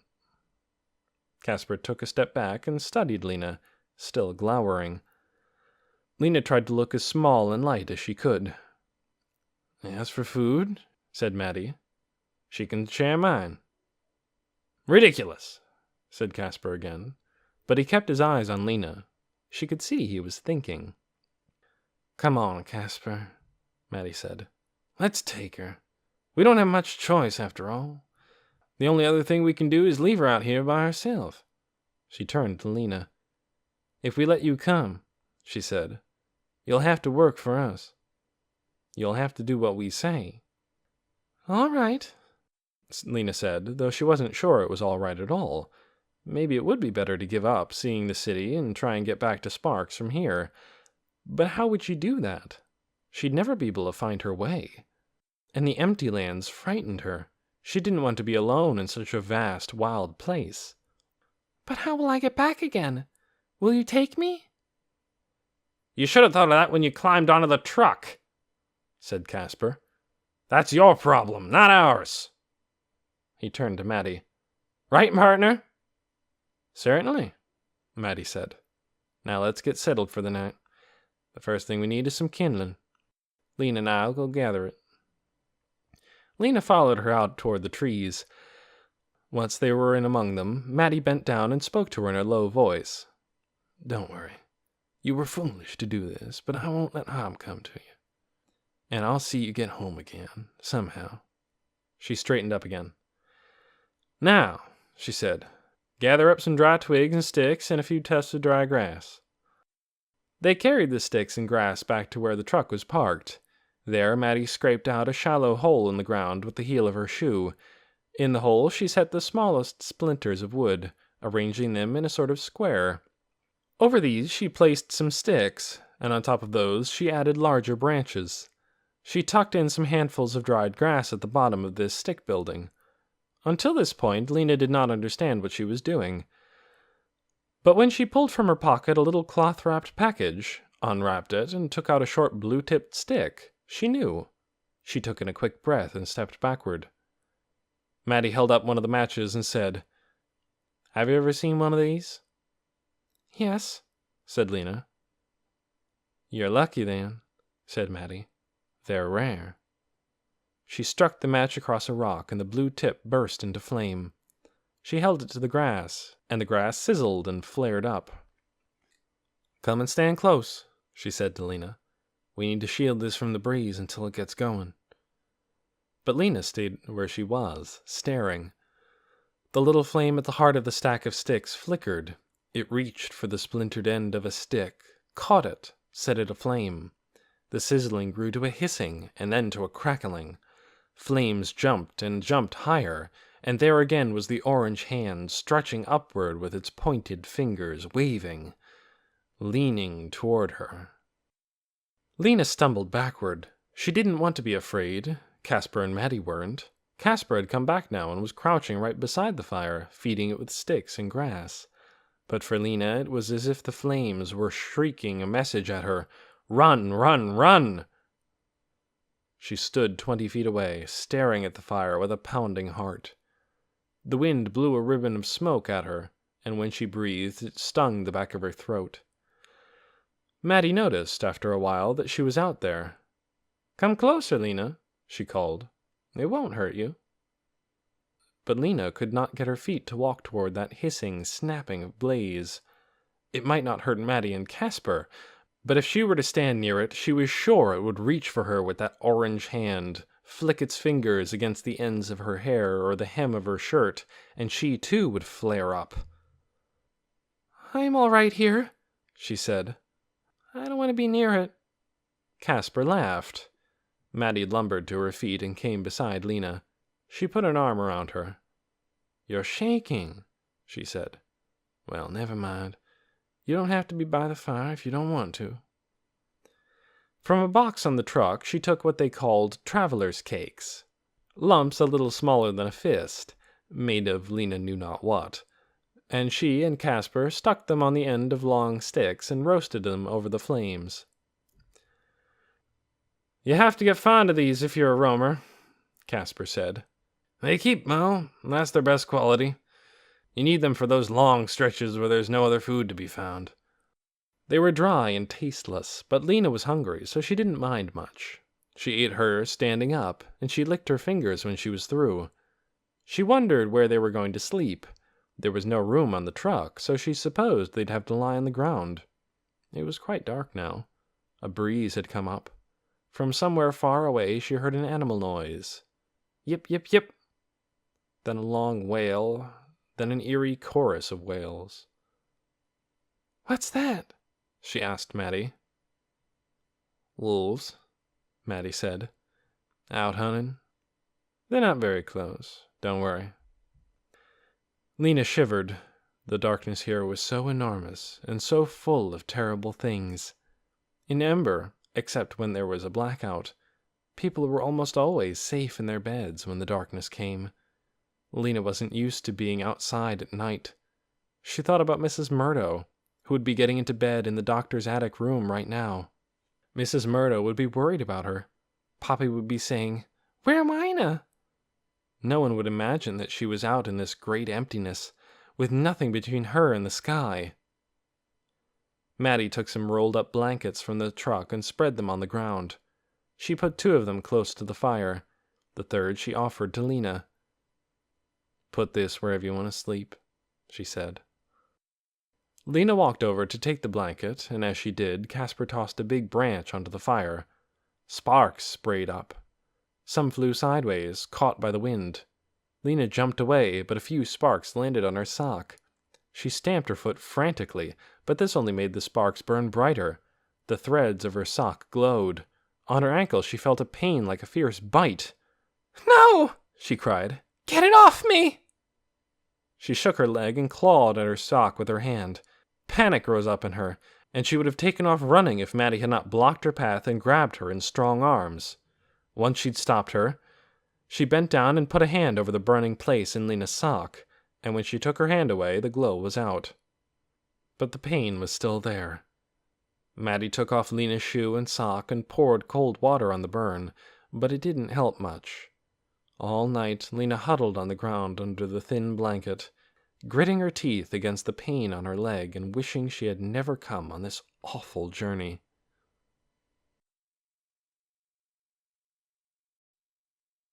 Chapter 16. The Starving Roamer. The next morning, after a breakfast of plums and coarse bread, they set out again. Maddie made Lena a place to sit at the back of the truck, between 2 of the crates. She took the blankets they'd slept on and spread them on the rough floor of the truck. Lena could sit on the blankets, lean against the nearest crate, and dangle her legs over the truck's back edge. The burn still hurt this morning. It was a reddish, angry-looking blister. After a while, as the sun came up and sweet grassy smells arose from the earth, Lena began to enjoy herself again. She watched the countryside fall away behind the truck, stretches of brown gold grass as big as the sky, trees like hairy spikes, rocky slopes. And this is how it was for 4 more days. At night they would find a place by a stream to sleep, if they could find a stream. They passed other ox-pulled cars and trucks on their way, both going their direction and coming back. They would stop and talk with these roamers and sometimes trade with them for food. Casper always asked if they'd been to the city. Very few of them had. The ones that had been there just shook their heads when Casper asked if they'd found anything interesting. "That's a waste of time to go there," they said. "Don't bother." Most of the roamers they met had been scavenging in what they called the suburbs, which Lena understood to mean towns that lay around a city. Casper and Maddie hardly spoke to her at all during the day. Around noon they would stop the truck and get something to eat from the chest of provisions they had brought. At first there was dried fruit, but they soon used that up. After that it was travelers' cakes, morning, noon, and night. Casper always went to sleep right after he'd filled his belly. He lay back on the ground and snored. Then Maddie would beckon to Lena with a tilt of her head, and they would walk away from Casper and find a place to sit, often beneath a tree, one of those trees that spread their branches out like the top of a big mushroom. They would sit in the soft grass and look up at the sky through the tree's branches. Sometimes a breeze swept across the land and brought them the scent of dusty earth and dry weeds. After lunch on their second day of traveling, Lena asked Maddie where she came from. "A horrible place," was all she said. "Horrible in what way?" "Small, cold, and poor. Houses made of old boards. Bad soil for growing things. Never enough food. Place that was withering." "What does that mean, withering?" Lena asked.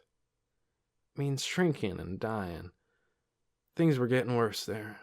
There was too much sickness, too much hunger, too much unhappiness. People were always quarreling, and a lot of them were leaving. It was ending, the place where I came from. I wanted to be somewhere that was beginning." "Our city was ending too," said Lena. She looked up at the blue sky and thought about the sky in Ember. Utter blackness, not a speck of light. No lights shone anywhere in Ember now. "There's no one left in our city," she said. "Sparks is a place that's beginning," said Maddie, "if it can get past the hard spots." "Hard spots?" "Yes, like suddenly having to take in 400 people." "Oh," said Lena, remembering the conflicts in the village and all the reasons she'd wanted to get away from there. Her heart sank. "Maybe by the time we get back, that will all be over. All that trouble," she said. "Maybe," said Maddie. "I hope so. Sparks is a whole lot better than where I came from." "I can understand why you wanted to leave that place," said Lena. "Pretty badly," said Maddie. "Bad enough to take up with a fool." "Fool?" Maddie just tipped her head toward the sleeping Casper. "You came with him just to get away?" Lena whispered. Maddie nodded. "Romas hardly ever came to our little settlement," she said, "mainly because we had nothing to trade. Casper was only the second one I'd ever seen. I thought I might never see another, so I grabbed the chance." "Why couldn't you just leave by yourself?" "I thought of it," Maddie said, "but I didn't know where to go. I didn't know the roads or where the settlements were. I didn't know how I'd get food. I guess I wasn't quite bold enough to go alone." "When you got to Sparks, you could have stayed there," Lena said. "You didn't have to keep traveling with him." "I would have stayed," said Maddie, "if I hadn't promised to help him on this quest of his. I try to honor my promises if I possibly can." That afternoon, as they traveled on across the rolling hills, Lena thought about places that were ending and places that were beginning. She knew about endings. Now she wanted to be part of a beginning. Maybe the people of Ember could begin again in the city. If not, well, she wouldn't think about that until she had to. On the second night, they pulled up beside the ruins of a town. Not much was left of it, but you could see that once there had been hundreds of houses. The concrete foundations, overgrown with weeds, lined up along curved streets. Here and there a wall or a chimney was still standing. Casper stopped the truck just beyond the outer row of ruins, and Maddie went around to the back and opened the trunk that held their dwindling supply of food. They had stopped beside a ditch where a trickle of water ran. It was green, scummy water, but Lena drank it anyway. It was all there was. Casper seemed especially grouchy. His pink face was splotched and damp, and his eyes looked inflamed. He had forgotten to twist his mustache into points, and it hung down at the corners of his mouth. He dug a crumbling traveler's cake from the trunk and glowered at Maddie. "What's the matter with you anyway?" he said. "You haven't been very chatty lately." "I'm never chatty," said Maddie calmly. Casper took a savage bite of his cake. "It's like traveling with a tree stump," he said. "I thought you were going to be a pleasant and helpful companion." Maddie did not reply to this. She chewed serenely, gazing out over the acres of fallen houses. Lena realized there was a certain beauty in Maddie that she hadn't seen before. Her back was straight, she held her head high, and there was something unswayable in her. The bones of her face were strong, and her gaze was firm. There was nothing fluttery about her. You could see that Caspar was finding out that she was not what he'd taken her for at first. She was more than he'd bargained for. On the third day, near evening, they saw a truck coming toward them from a great distance away.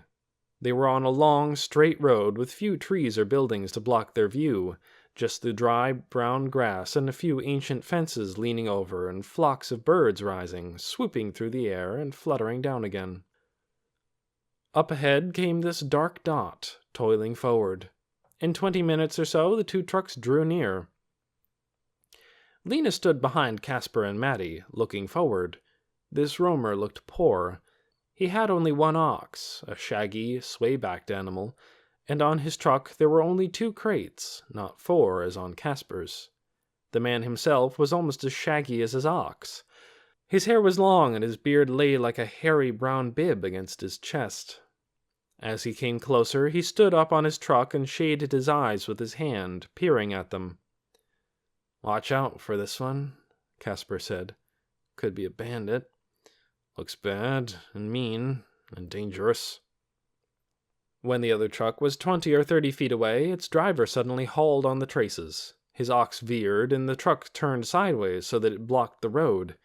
Lena couldn't tell if he'd done this on purpose. His movements were jerky, as if something was wrong with him. He climbed down from his truck and stood in front of it, his neck tucked down and his shoulders hunched as high as his ears. His eyes glittered in his hairy face.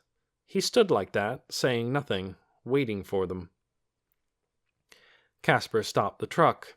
He stood up and leaned forward. "Out of my way, you ragged wretch! Move that flea-bitten rig!" The roamer came a few paces closer. His mouth opened, a hole in the tangle of beard, but no words came out. Lena could see the back of Caspar's neck flush deep red. "I said, out of my way!" He snatched up his whip and sent the long lash curling out toward the man and snapped it a few feet from his face. The roamer let out a howl. He lurched toward them. All this happened in only a minute or so. Lena's heart was beating wildly. Was this a bandit? Was he going to attack them? She ducked down behind a crate and peered between the slats. Caspar raised the whip again. "Come any closer and I'll cut you to shreds!" he shouted.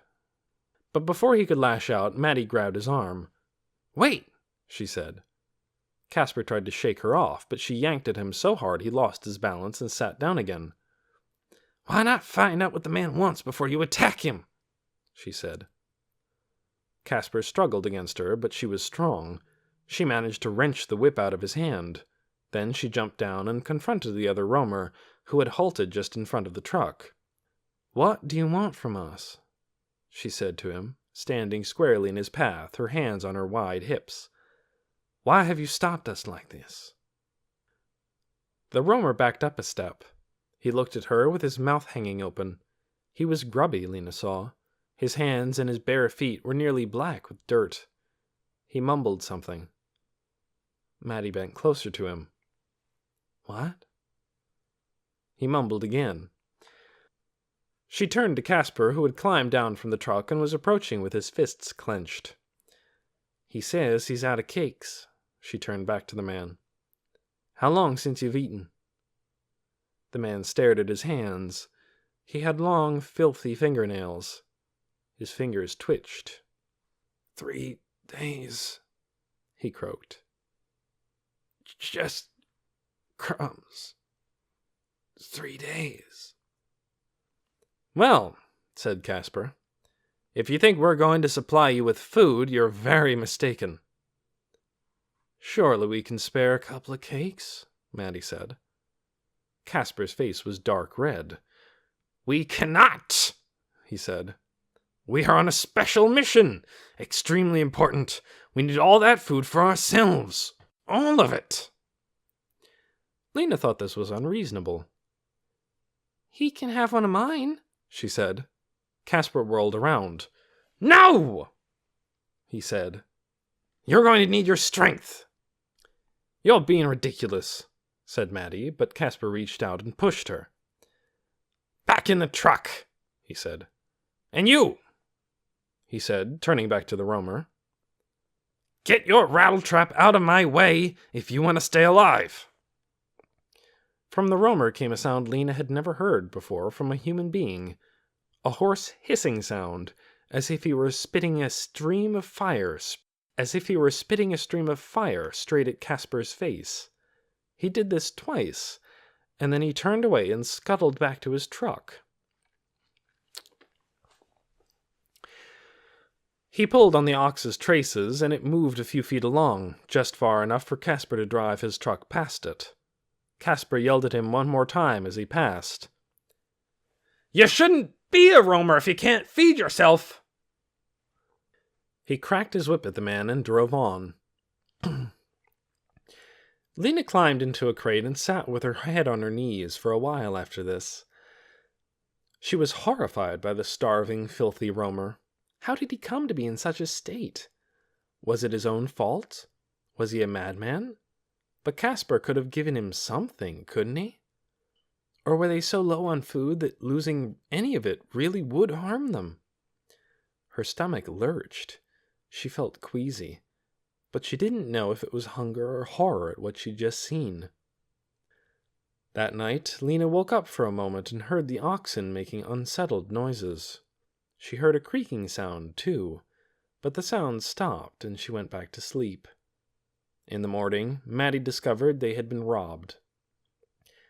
"Well, well," she said, opening the food chest. "Look here." "What?" said Casper, who was wetting his mustache with spit and twisting it into points. "Someone's been into our food," said Maddie. "I wonder who." Casper jumped to his feet. "Into our food?" "He didn't get much," Maddie said. "Just 3 or 4, I'd guess." She put her hand in the chest and felt around. "But he left us something." Sputtering with rage, Casper hauled himself up onto the truck. When he looked into the food chest, he let out a string of furious swear words. Lena crept out from under her blanket and stood up. "What is it?" she said. "What happened?" "Our friend from yesterday has been for a visit," said Maddie. "We wouldn't give him what he wanted, so he took it. And left something for us, too." "Left what?" said Lena. Casper was shaking with fury. His face was dark red. "Looks like dirt," said Maddie. "I think he took what he wanted and dumped a bag of dirt on the rest." She wrinkled her nose. "Might be some ox droppings in here, too." "The skunk!" Casper cried. "The miserable rat!" "In my opinion," said Maddie, "you should have given him a couple of cakes in the first place." "I didn't ask for your opinion," said Casper. "You're going to get it anyway," said Maddie, suddenly fierce. "You turned a crazy old guy into an enemy in less than 2 minutes. You did it. You've done it over and over. I've seen you. You approach people like an enemy, and bam! They turn into one, whether they were to begin with or not." "It's my policy to be ready to defend myself," Casper said, scowling, "at any moment." "Fine," said Maddie. "So now, because of your policy, we're out 4 cakes instead of 2, and we have a lot of dirt on the rest." She closed the chest, stood up, and glared at Casper with a mixture of anger and scorn. "If you ask me, making friends is a better defense than making enemies." "I didn't ask you," said Casper. On the 4th day, they went uphill, hour after hour. The heat was terrible. The only water they found was at the bottom of a deep ravine. All 3 of them scrambled down, half stepping and half sliding, carrying Casper's biggest pots, and, sweating and gasping, they lugged the filled pots back up so that the oxen could drink. Then they went uphill some more. It was late afternoon by the time they came to the top of the ridge. Lena was so tired by that time and so hot that she felt like a boiled vegetable, limp and runny. She was a bit dazed, too, only half awake, And so she was startled when the truck jolted to a stop and she heard sharp exclamations from Casper and Maddie. She jumped down and went around to the front. A tremendous view of land and water lay before her. Such immense water she had never seen. Green-blue, glinting in the rays of the late sun, white ripples racing across its surface. To her right it stretched as far as the eye could see. To her right it stretched as far as she could see, but straight ahead she could see the shore on the other side, green trees covering the ground, and hills rising beyond. "The bay," said Casper. "This means we're almost there. We go around the end of it, and then north." "When do we get to the city?" Lena said. "Tomorrow," said Casper. His wide face broke into a grin, and he laughed his high, weird laugh. He opened and closed his fingers, stretching and gripping, as if he were imagining taking hold of something. "We'll be there tomorrow, and then our work begins."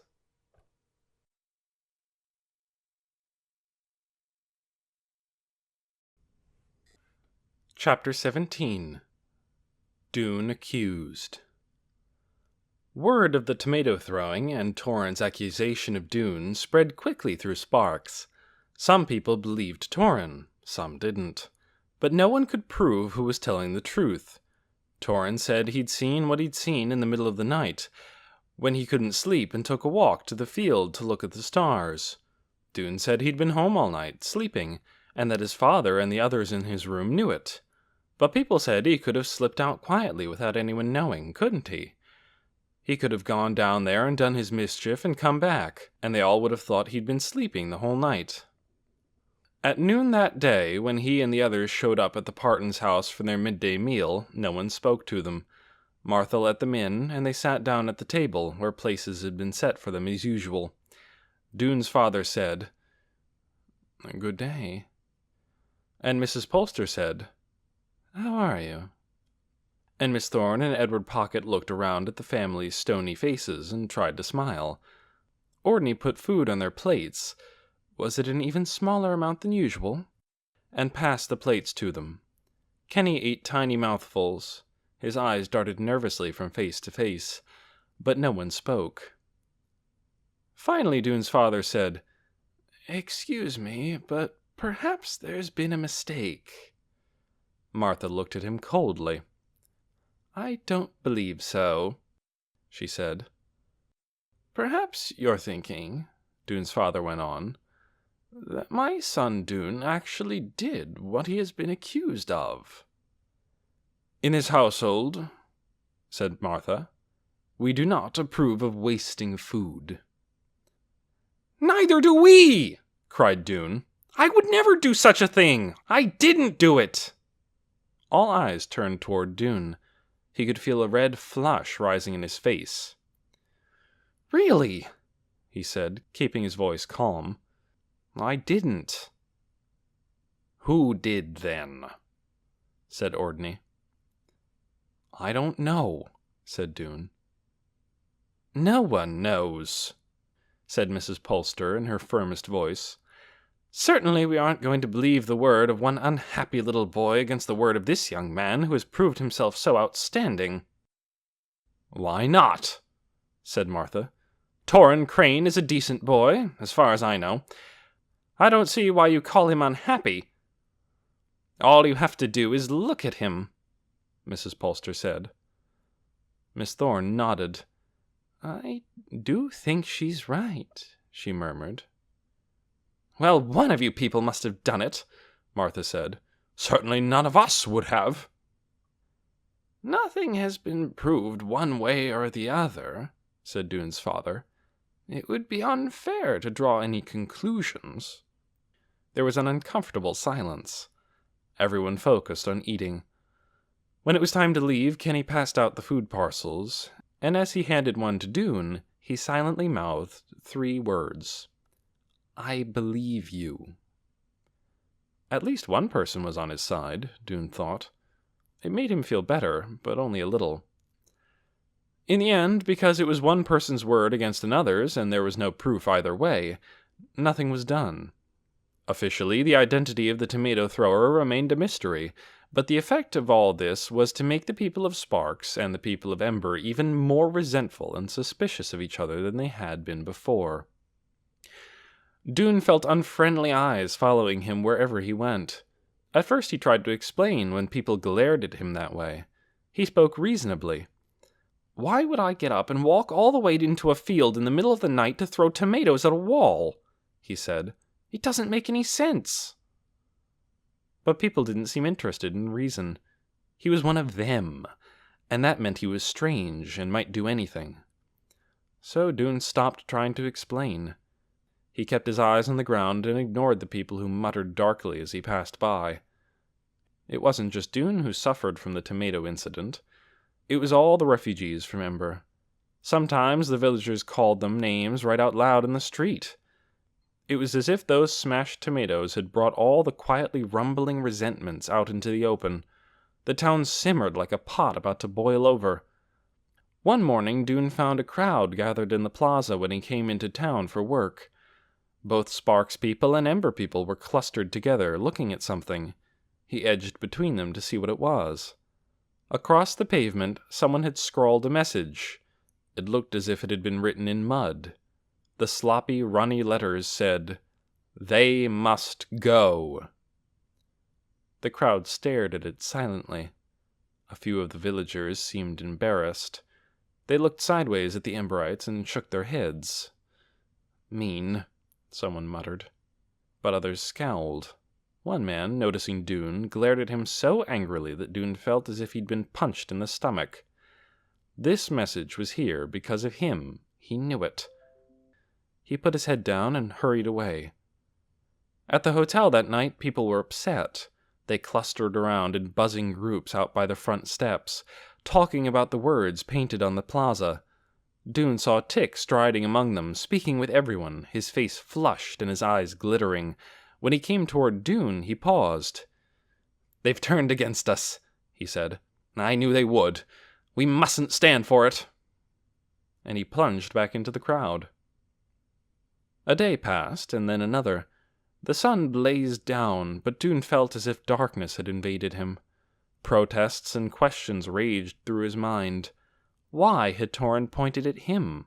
Was it just at random, or had he singled him out for some reason? Why did Chugger believe Torrin and not believe him?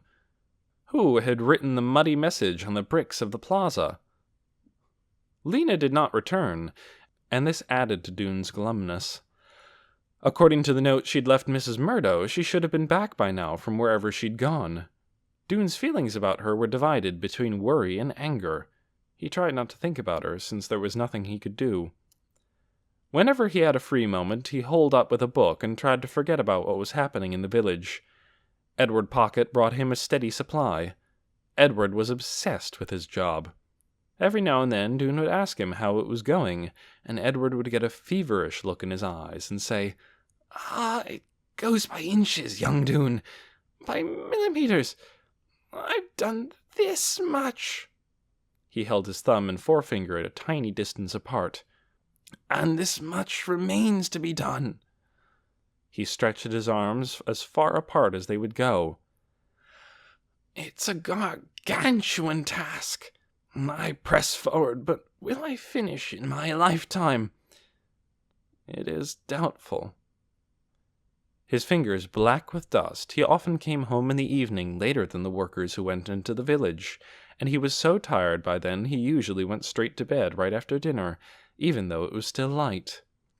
Doone would hear him mumbling in his sleep inside the closet. He could only make sense of a few words. "Caterpillars," Edward would say. "Cathedrals, cattle, chemistry, Christmas." Then he'd groan and thrash about, banging his bony limbs against the closet door, and go silent for a while. When he muttered again, he'd be on to a different letter. Hamlet, Harry Potter, Hawaii, heart surgery, hippopotamus, hog farming. Doone imagined that Edward's mind was so stuffed with information by now that there wasn't room for any more, and the excess had started leaking out in the night. Sometimes Doone passed the Sparks school on his way to work in the morning. It was a small building with a wide open porch all around it, where the students often sat to do their lessons. The children of the village, there weren't very many of them, went to school only a few hours a day, and only until they were 10 years old. Kenny Parton went there. He would wave to Dune when he saw him going by, and before the trouble with the tomatoes, the other children would look at Dune curiously, a few of them smiling. But the first time Dune passed the school after the tomato trouble, he saw 15 or 20 cold-eyed faces turned toward him.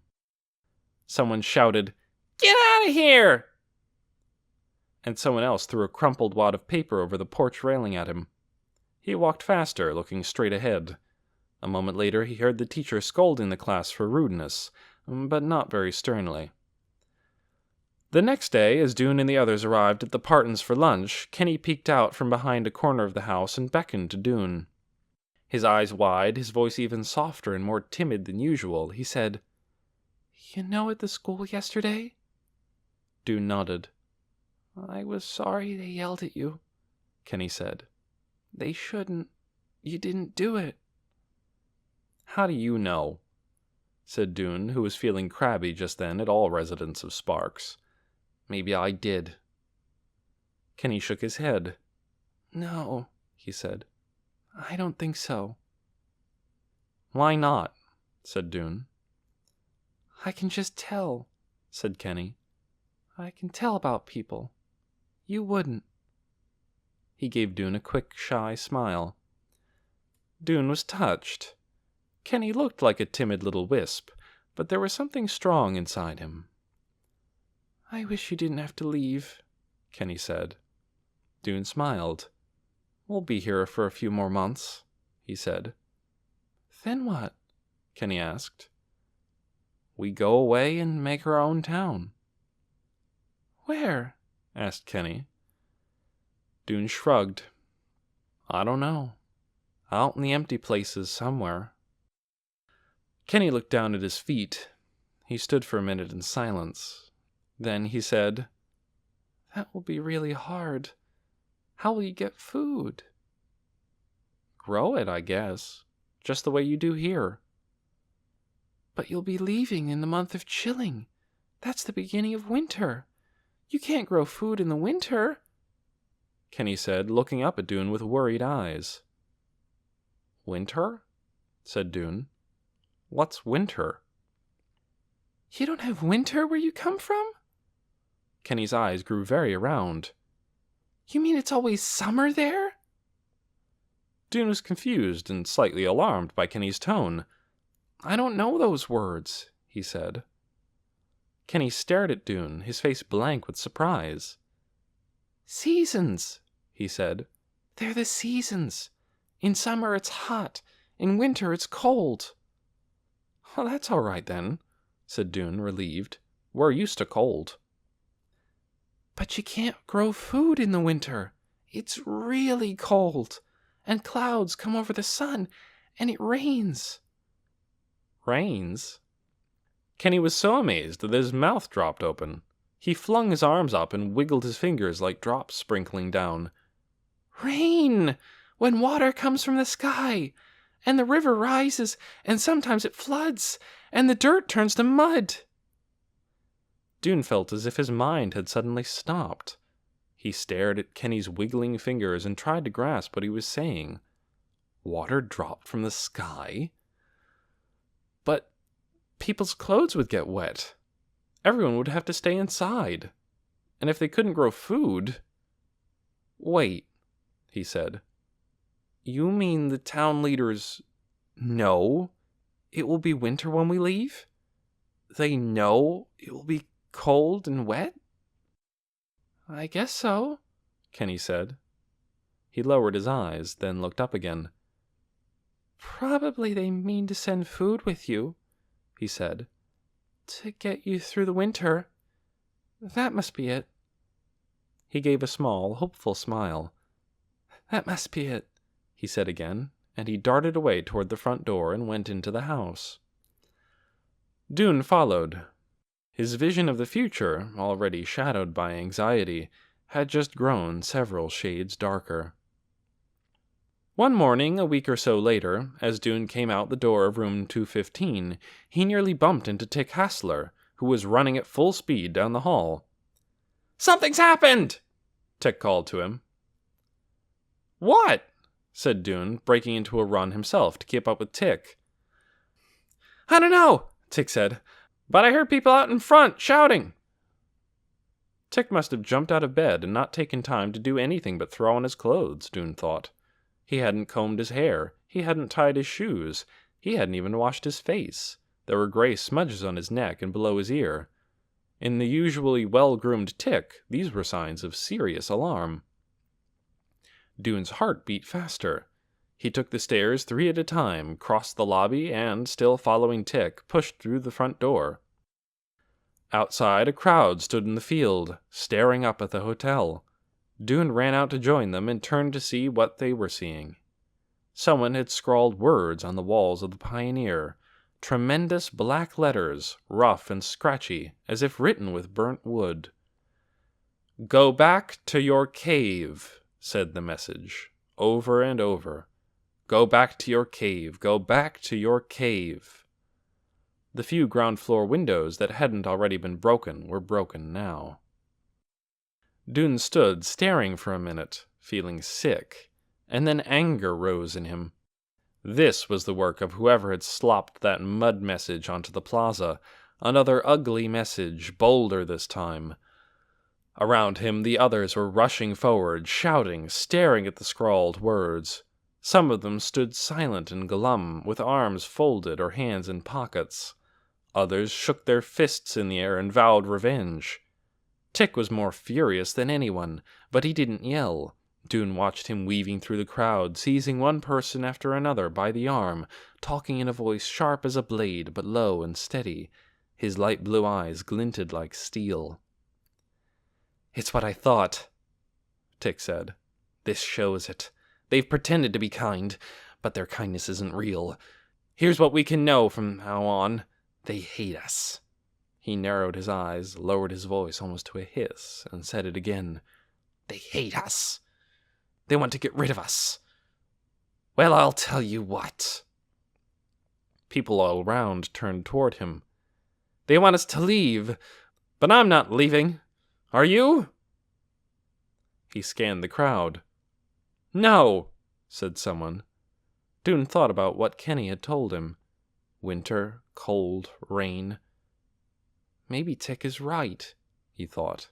They do hate us. "Do you like being called cave people?" Tick cried. "Do you like being told to crawl back into a cave?" And angry voices, 20, 50, 100 of them, cried, "No! No!"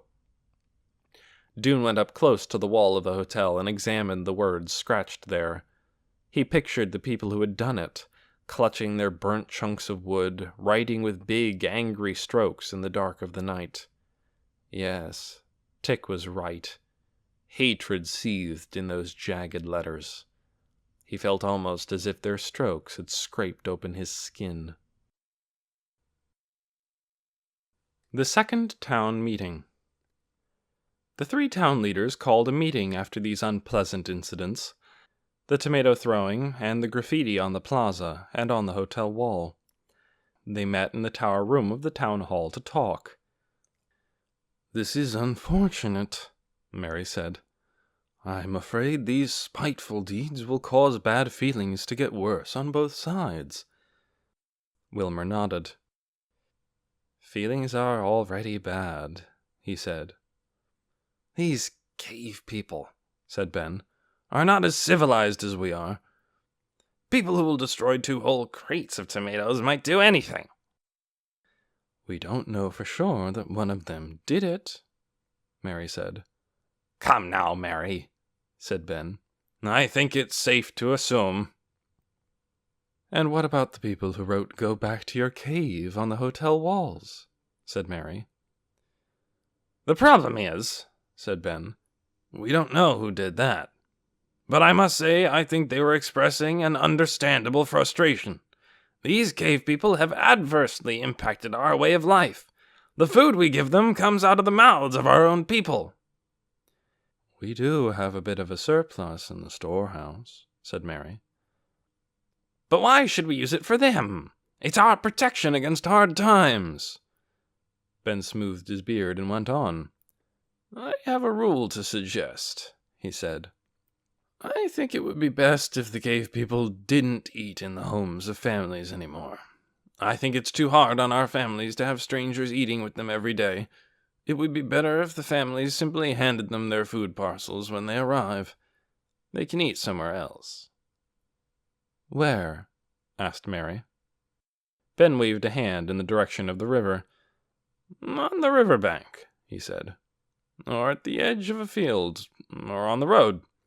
I don't really care where they eat, he said, as long as they don't intrude on our households. Quite a few people have complained of the inconvenience, said Wilmer. The Parton family seems the most unhappy. That's because they have that evil boy, said Ben, the one who threw the tomatoes. We don't know that he's the one who threw them, said Mary. We're as sure as we need to be, said Ben. So they voted. Should they make that rule? Mary voted no. Ben voted yes. Wilmer hesitated for a few seconds, his eyes darting between Mary and Ben. Finally, he voted yes. I suppose this will make things better, said Wilmer. I'm sure it will, said Ben. We need to make it clear that this town belongs to us. This is our place, and these people are only here because of our generosity. Because of our generosity. I think we have made it clear, said Mary. We went all that trouble to make a flag and put it up on the town hall. No doubt that will help, said Ben. Still, we must constantly reinforce the message.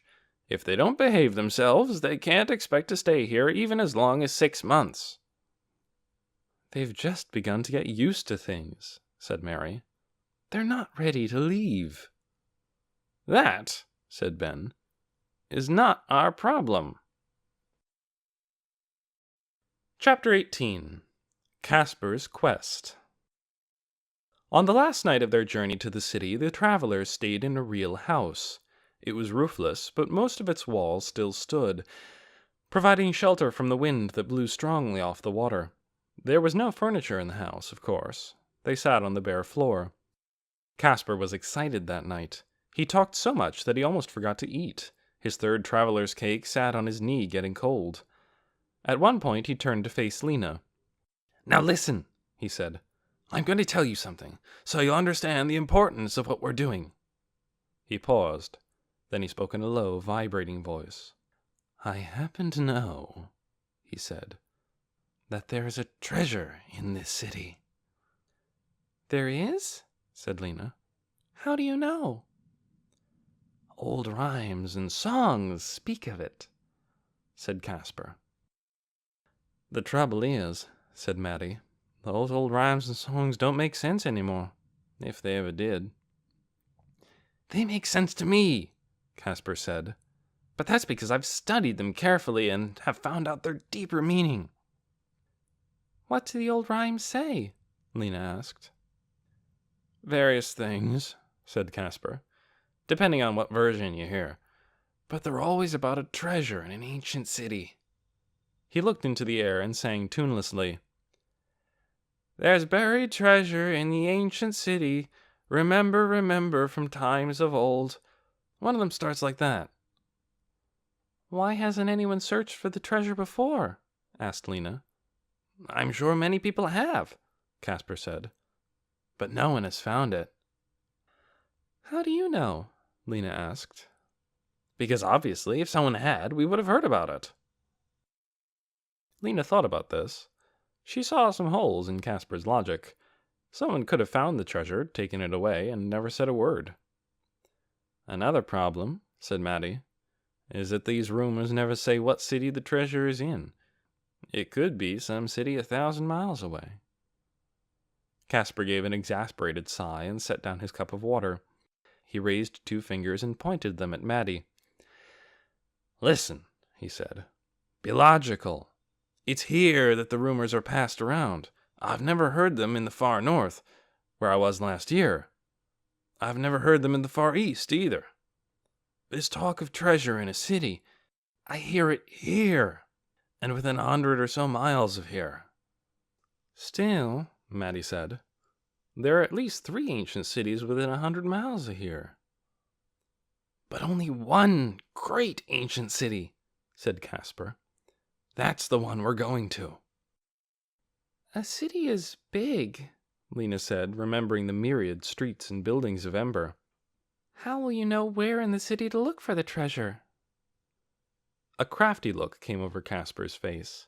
He smiled, with his lips pressed together and his eyes narrowed. That's where my careful study comes in, he said. Many, many hours of study. I've written down every version of the rhyme I've heard, which is a great many, 47 to be exact. I've compared them word for word, letter for letter. Then... Caspar paused. He looked at them in a way Lena recognized. It was the same way Torin looked when he was about to make a big impression. Then I applied my skill with numbers. Numbers? Said Lena. That's right. What you do is, you count the letters in the words. You count them all different ways until you start to see a pattern. The pattern is the key to the code, and the code tells you the secret of the message. He sat back, looking highly pleased with himself. And the secret of the message, Lena said, confused. Is the location of the treasure, of course. Caspar slapped a hand on his big thigh. It's obvious, once you've figured it out. Street numbers, building numbers, it's all there. Well then, said Maddie, what is the location of the treasure? Caspar jerked his head back. You think I'd tell you? He said. I thought I was your partner in this, said Maddie. You'll know when it's time, said Caspar. Until then, the information stays strictly with me. Lena glanced at Maddie in time to see her rolling her eyes toward the sky. That night, Lena couldn't sleep. Animal sounds kept her awake, scrambling and snuffling just beyond the walls, and a strange hooting in the distance. Dark thoughts troubled her, too. Caspar's search sounded all wrong, somehow. She didn't want to help him. The thought of it filled her with dread. She lay on the hard floor of the house, staring at the black sky, feeling worse and worse, until finally she decided she must try to think about something else. So she said to herself, over and over, for a long time, "Tomorrow I'll see the city. Tomorrow I'll see the city." They traveled the next day, mile after mile, along a road that was nearly straight, though they had to trace a winding path around the places where pavement was pitted or thrust up or crumbled away. On their right was the vast green sheet of water, bordered by waving grasses where great white birds stood knee-deep in pools and rose like floating paper, and flocks of blackbirds flew up, trilling into the air, their shoulders red as blood. On the left was a forest of trees so thick they hid all but the briefest glimpses of the ruined buildings among them. Lena's excitement was rising. She rode standing up now. She had climbed back into the crate and stuck her feet between the third and fourth slats of the side, which put her at the right height for holding on to the top edge and looking forward. She could see over Caspar's and Maddie's heads to the rear ends of the oxen, their sharp hip bones sticking up, left, right, their tasseled tails switching back and forth. The sun sank lower in the sky until it was directly ahead, blazing straight into Lena's eyes. "We'll be there before night," Caspar said. The road began to slope upward. Hills rose on either side, and soon Lena could no longer see the water, just the brown humps of the hills, spotted with clumps of trees and scarred here and there by the remains of old roads and buildings. The air was cooler. They rounded a curve, and all at once the city lay before them. Chapter 19. Unfairness, and What to Do About It. In the days after the hateful words had been scrawled on the wall, Dune went to work grudgingly. He didn't want to work with people who did such awful things. He had to remind himself that they weren't all ignorant brutes, and that they were still giving the Emberites shelter and food, even though they were no longer allowing them to eat with their lunchtime families, and even though they were planning to send them out to fend for themselves in the winter. But the people who had written those words, no one was trying to find out who they were. No one was punishing them.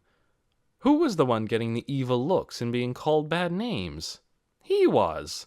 He who had done nothing. He couldn't stand the wrongness of it. He felt it physically, as if he were wearing clothes that were too tight, a shirt that pinched him under the arms, pants that were too short and too snug. Unfair, unfair, he kept thinking.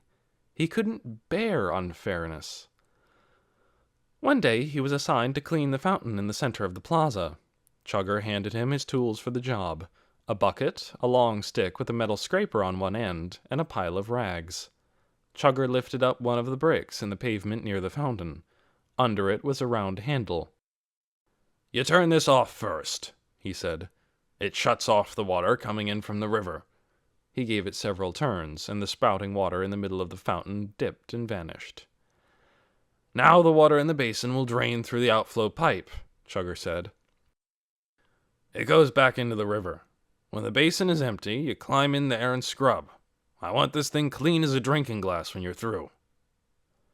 Chugger left, and Dune watched the water level slowly going down. The lower it got, the more green scum was revealed. It coated the inside of the fountain like slimy fur. He plunged his stick into the water, scraped it along the fountain's inner wall, and pulled it out again. Wet green strings swung from the end of it, and he shook them off into the bucket. He thrust the stick in again, scraped again, brought up more muck. Into the bucket it went. For the next 10 minutes he scraped the bottom and sides of the fountain with his stick and filled the bucket with slippery strands of scum, along with a few apricot pits, dead bugs, and rotting leaves. The water was about half gone now, but it seemed to be draining very slowly. Probably, Dune reasoned, this was because the outflow pipe was getting blocked up with all the loosened scum being drawn toward it. But because the water was so murky, he couldn't see where the outflow pipe was. At that moment, Chugger came up behind him. "What the heck is taking you so long?" he said. "If you'd had any sense, you'd have figured out the drain is clogging up." He grabbed the stick out of Dune's hands and began probing in the water. "I did figure that out," Dune said, "but I couldn't see where it was because—" "There," said Chugger, who wasn't listening. He'd pried loose a clump of soggy crud, and the water level was once more going down. He thrust the stick toward Dune again.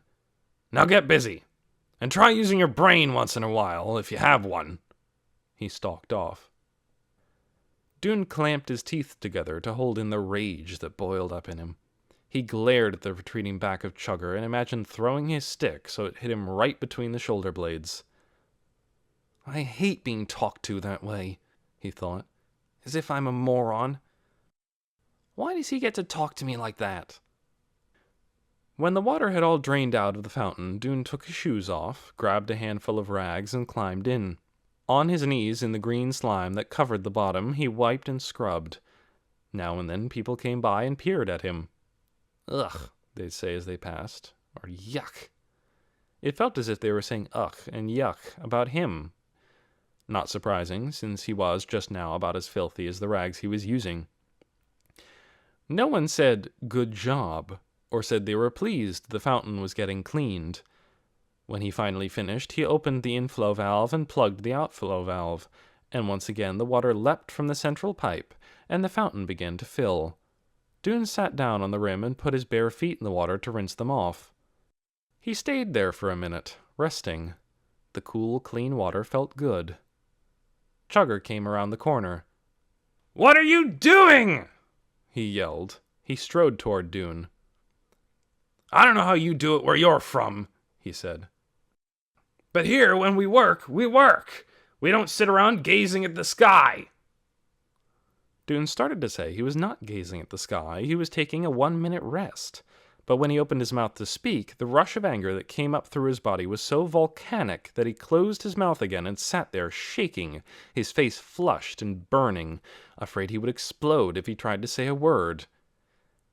"Do not get angry," he told himself, remembering the advice his father had given him so many times. "When anger is in control, you get unintended consequences." "You don't speak when you're spoken to?" said Chugger. "Maybe you didn't hear me. Maybe I need to make it clearer." He took a deep breath. His voice came out in a hoarse bellow. "Get moving, you stupid barbarian! Now!" He seized Dune by the arm and yanked him backward. That was when Dune felt his rage shooting up like steam, unstoppable. "Let go of me!" he screamed. "I'm not the barbarian! You are! You are!" He tried to jerk away from Chugger, but Chugger held on. Dune pulled harder, wrenching his whole body sideways and slamming against the bucket, which was next to him on the rim of the fountain. The bucket went flying, spewing its slimy contents over a girl who happened to be passing by. She screamed and slapped at the stinking green sludge running down the front of her shirt. People rushed up to her and shouted angrily at Dune, who gave one more frantic pull and finally freed himself from Chugger's grasp. For a second, he and Chugger stood glaring at each other. Dune knew how he must look to the people around him. Clumsy, filthy, wild-eyed, and, worse than that, a violent boy. The kind of boy who would waste good food. The kind of boy whose ugly, fiery temper could cause real damage. He turned and stalked away. No one tried to stop him. He realized when he'd gone a short distance that he'd forgotten to pick up his shoes, but he wasn't going to go back for them. He ran barefoot all the way to the Pioneer. "I've done it now," he thought. "I've made everything worse. And yet none of it is my fault. I was trying hard to do my job, and trying even harder not to get angry. But look what happens." The unfairness of it, the tremendous injustice, felt like a stone in his heart. "We will do something about this," Tick said to Dune that night. They were standing by the hotel's back stairs, where they'd encountered each other on the way in from the outhouses. "You're being abused. We all are. We mustn't stand for it." Dune nodded. He told Tick about Winter, and now Tick was more outraged than ever. The look on his face was hard and determined. Dune admired Tick's strength, and the way he always seemed to know what to do. He himself was never so absolutely clear. He saw too many sides of things. It confused him. "What should we do?" he asked. "Strike back," said Tick.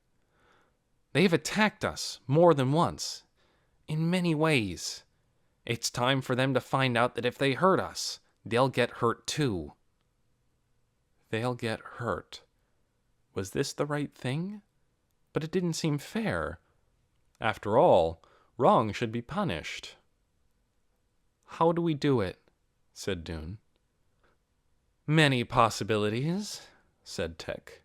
He leaned against the wall beside the stairs. He had a red patch on his arm, Dune noticed, that he kept scratching at. It was the first time Dune had seen that Tick, too, suffered from the bites and scrapes that plagued the rest of them. "He isn't perfect," Dune reminded himself.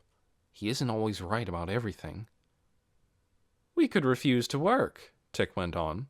"But everyone would have to refuse, and I'm not sure everyone would. It would be better to take direct action." "Action about what?" asked Dune. "About food. We don't get enough. This is an injustice all of us feel. So what about this? We storm the storehouse and take what we need by force." "Steal food?" said Dune. "It isn't stealing. It's evening things out. It's getting what should rightfully be ours." There was not a hint of uncertainty in Tick's voice. Dune thought about this. It did make sense. You had to act against injustice, didn't you? You couldn't just let it happen. "I know lots of people who'll join us," Tick said. "I'll call them together. We'll have a meeting and make a plan."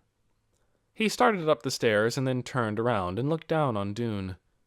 "But first," he said, "we have to arm ourselves." "We do?" "Of course. We need to make sure we'll defeat our enemy." "What do we arm ourselves with?" "I'll tell you," Tech said, "when we meet. Tomorrow night, after dinner, out at the head of the road." Chapter 20. The City Destroyed. When the city came into view before them, the three travelers stood speechless, gazing out over ranges of hills standing dark against the western sky. They could see that this had once been a city. To the right, a cluster of tall buildings still stood, tall beyond anything Lena had imagined.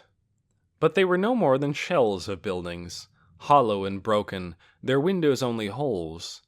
Through some of them Lena could see sky, turned scarlet by the sunset. All else was a wind-swept wasteland. Whatever buildings had once been here had long ago fallen and crumbled into the ground. Earth and dust and sand had blown across them, and grass had grown over them, softening their outlines. Here and there traces of ruins remained. They looked from this distance like outcrops of stone, hardly more than jagged places on the smooth slopes. Faint lines of shadow covered where streets must once have been. Lena stared, trembling. This was far, far from the city she had imagined. Not even the version she'd revised for the disaster had looked like this. This couldn't be called a city at all anymore. It was the ghost of a city. Even Casper seemed daunted. He craned forward, his hand shading his eyes.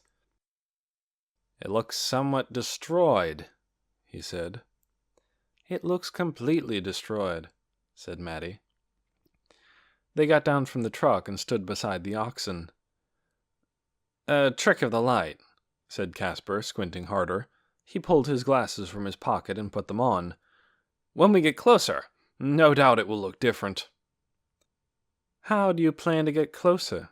Maddie asked him, and for the first time Lena saw that a few yards in front of them the road came to an end. There was an edge of broken pavement, and beyond it was a great slab of roadway slanted downward. It had stood on pillars once. You could see a few of the pillars still standing, and rods of thick wire twisting out of them.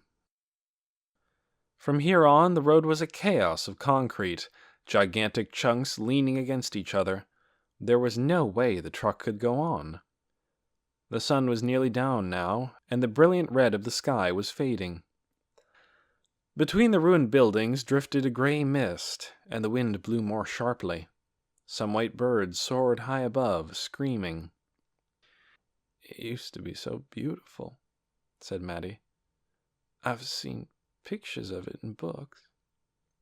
There was a tremor in her voice. Lena looked up and saw that tears stood in her eyes. "I knew that it was destroyed," Maddie said. "But not like this." "What happened to it?" Lena asked. "It was the wars," said Maddie. "They must have been." She shook her head. "They must have been terrible," she said. "What were they about?" Lena asked. Maddie shrugged. "I don't know." "And the people who lived here? What happened to them?" "All killed, I suppose," said Maddie. "Or most of them." Casper was frowning at the shadowy wilderness that lay below. "In the daylight," he said, "I'll be able to see how to proceed." "Proceed?" Maddie grabbed Casper's arm and wrenched him around to face her. "Are you out of your mind?" Casper yanked his arm away. "No," he said, "I am not." Maddie swept her hand out toward the city. "It's miles and miles of buried rubble," she cried. "Streets buried under fallen bricks and broken glass. Mountains of concrete and melted metal. Sand and earth blown over it all and grass growing on it." Casper nodded, his face grim. Right, he said. A challenge. You were right about bringing this one along. He tipped his head toward Lena. Someone small and light. That's what I'll need. Going to have to do some tunneling. No, Casper, said Maddie. You must give up this idea. You can't find anything there. I can, said Casper. I'll find it. I have the numbers. I have it all worked out. He plunged one hand into his pocket and scrabbled around and brought out a scrap of paper. He snatched his glasses off, put the paper up close to his eyes, and squinted at it. Lena took a step closer to him and peered sideways. The paper was black with scribbling, a tangle of words and numbers and cross-outs. 47 east, muttered Casper. 395 west. His eyes flicked back and forth between the paper and the dark hills before him, flicked faster and faster. 71, he mumbled. It's just a matter of, in the daylight. He caught sight of Lena. What are you staring at? He said. Nothing, said Lena. She felt suddenly sick and frightened. Maddie was right. Casper was out of his mind. The sun disappeared behind the farthest hill, and darkness fell. Maddie turned back toward the truck. We'll camp right here tonight, she said. We still have enough water in the buckets. They set their blankets on the side of the truck, away from the wind, but Lena shivered and couldn't sleep. After days of longing to arrive at the city, she wanted nothing now but to leave. This was a terrible place, full of angry ghosts and sad ones. When she closed her eyes, she seemed to hear the voices, shouts and screams and a dreadful sobbing, and to see flashes of fire in the smoky sky, and sheets of flame sweeping through the streets. A wail escaped from her. She couldn't help it. She felt so afraid and miserable. A moment later, she heard Maddie's voice close to her ear. Let's talk for a while, Maddie said. Okay, said Lena. She sat up, wrapping her blanket around her. Casper was pacing up and down on the other side of the truck, muttering to himself. What about him? She said. Don't worry, answered Maddie. He's lost in his calculations. A gust of wind shook the truck. Its loose fender clattered. I hate it here, said Lena. Yes, said Maddie. Terrible things happened in this place. You can still feel it. Were the people in those old days extremely evil? Lena asked. No more than anyone, Maddie said. But then why did the wars happen? To wreck your whole city? Almost your whole world? It seems like something only evil people would do. No, not evil. At least not at first. Just angry and scared. Maddie was silent for a moment. Casper's footsteps came closer, crunching on the gravelly ground, and then receded again. Lena inched a little closer to Maddie. It's like this, Maddie said at last. Say the A people and the B people get in an argument. The A people do something that hurts the B people. The B people strike back to get even. But that just makes the A people angry all over again. They say, you hurt us, so we're going to hurt you. It keeps on like that. One bad thing leads to a worse bad thing, on and on. It was like what Torrin had said when he was telling her about the disaster. Revenge, he'd called it. Can it be stopped? Said Lena. She shifted around under her blanket, trying to find a place to sit where rocks weren't digging into her. Maybe it can be stopped at the beginning, Maddie said. If someone sees what's happening and is brave enough to reverse the direction. Reverse the direction? Yeah, turn it around. How would you do that? You'd do something good, said Maddie. Or at least you'd keep yourself from doing something bad. But how could you? Said Lena. When people have been mean to you, why would you want to be good to them? You wouldn't want to, Maddie said. That's what makes it hard. You do it anyway. Wow, that's a lot of noise going on in the background.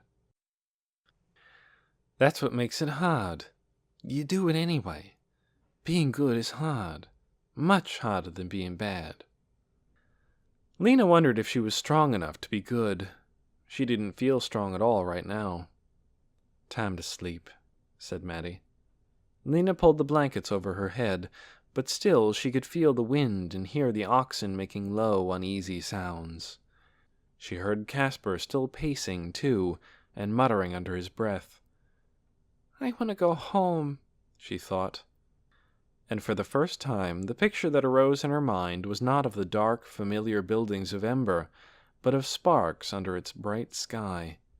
She thought of Dr. Hester's house, and the garden blooming in the sun, and the doctor puttering with her 100 plants. She thought of Mrs. Murdo sitting in the doctor's courtyard, basking in the warmth, and Poppy playing with a spoon beside her. Even Torrin was in the picture, proudly arranging his possessions on a window ledge. And of course, there was Dune. He should have been her partner on this journey. If he were here with her, she'd feel less afraid. She missed him. Maybe, when she got back to Sparks, he'd be tired of hanging around that boy named Tick, and be ready to be her friend again.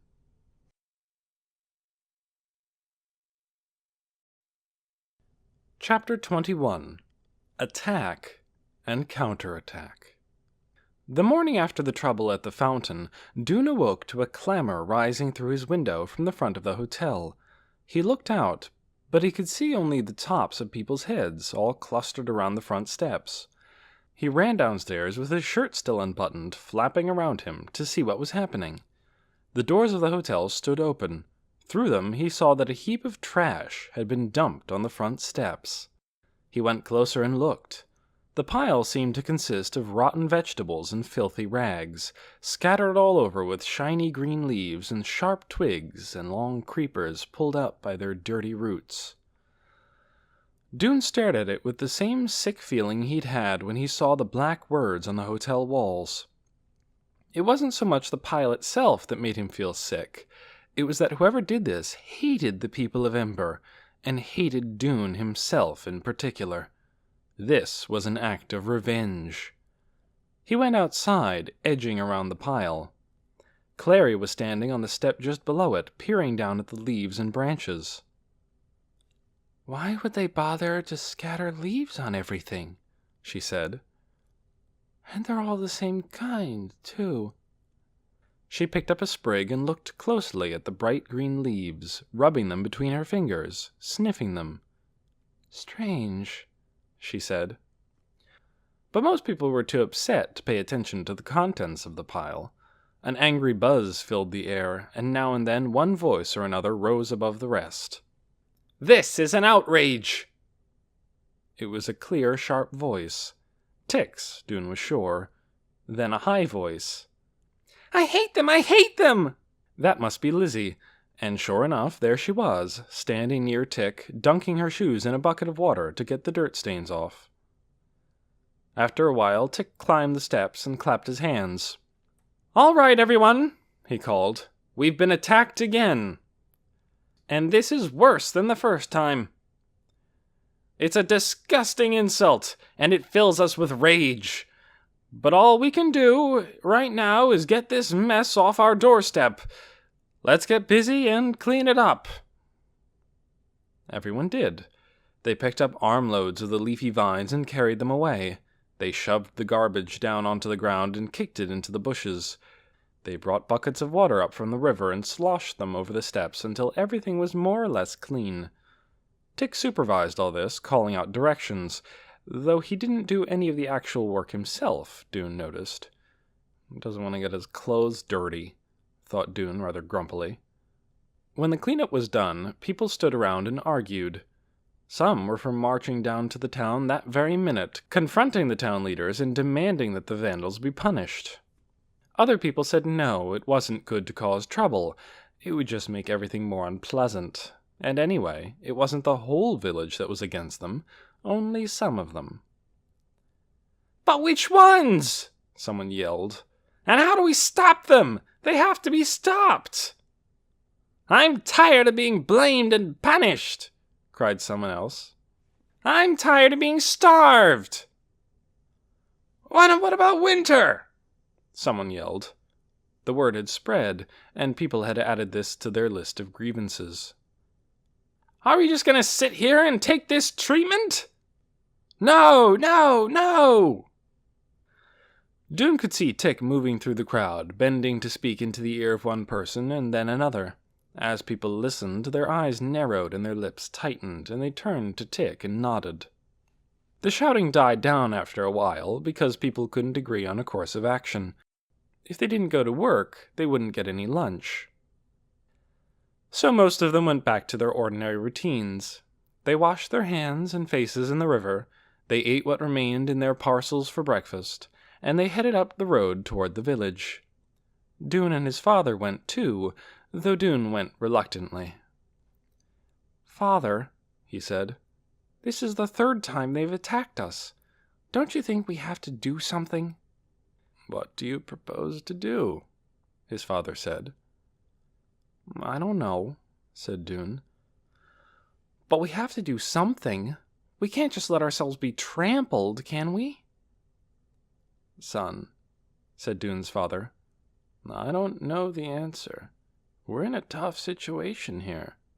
He clasped his hands behind his back and walked for a while, looking down at the road. "It does seem that something is called for," he said finally.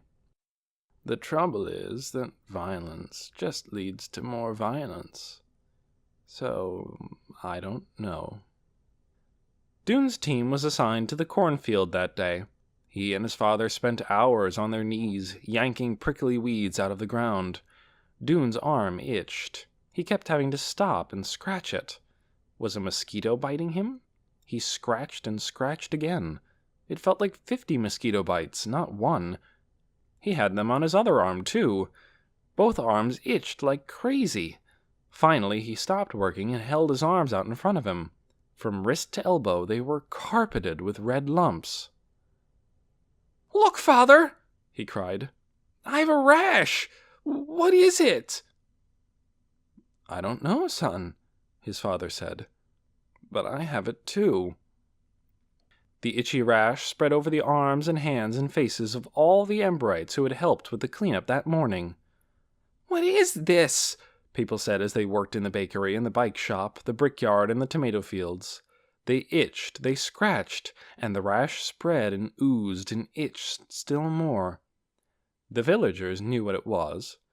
"Poison oak," they said. They explained about the oil on the leaves, how you only had to touch it to get the rash. "You must have been out scrambling around in the woods," they said.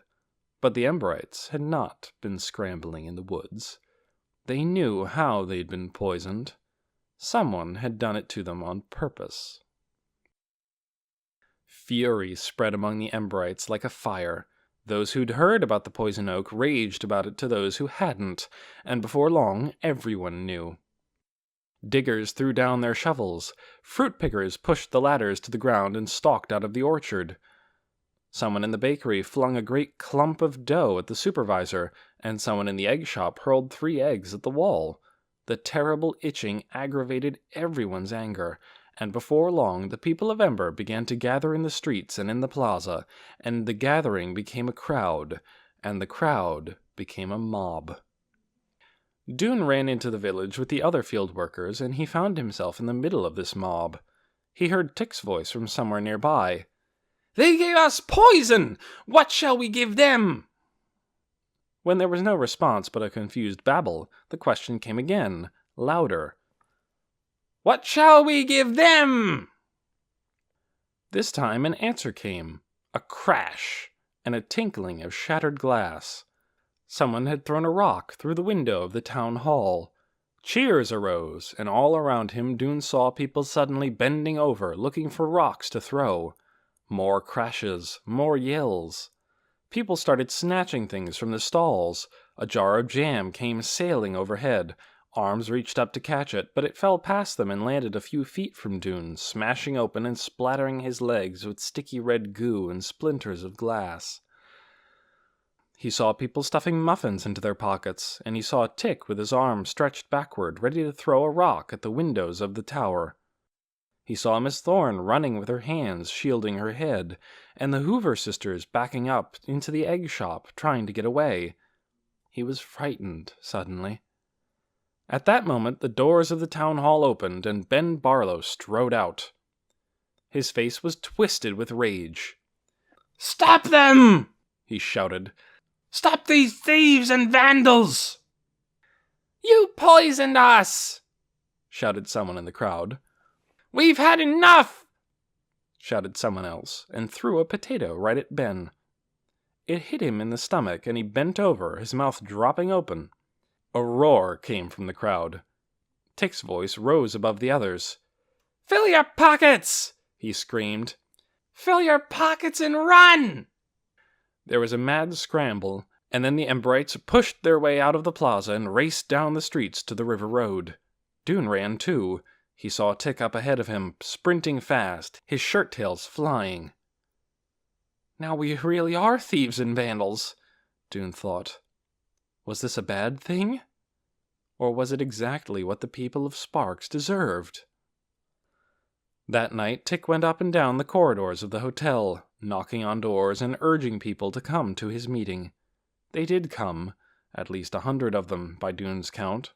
They gathered at the head of the road as the daylight was fading. Dune saw Chet and Gil and Allie and Elvin from his old class at the Ember School, along with people he knew from the pipeworks, people he knew from Ember's shops, and others. Most of them were boys and men, but there were women and girls, too. Most were silent, but some whispered excitedly to each other. They formed a semicircle in front of Tick, who had climbed onto a tree stump. Dune saw Lizzie standing near Tick, gazing up at him wide-eyed. The moon shone behind Tick's head. It gave a silver edge to his hair, but left his face in darkness. "All right," Tick said. His voice was quiet, but instantly the whispering stopped. "Our time has come. They have attacked us 3 times now. Today we showed them a little of our anger. We made them understand that we won't be taken advantage of any more. They must know that if they hurt us, they will be hurt too. We will strike back. We are warriors now." Murmurs of approval rumbled through the crowd. Dune, who was standing at the rear, heard several people echo Tick's words. "Strike back, yes, we have to strike back. We are warriors." "We must be ready," Tick said. "When the next confrontation comes, we won't be as disorganized as we were today. We'll have a plan, and we'll be armed." More murmurs, and a ripple of excitement. "How will we arm ourselves?" Tick asked. He answered the question himself. "We have what we need right here where we live," he said. "Look in your bathrooms. You'll find strong metal rods there, just the right length, and enough for everyone." People looked at each other in puzzlement. Metal rods in the bathroom? But Dune knew immediately what Tick meant. The towel racks. Take them off the wall, and you have a sturdy weapon that could do real damage. Bruise soft flesh, even break hard bone. Tick waited until the word was passed through the crowd and everyone understood about the weapons in the bathrooms. Then he said, "There are other ways to arm yourself, too. Did you bring a knife with you from Ember? Are there still slivers of glass left in the windows of your room? Have you noticed that some of the stones by the river are just the right size to fit in a fist?" Again he waited. All around Dune, people were nodding and whispering. Dune tried to imagine what the uprising earlier that day would have been like if the rioters had been swinging steel rods and striking out with knives and broken glass. People would have been hurt. There would have been blood. But think of the hurt the villagers had inflicted on the Emberites. The pangs of hunger, the humiliation, the name-calling, the terrible itchy rash. Didn't one hurt deserve another? Wasn't he simply being squeamish to shrink from it? He would have to strengthen himself, he thought. Not just his body, but his spirit, his will. It would take a kind of strength he didn't have yet to strike another person with the intent to harm. Tick was bending forward now and speaking in a softer voice. People shushed each other and listened. "Go back now and sleep, my warriors," Tick said. "In the next days, prepare your weapons and prepare your will. Remember how you felt when you saw those ugly words scrawled on our walls. Remember how you felt when the poison rash crawled up your arms. The people of Sparks will wrong us again. We can be sure of that. When it happens, we'll be ready." After the meeting, Dune walked back to the hotel, feeling vaguely uneasy. Tick must be right, but somehow Dune couldn't feel wholehearted about being a warrior. Was it because he was a coward? He didn't want to be a coward. He didn't really think he was one. What was his problem then? Chapter 22. Discoveries. When Lena awoke the next morning, she thought there was something wrong with her eyes. Everything had gone gray. She sat up and looked around. No, it wasn't her eyes. It was the air that was wrong. It was so thick she could hardly see through it. The truck was merely a dark shadow. The buildings of the city had vanished entirely. From somewhere in the murk, she heard Casper's voice. He was muttering to himself, as he had been the night before, but she could hear only a low, growly sound, no words. A dark shape appeared and moved toward her. It was Maddie. She bent over and whispered, "Don't get up yet. Lie back down." "What's wrong with the air?" Lena asked her. "It's called fog," Maddie said. "It comes in off the water. Now lie down, curl up." Lena lay down and pulled the blanket up under her chin. Maddie knelt beside her and whispered, "Pretend you're sick. Moan and groan a little. Refuse to get up. I'll explain later." Lena followed instructions. She stared up into the swirling grayness and whimpered a little.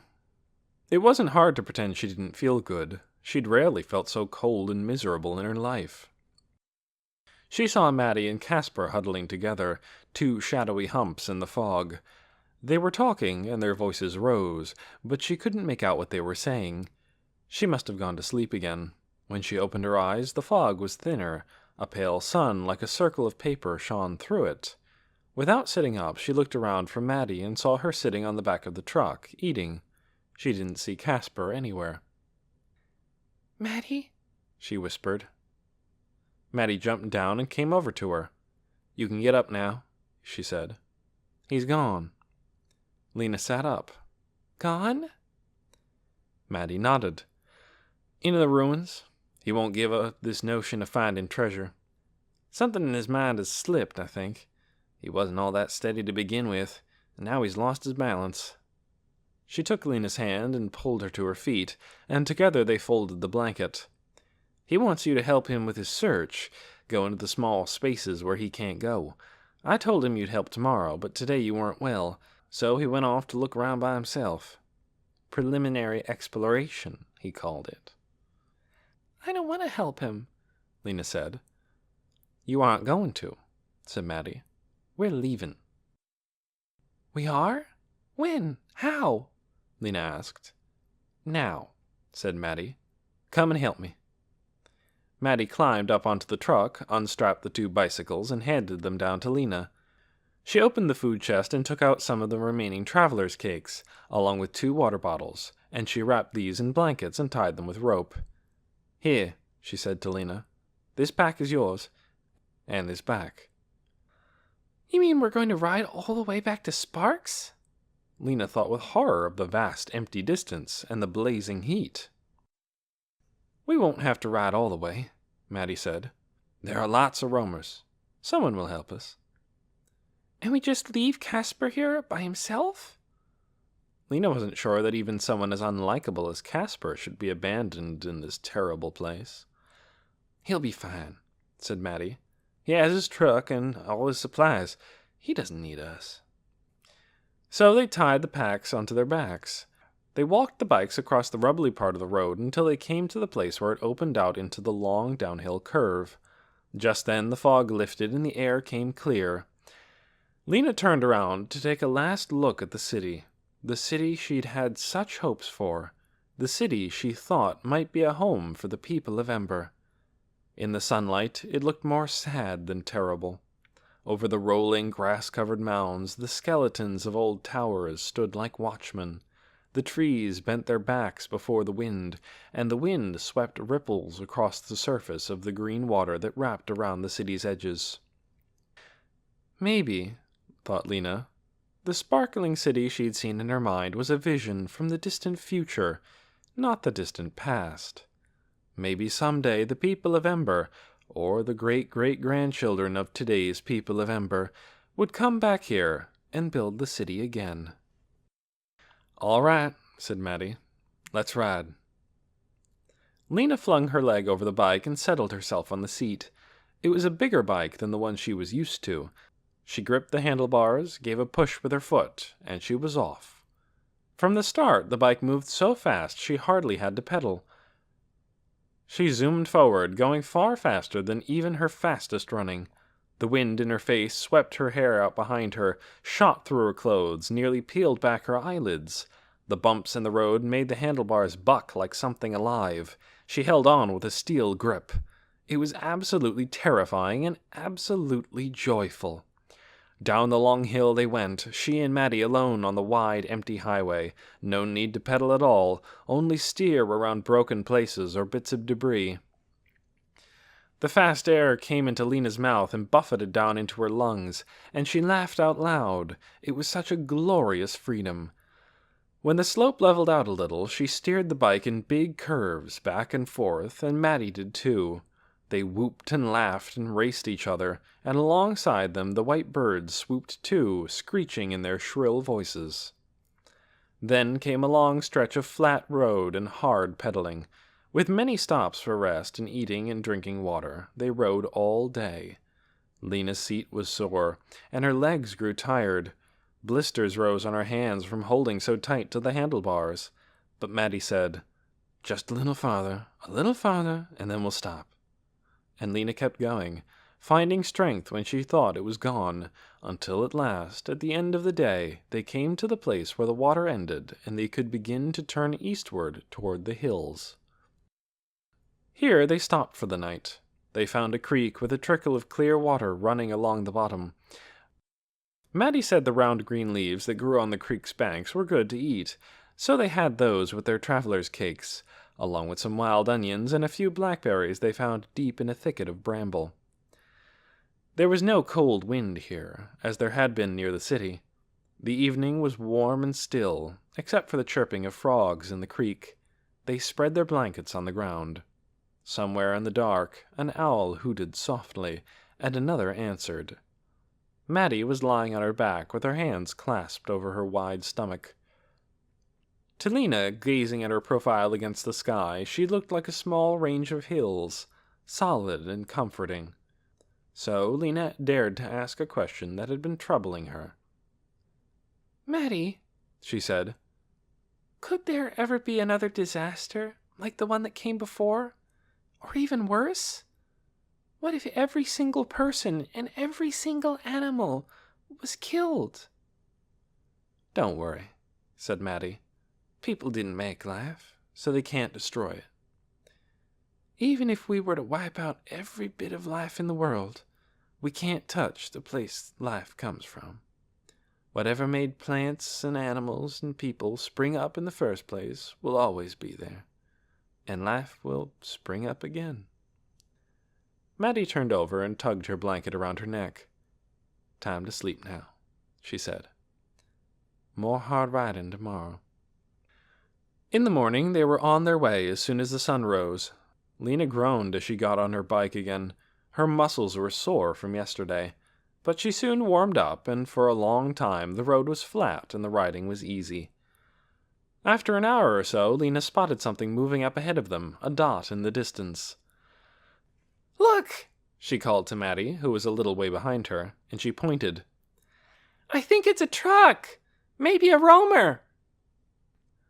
In 10 minutes or so, they had caught up to it. The man driving the truck turned when he heard them calling. Surprise lit up his face, and he halted his oxen and jumped down. "Greetings!" he cried. "Glad to see some travelers. Haven't met anyone on the road for 4 days." He was a short, stocky man with a wild fuzz of black hair that stood out several inches all around his head. Pelton Moss was his name, and he was indeed a roamer, as was easy to see from the crates and barrels on his truck. All his containers were nearly empty, though. He had sold his most recent load of goods to a remote South Bay settlement. Now he was heading back in the direction of Sparks. "I'll take you with me," he said, "if you'll help with my collecting along the way." And so, for 5 days, Lena got to be a roamer. At every ancient abandoned town, they stopped and combed through the derelict houses. Not much was left. These houses had been picked nearly clean in the last 200 years. But sometimes, if they looked carefully, they found things the previous roamers had overlooked, or things they had thought worthless. Lena loved these searches. In some ways, it was like being a messenger back in Ember. She could go everywhere, look in every forgotten corner, and if she was lucky, make discoveries. And she was lucky. She found a silver locket with a picture of someone inside, though the picture was so old and stained she couldn't tell if it was a woman or a baby. She found a small, round pane of glass with a handle. The glass made whatever you looked at appear bigger. "A magnifying glass," said Pelton. "Nice." She found a tiny red truck with wheels that still turned. She found a strip of leather with a buckle and 2 round metal pieces attached to it. It was too short to be a belt. There were words on the metal circles, but they were so worn she couldn't read them. "That's a dog collar," Pelton told her. "Not very useful, but interesting." At a house that stood by itself, far out in a field, she opened a cabinet on a back porch, where the screen was hanging in brown flaps. In the cabinet was a box that said, "Monopoly," in faded letters on its lid. Inside were tiny dotted cubes and tiny bits of wood shaped like houses. "Wonderful!" Pelton exclaimed. "Extremely rare!" There was another box in the cabinet with a picture of a garden on top and a heap of oddly shaped pieces of cardboard inside. And at the back of the cabinet, in a clutter of broken dolls, torn pages from books, and little jars of dried-up paint, Lena found a bar of metal about 3 inches long that Pelton said was a magnet. "Put it up against the truck," he said. "It'll stick right on there." Even as she enjoyed the searching, though, Lena couldn't help imagining how it would be for the people of Ember to come out into this empty land and try to start a town. How would they turn the hard, cracked earth into fields of crops? What would they build houses with? What would they eat while they chopped at the soil and put together their shelters? A picture rose in her mind of Ember's 400 people scattered across the brown fields like a flock of lost birds, searching in the dry grass for seeds or bugs, huddling for shade beneath the few trees, trying to build shelters of sticks or straw. She shuddered and made the picture go away. It was best to keep her attention on searching. Maddie didn't do much searching. She didn't care for bending over and creeping underneath things and wedging her large self into small spaces. While Lena and Pelton hunted, she walked around in the fields and the overgrown gardens behind the houses, looking for old fruit trees, wild grapevines, and the kinds of leaves, roots, nuts, and mushrooms that were all right to eat. Lena would look out the window of the house she was poking through and see Maddie wading through knee-high grass toward a gnarled old apple tree. Or she'd see her wide back and among the bushes as she picked berries. Sometimes Maddie simply sat. Lena would see her settled into an ancient lawn chair, gazing across a field or up a street, not moving at all. What was she thinking about? Lena wondered at those times. She looked so serious. On the evening of the 3rd day, they stopped by a wide, slow part of the river. As the sun went down, they sat on the riverbank, drinking cool tea that Pelton made with mint leaves. And they talked. Pelton told them about the places he'd seen, and Maddie and Lena told about Casper's quest in the city, his mad study of the old songs about treasure. Ah, yes, said Pelton. I've heard those old rhymes all my life, and my father before me heard them too. It's an old verse or song, I think. Come down from years ago and scrambled, probably, in the process. Everyone says it in a different way. Something like this. He sang in a sweet but off-key voice. There's buried treasure in the ancient city. Remember, remember from times of old. What's hidden will come to light again. It's far more precious than diamonds and gold. That's the way I heard it, from an old man who lives up in the mountains near Angel Rock. Then I heard another version from Maggie Pierce over by Falter. She sings it like this. Remember the city, remember, where treasure is hidden under the ground. The city, always remember, that's where the treasure will be found. Lena stared at him. Her mouth dropped open, her eyebrows flew upward, and her heart thudded in her chest. He laughed. What are you looking so amazed at? Think you're going to go find this treasure? Nobody believes those old things anymore. They're nursery nonsense, old jingles made up to put babies to sleep. Some still believe it, said Mattie, but it's only those with a bit of madness in them, and a good measure of greed. That's right, said the roamer. I've known a few like that. One of 'em was sure it was in the old city of San Jose, and spent his whole life digging through the ruins, looking for it. Finally died when a chimney fell on him. Mattie snorted. Such nonsense people believe, she said. Lena was shaking her head. She began to smile. No, no, she said. No, you have it wrong. She laughed. She couldn't help it. It isn't nonsense. It's true. It's true. I'm sure. What she suddenly knew seemed so wonderful and astonishing that she leapt up and clapped her hands and laughed again. You're a silly one, said the roamer. I'm not silly. The city in that rhyme. It's the city I come from. The roamer cast a sideways glance at Mattie. What's the matter with her? He said. Has she got a fever? Mattie reached up for Lena's hand. Calm down now, she said. Tell us what you're talking about. So Lena explained. Sing the first line again. The first line of the second song, she said. Pelton eyed her strangely, but he sang. Remember the city, remember, where treasure is hidden under the ground. That first line, said Lena. I'm sure it's meant to be, remember the City of Ember.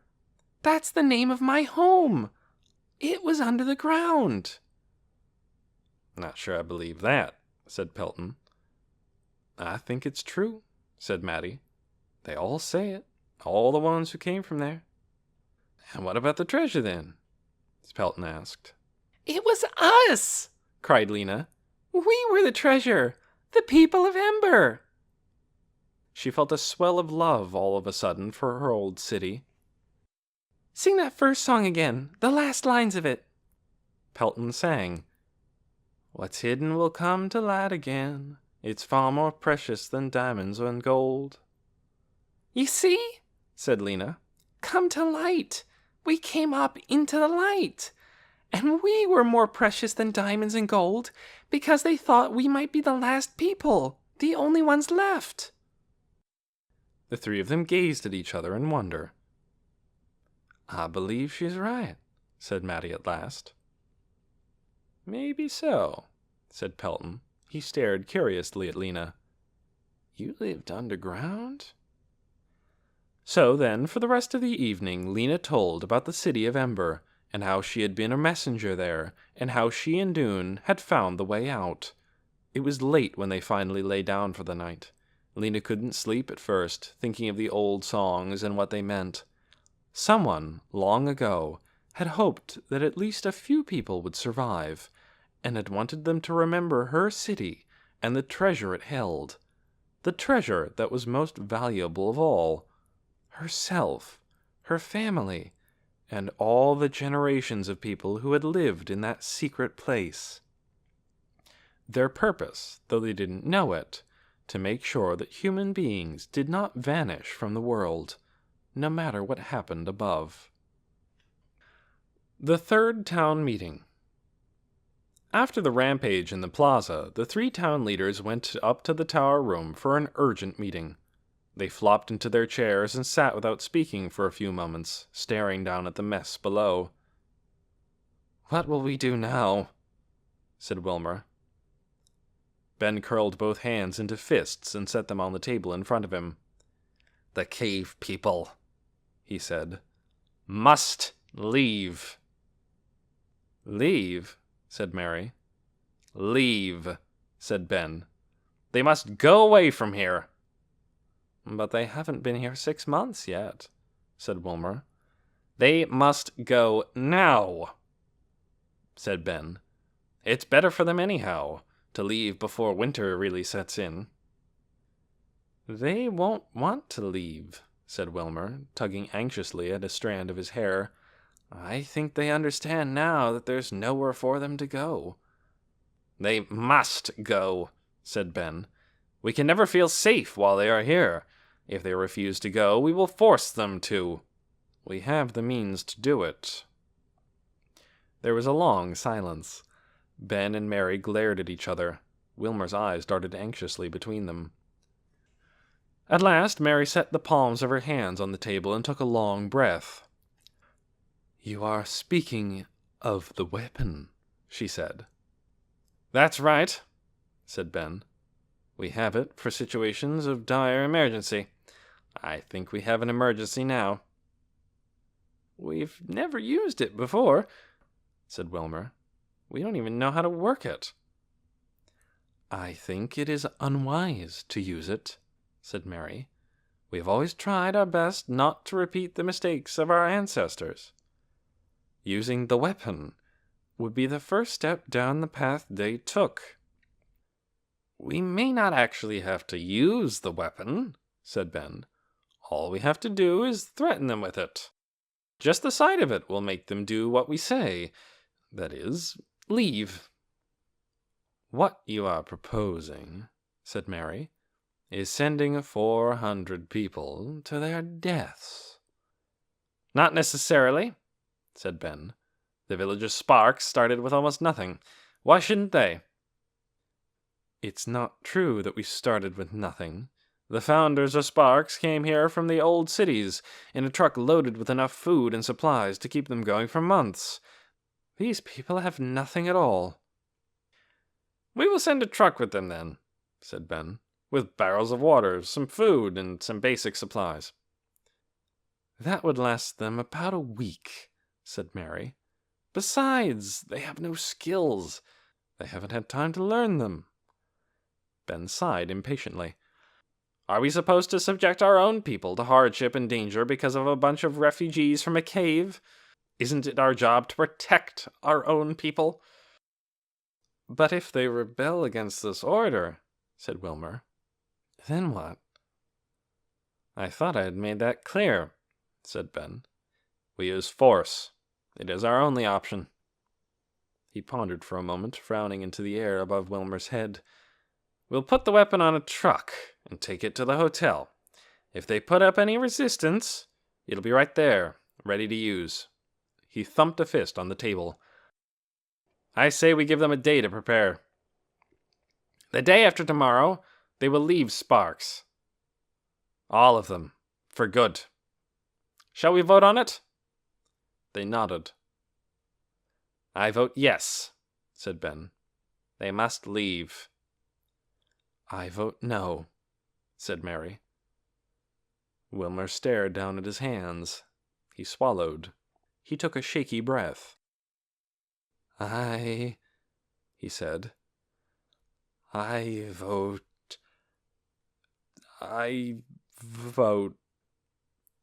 yes." So it was decided. They would make the announcement that very night, calling the people of Ember together after they were through with work and before they went back to the hotel. Ben would be the one to tell them. He would make it clear that the decision was final. Chapter 23. Getting Ready for War. The announcement shocked the people of Ember. That evening they swarmed through the halls of the Pioneer Hotel in an uproar. People wept and shouted and moaned. In the lobby, Dune encountered a group of people embroiled in a huge argument. "It's the fault of that Hassler boy!" shouted someone. "He was the one who started the riot! He was egging people on!" "No, he stood up for us! He gave them what they deserved!" cried someone else. "He's a troublemaker! He's a hero!" Dune started up the stairs. Halfway up, he passed Lizzie. Her face was flushed with excitement. She grabbed his arm. "He won't let them kick us out," she said. "Will he?" "Will who?" said Dune. "Tick. I'm sure he'll save us. He's so brave, isn't he? He'll make them change their minds." She hurried on down the stairs. It was many hours before people went to sleep that night. The noise in the hallways went on, as some people wailed that they were all going to die, and others vowed to fight, and others gathered up their belongings and stuffed them into sacks. Sadge was so frightened by what was happening that he curled up in the corner with his blanket over his head. But Dune and his father and Edward Pocket sat talking for a long time. "I don't see how we can make a town from nothing out in the empty lands," said Dune. "I don't believe they ever thought we could. We'd starve trying to do it. We can't go. They can't make us." His father, who sat leaning against the wall with his knees up, shook his head sadly. "I don't know," he said. "This weapon they have, they could use that to force us out." "But what could it be?" Dune said. "Just one weapon? I don't understand it." "To be effective," said Edward Pocket in his most learned tone, "a weapon must come into contact with the person or persons it is used against. The question is, how can one weapon be effective against 400 people? My guess is that it's something very large that could be made to fall on us and crush us." "But where could they hide it if it's that large?" asked Dune. "It would have to be as big as a mountain." "It could be an animal," said Dune's father. "They might have it in a cage in the basement of the town hall. Something very fierce that they would let loose on us." "Or it might be something like the poison oak, only worse," said Dune. "Some sort of poison that they could spray at us." His father nodded thoughtfully. "Yes," he said. "That could be it." "But father," said Dune, "we have to fight them, don't you think? No matter what the weapon is. We can't just leave. It's so unfair." Edward Pocket, who had been sitting cross-legged on the floor, scrambled to his feet. He clenched both fists and raised them as if ready to pound someone. "I'm not leaving," he shouted. "Let them try and make me. I'll chain my leg to their big old tree." From under his blanket, Sadge moaned. "Besides," Edward went on, "I have work to do here. They need me. They need all of us." He sat down again. "Probably tomorrow they'll change their minds." "I don't think so," said Dune's father. "That Ben sounded serious to me." "So what do we do then, father?" asked Dune. "We fight, don't we?" Dune's father sighed. He stretched his long legs out in front of him and stared down at his knees. "Think about what it would mean to fight," he said. "Say we barricade ourselves here in the hotel and refuse to leave. They come at us with their weapon, whatever it is. Some of us are hurt. Some die. We go out to meet them with whatever weapons we can find. Sticks, maybe, or pieces of broken glass. We battle each other." He ran his hand across his head and sighed again. "Maybe they set fire to the hotel. Maybe we march into the village and steal food from them, and they come after us and beat us. We beat them back. In the end, maybe we damage them so badly they're too weak to make us leave. What do we have? Friends and neighbors and families dead. A place half destroyed. and those left in it full of hatred for us. And we ourselves will have to live with the memory of the terrible things we have done. Dune pictured all this as his father spoke. He hadn't really imagined before what fighting would be like. But still, he said, at least some of us would survive and have a place to live. If we go out into the empty lands, we'll all die. His father just shook his head. I don't know, Dune. I have to admit, I just don't know what we should do. I know what I'm going to do, said Edward Pocket. What? Asked Dune. Go to bed, said Edward. He stamped over to his closet and crawled in.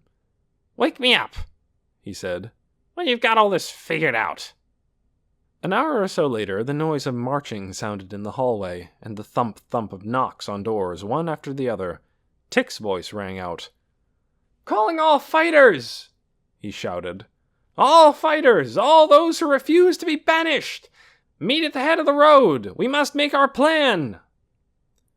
The footsteps passed, and Dune heard the same message repeated farther down the hall, and again farther yet.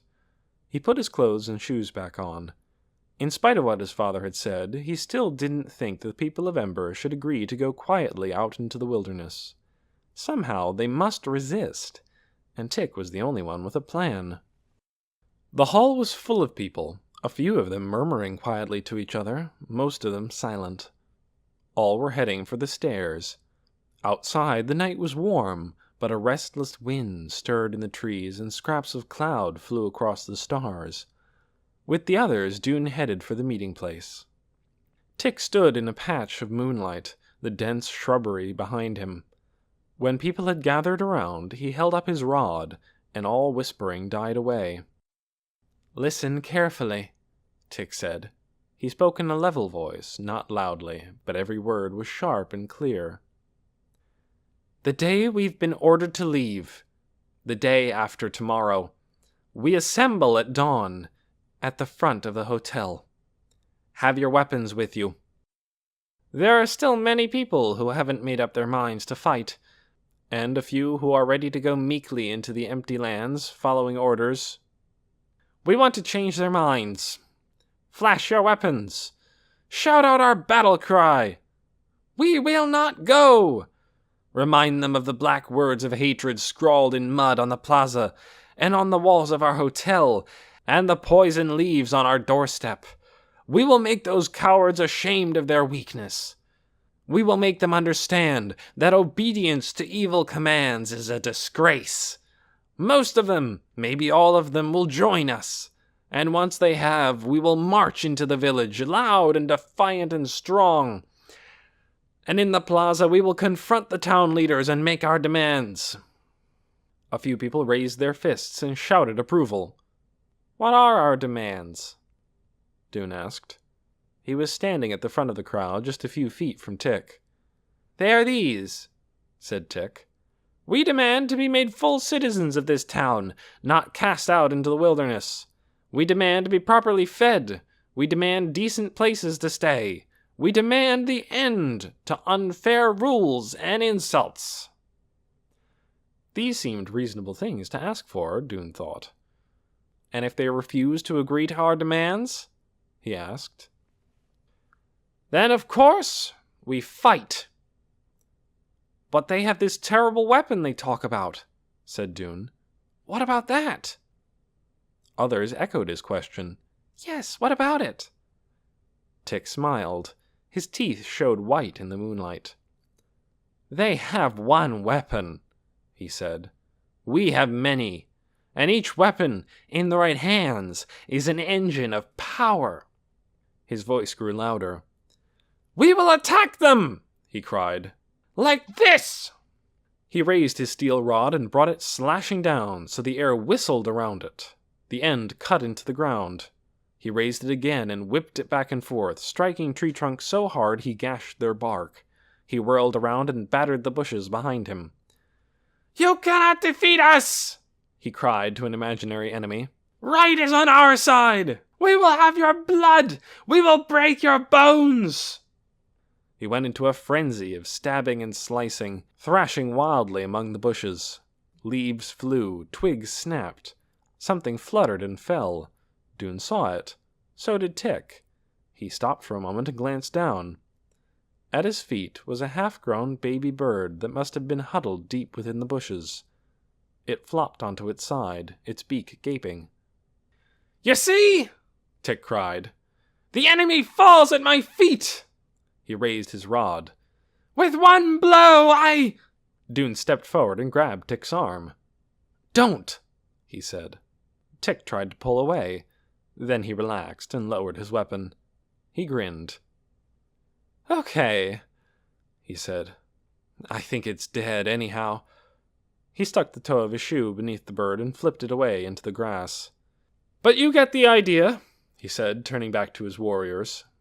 "Imagine hundreds of us doing that! We'll be unbeatable!" His face was alight with glee. And that was when Dune's vague, uneasy feelings came together into one clear understanding. Tick wants war. The thought of war excites him and makes him happy. But not me. The thought of war makes me sick. Dune's way parted from Tick's that night. He walked back to the hotel and up the stairs, slowly, his heart heavy. He still didn't know what he was going to do the day after tomorrow. All he knew was that he did not want Tick for his commander. He would command himself. Part 3. The Decision. Chapter 24. What Torrin Planned. Torrin heard the news from old Sal Ramirez, who came in the evening to have the doctor look at his infected eye. "They've been ordered out," said Sal as Dr. Hester stood over him, pulling his eyelid down. "The cave people. They have to leave day after tomorrow." "That can't be true," said the doctor. She dipped a spoon into a small glass jar full of clear liquid. "Tip your head back," she said. She dripped drops into Sal's eye. "It is true," said Sal. "Ben told him to go." "But how can they?" said the doctor. "There's no place for them to go." "Some of them refused," said Sal. "They said they'd fight." He wiped his eyes. "Ben said he'd bring out the weapon if they did." "The weapon!" The doctor set the jar down on the table and stared at Sal. "Has Ben gone out of his mind?" "Dunno," said Sal. Torrin listened from his place on the window seat, shivering with excitement. There was going to be a war right here in Sparks, and the terrible weapon would be used at last, on the cave people. He had always wanted to know what it was. Now he'd find out. Sal left with a bandage pressed to his eye. The doctor sat down at the table and stared out the window at the flame-colored streak in the western sky. "How did we come to this?" she said, but she didn't seem to be asking Torrin. The look on her face caused a little fear to mix with Torrin's excitement. He didn't want to be in the war, he thought. He could get hurt. The weapon might accidentally get him instead of the cave people. He just wanted to see the war, not fight in it. "Where will the war be?" he asked the doctor. "What?" She looked at him as if she'd forgotten he was there. "The war," he said. "Day after tomorrow. Where will it be?" "You're talking nonsense," said the doctor. "If there's a war, it will be everywhere." She stood up slowly, hoisting herself with an arm on the table. Her face looked heavy, and she shuffled to her room without saying good night. Torrin went to bed and lay there a long time with his mind racing. He decided he would get up before anyone else the day after tomorrow, the day the war would begin. He would get dressed. He would take a hunk of cornbread from the kitchen and put it in his pocket. He would take a knife, too, in case the war came close to him. Then he would go down to the plaza and climb to the top of the big pine tree, so high up that he'd be hidden from below. From there, he would be able to see everything. Chapter 25. Dread at the Last Minute. As Pelton's truck drew near the village of Sparks, Lena was more and more impatient. She longed to see Poppy and Mrs. Murdo and Dune. "Another day's travel," Pelton said. "We'll be in Sparks by tomorrow morning." Lena was too excited to sleep much that night. Her mind galloped forward to the people she would see tomorrow, and backward to everything she'd seen on her journey. She finally fell asleep a few hours before morning, and when she awoke she could feel immediately that something in the air had changed. A wind had arisen, a warm, gusty wind that bent the brown grasses and rattled in the leaves of the trees. The blue of the sky had faded to a hazy gray, and the heat seemed more fiery than ever. She felt something unsettling in the air, a warming, like the first traces of fever when an illness is coming on. "Could be nearly 100 degrees today," said Pelton. "But in a week or two, the heat will start to slack off. The season's changing. You can feel it in the wind." They started out early. After only an hour or so, Lena could see the fields and buildings with Sparks in the distance. She stood up. She was sitting on the front seat of the truck between Maddie and Pelton, and shielded her eyes with her hand to see better. There it was, and now it looked like home to her, the solid little brown houses, the tiny fields around them. When they came to the road that led to the Pioneer Hotel, Lena had a sudden idea. "Let me off here," she said. "I want to tell Dune I'm back. I'll walk the rest of the way." She thanked Pelton for all his help, and he thanked her in return. "Take a few of the things you found," he said. "Whatever you like." She rummaged through the crate until she found the magnifying glass, the magnet, and the little red truck, and these she tucked into her pack. "I'll go into town and help Pelton with the trading," Maddie said to Lena. "I'll meet you later at the doctor's house." Lena jumped down from the truck. Her legs strong and springy, her hair flying in the wind, she ran up the road toward the hotel. She expected to see people at the river, washing, and people sitting on the hotel steps eating their breakfasts, getting ready for work. But the grounds of the hotel were empty, and when she went inside, she found people milling about the lobby in confusion. Some of them were crying. She saw the two Hoover sisters, one wailing, the other trying to comfort her, and she saw old Nammy Progg sitting on a rolled-up blanket, grumbling to herself. People were arguing with each other. She heard angry voices and questioning voices, and voices full of fear. For a second, she just stood looking, wondering what was happening. Then someone spotted her. "Lena!" Her name rang out over the hubbub. Faces turned toward her, and people rushed up to her and crowded around her. "You're back! Where have you been? We thought you disappeared forever!" She saw Clary's face, smiling. And she heard the voices of friends from school, and Captain Fleary of the Ember Messengers, and someone who used to work in the shoe store. "Are you all right?" they said. "What a time to come back! Why did you leave? Where have you been?"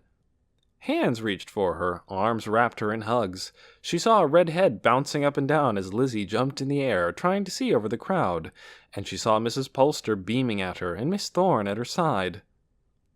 I'm fine," she said. "I'm so happy to be back.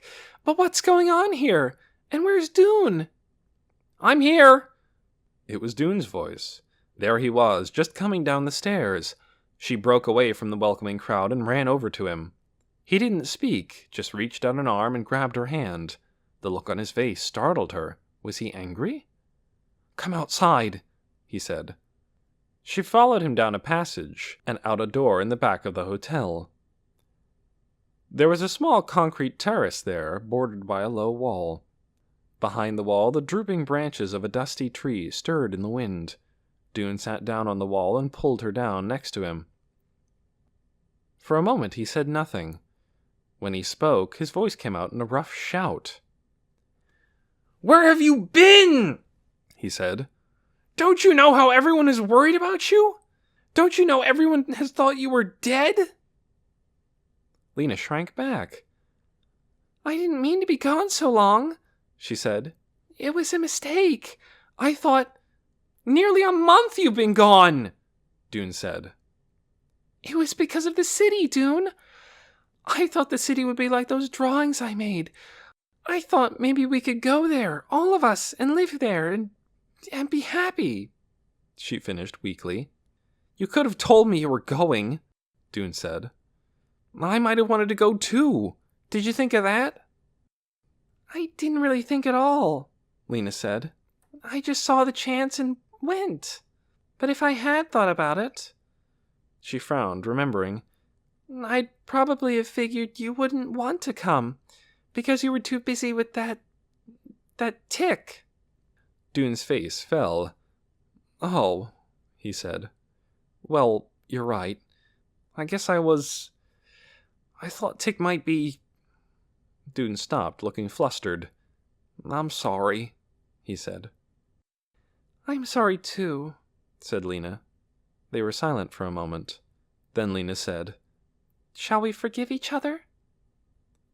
All right, said Dune. He smiled. Lena smiled back. But what's going on here? She asked. Why is everyone so upset? They've ordered us out, Lena. They've told us we have to leave tomorrow morning.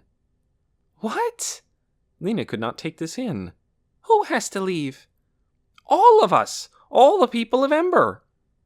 And go where? Out into the empty lands. We have to make a new life for ourselves, they said, on our own. Lena's mouth dropped open. A wild confusion filled her mind. But how can we? What would we eat? Where would we live? Again the frightening picture arose in her mind. The people of Ember scattered like fallen birds across a vast, dry landscape. There are wolves out there, she said, and bandits. I know, said Dune, and it will be winter soon. Have you heard of winter? Lena shook her head. When Dune explained, her eyes widened in shock. All this time you've been gone, Lena, they've done terrible things to us. The first thing was that boy Torin. He told her about the smashed tomatoes that Torin blamed on him. He said he saw you? Lena said, outraged. Why would he do that? Dune shrugged. Ask him, I don't know. He went on to tell her what else had happened. They've thrown us out of their houses. They've written hateful words on our walls. They've poisoned us with leaves. But why? What did we do to them? Lena said. The wind blew her hair forward over her shoulders. She clutched a handful of tangled strands to hold them still. We ate their food, said Dune. That was the main thing. But other things happened too. He told her about the riot in the plaza, and about what happened at the fountain. Now, he said, they've threatened to use their weapon on us if we don't leave, so Tick says we'll use our weapons on them. Our weapons? What weapons? Dune sighed. For the first time, Lena noticed how thin he was. She saw the shadows beneath his eyes. There's so much to tell you, Dune said, and we only have today. But I haven't even been home, Lena said. I have to see Poppy and Mrs. Murdo. Are they still at the doctor's? Is Poppy all right? A scattering of dry leaves blew against her legs. The wind whipped her hair. The whole world had changed suddenly, just in the last half hour. Her throat tightened, and she felt tears threatening. Yes, they're still at the doctor's, Dune said. Come on, I'll go with you. We'll talk there. Wait, said Lena. I brought you a present. 2 presents. She unrolled the pack she'd carried all the way from the city, took out the magnet and the magnifying glass, and handed them to Dune. This one is a magnet, she said.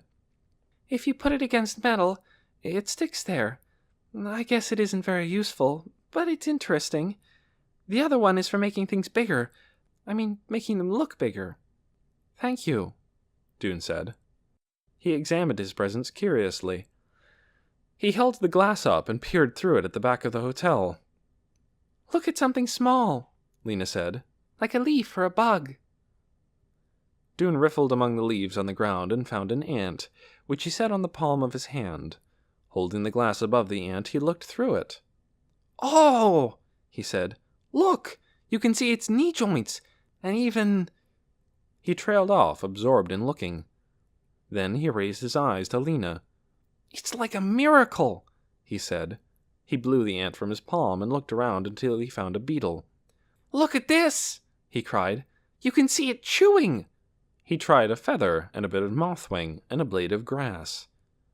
This is such an amazing world, he said finally, putting the glass and the magnet into his pocket. I love it here, except for the troubles with people. Lena and Dune went through the village and up the road to the doctor's house. It was still early morning when they got there. When they came through the door, they saw everyone at the table eating breakfast. Mrs. Murdo was facing the door, so she saw them first. She stood up, her spoon still in her hand. She stared for a second, her eyes round, her mouth open, words trying to come out of it.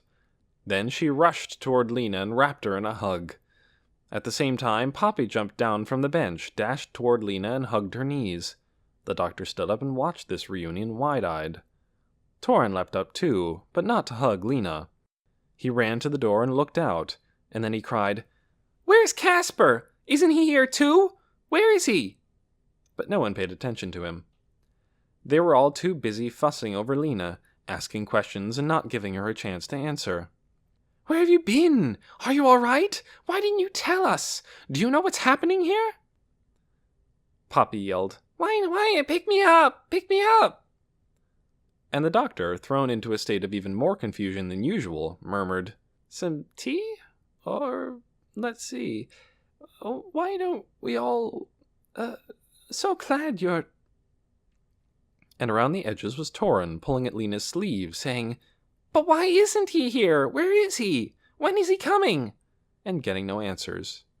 When things calmed down a little, Lena said, "Maddie will be coming soon. She stayed in town to help the roamer for a while." Mrs. Murdo stopped smiling and grew stern. "Lena," she said, "how could you go off like that and not talk to me first? And just leave that careless little note, which was not, I would point out, true. 3 days, you said. It's been 28. That was a thoughtless, foolish thing to do." "I know," Lena said. "I'm really, really sorry. I didn't know I'd be gone so long."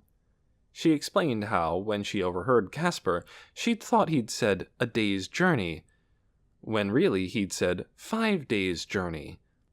"And then," she said, "other things happened, and it took a long time." "Yes," said Mrs. Murdo. "And we had a long, long time to worry about you." She picked up Lena's pack, which Lena had dropped on the floor, and set it on the window seat. "And you know what's happened here? You know we've been ordered to leave tomorrow?" "I know," Lena said, "but I can't believe it's true." "It's true," said Mrs. Murdo. "It doesn't please me a bit, but what to do about it I don't know. Come and have some breakfast." Lena and Dune sat down at the table where the others had been eating raspberries and cream. Though Lena was so thoroughly sick of traveler's cakes that all real food should have looked good to her, she had no appetite. Her stomach was in a knot. "I can't eat," she said. "I'm not hungry. Dune and I have to talk." "At least take an apple," said Mrs. Murdo. "First of the season," the doctor added. "From up north." Lena took the hard red fruit, and she and Dune went outside. The heat was baking now. They went through the courtyard, where the doctor's plant pots were mostly empty, the plants having either been put into the ground or died. The ones still there struggled in the heat, limp or brown. They crossed the road and walked down to the river bank. Even the river was suffering in the heat. It no longer flowed deep and smooth, but ran in streams between the exposed stones. Its edges were yellow-green and smelly. They sat on the ground. Lena said, "It would take me hours to tell you everything I've seen, but listen, the main thing is, people had a beautiful city, and they wrecked it." "On purpose?" said Dune. "With wars, with fighting. It was horrible, Dune." She shuddered, remembering. "That war, it sort of whispered to me. There was a moment when I could hear screams. I could see flames." "And there's nothing left?" "Almost nothing." "And all across the empty lands, are there houses?" "Some, but they're old and falling down. Mostly it's fields and fields of brown grass. There's howling animals, If we had to go out there and try to live, well, we couldn't. That's why some people, a lot of people, want to fight. Dune told her about Tick and the weapons he and his warriors had gathered. He explained the plan, how they would go into the village tomorrow, refusing to leave, prepared to fight. And he told her about the terrible weapon the town leaders had threatened to use. Yes, Lena said. I've heard about the weapon too. Torin mentioned it one time. But what is it? We don't know, Dune said. If it's from the old times, Lena said, then it is so terrible that Tick's little weapons would be like twigs against it. The old weapons could burn whole cities. She clasped her arms across her stomach and bent forward. Everything inside her felt cramped, knotted up. Her hands were slick with sweat. There can't be war, she said. But we can't leave either, said Dune. They sat watching the water struggle along between the rocks. The sun blazed down, burning the backs of their necks. Don't you think, said Dune, that fighting would be better than just giving in? At least it's doing something. I don't know, said Lena. It scares me. She ran her finger over the glossy red skin of the apple Mrs. Murdo had given her. I talked a lot to Maddie on my journey, she said at last. She's wise, Dune. She told me how war gets started.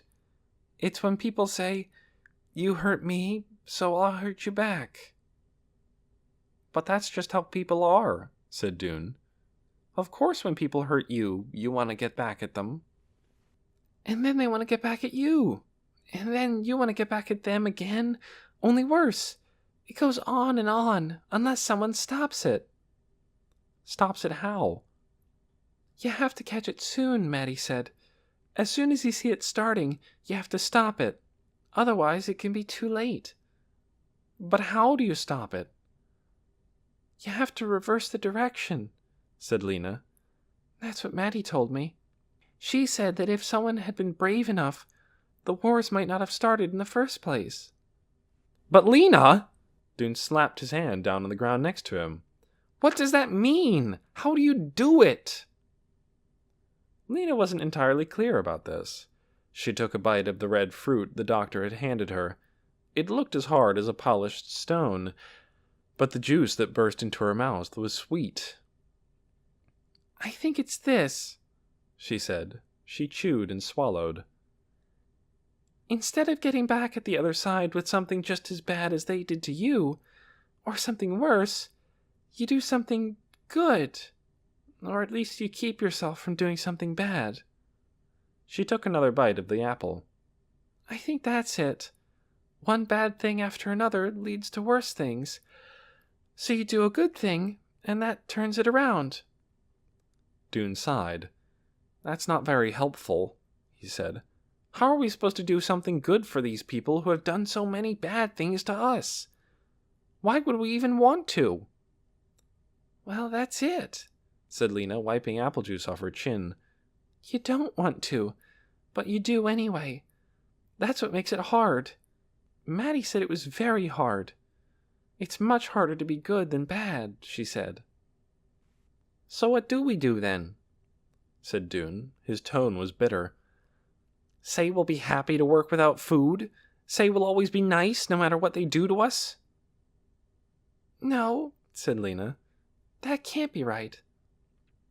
Or should we just go quietly out into the empty lands and not bother them anymore? No, said Lena. That can't be right either. She stared at the water rippling by. She was thinking hard. We don't want to leave, she said.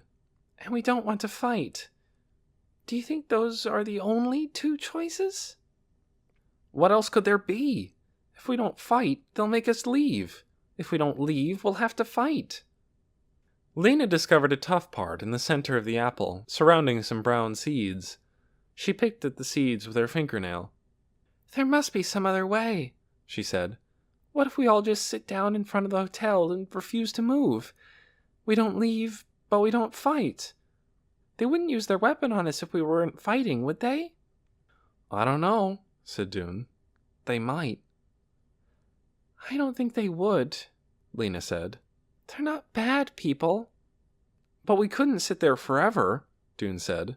Sooner or later, they'd make us leave. They'd pick us all up one by one and load us into trucks and drive us away. Maybe they wouldn't, said Lena. Maybe we could talk and work something out. I don't think so, said Dune. Tick and his warriors would never just sit. They want to fight. Lena drew up her knees and rested her chin on them. Something good, she thought. What good act would turn things around? We could volunteer to be roamers, she said. A whole lot of us, so they wouldn't have to feed us, and we could bring things back to them. We don't know how to be roamers, said Dune. We don't have trucks or oxen. We wouldn't know where to go. We could say we'll do all the worst jobs, Lena said. But that wouldn't be fair, said Dune impatiently.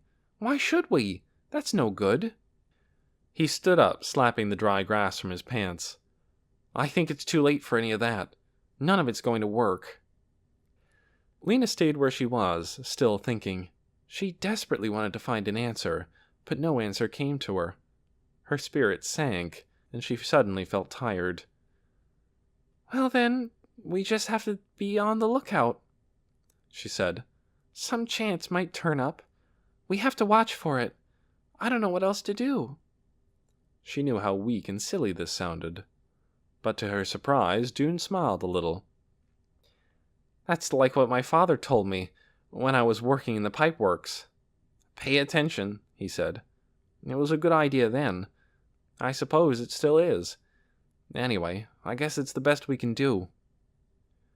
Lena dropped her apple core on the ground and scuffed some dirt over it, and they trudged back to the doctor's house. Dune stayed there for lunch instead of going to the Partons, and then he headed back to the hotel. Lena meant to spend the rest of the day thinking as hard as she could about the choice she'd have to make tomorrow. She sat on the window seat, sideways, her legs stretched out, and she tried to get her mind to produce ideas, but she kept coming against the two walls. Fight? She didn't want to fight. Or leave? She didn't want to leave. A slow fly buzzed against the window. Wind stirred in the grape leaves outside. Think, thought Lena. Pay attention. And then she fell asleep. Chapter 26. The Weapon. Morning came. Dune got up. He had to be ready for anything, so he rolled up his blankets and made a pack for all his clothes, everything he had. His father and the others did the same. Downstairs, out in front of the hotel, the people of Ember were gathering and swarming about, loud and distressed and confused. Tick roamed among them, urging courage, inspiring them to stand up for their rights, telling them the time had come for battle. His eyes flashed with a cold light. His voice rang out like the high, urgent tone of a bell. Very often, the people he spoke to seemed to catch fire from his words and be filled with the burning desire to fight. Over half the people of Ember joined with Tick to be warriors. Some of them had wrenched the towel racks from their bathroom walls. Others grabbed rocks or branches to use as weapons. They started down the road to the village, and the rest of the Emberites followed in a confused mass. Dune went too. The morning sun, already hot, blazed down on him. Wind riffled his hair and his shirt. His mind was in turmoil, his heart thudding like a fist in his chest. Tick and his warriors, carrying their towel racks, their sink pipes, their shards of glass, strode along, roaring their battle cry. "We will not go! We will not go!"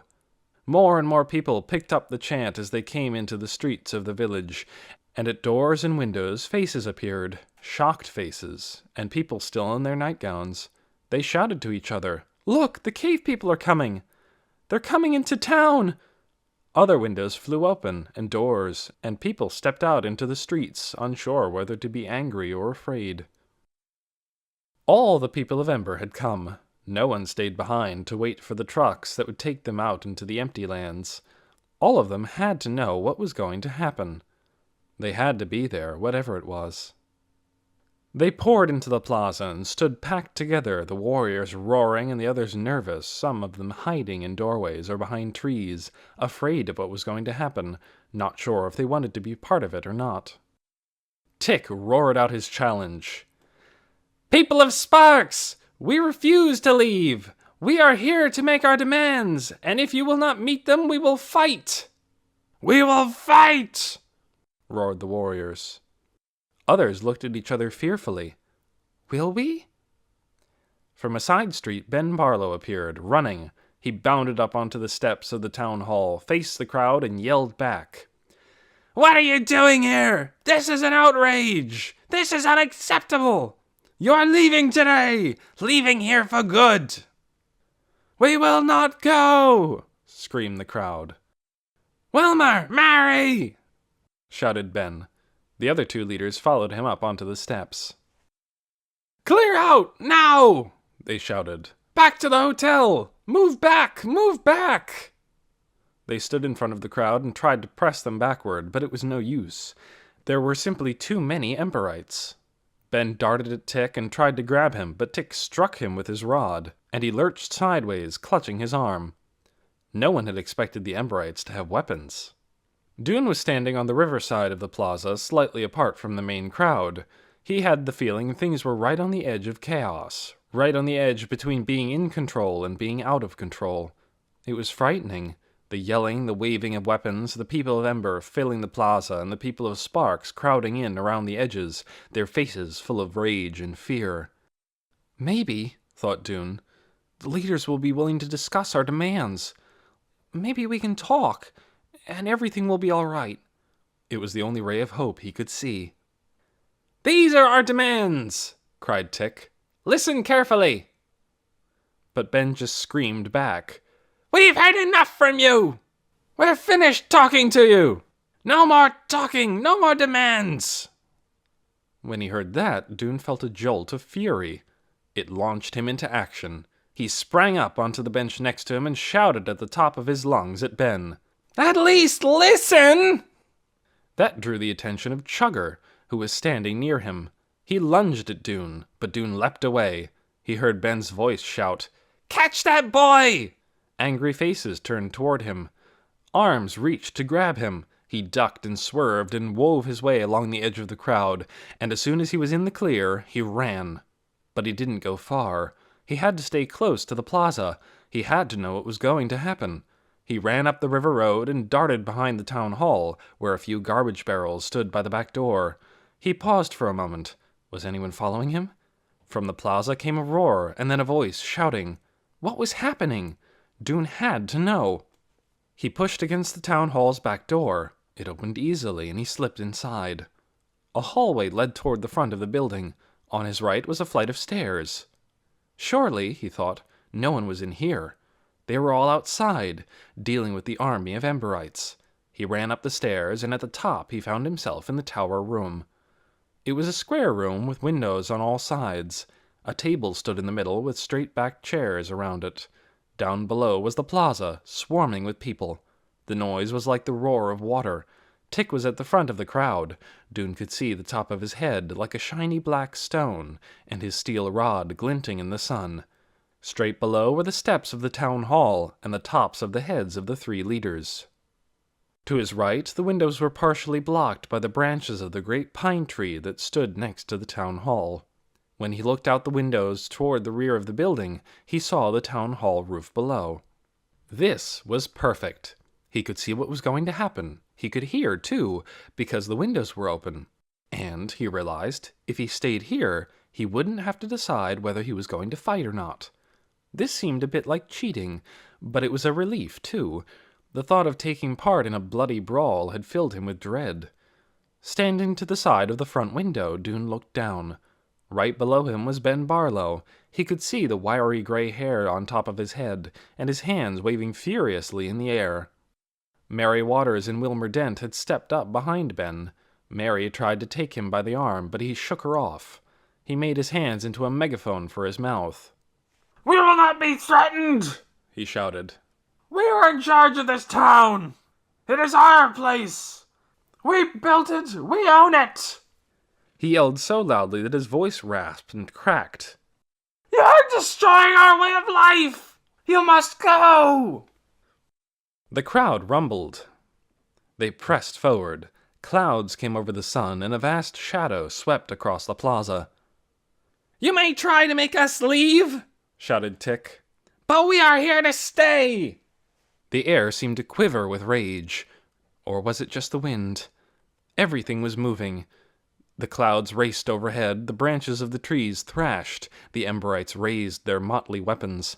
Up on the roof of the tower, the flag of sparks whipped and snapped on its pole. Dune could hear it, though he could not see it. He felt the wind whirling through his mind as well. His father's words came back to him. When the fight is over, what do we have?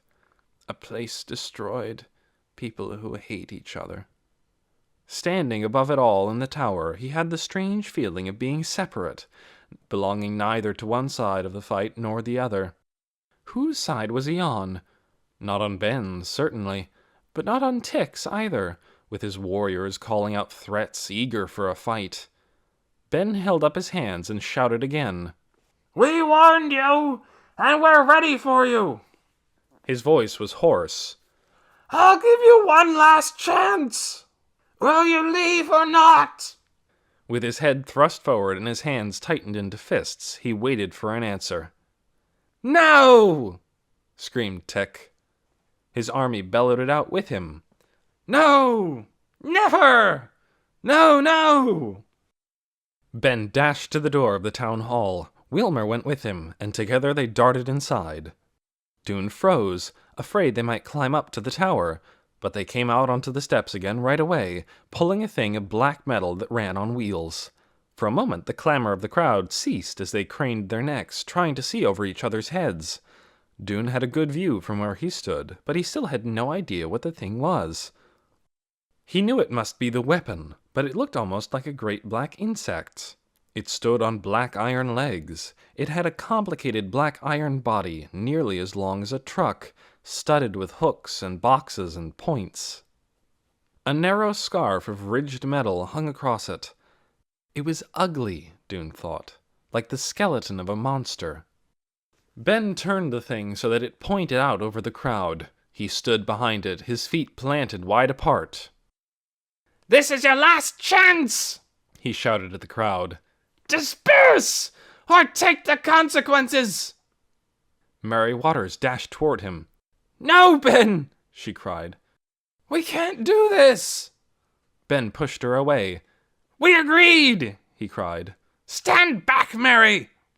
Now the crowd in the plaza sensed danger and began to push backward. Tick cried, Stand your ground! But Dune saw him take a step back, too. Ben squatted at the rear end of the weapon. Leave now, and take your gang of hoodlums with you! He shouted.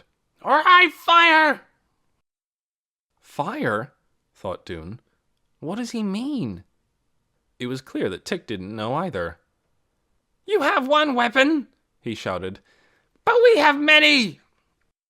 And he raised the rod in his hand, and behind him his warriors did the same.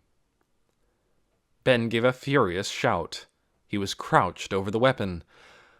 Dune saw his bent back and his arm jerking at the machine. Nothing happened. His arm jerked again, harder, and at the same time Mary rushed forward.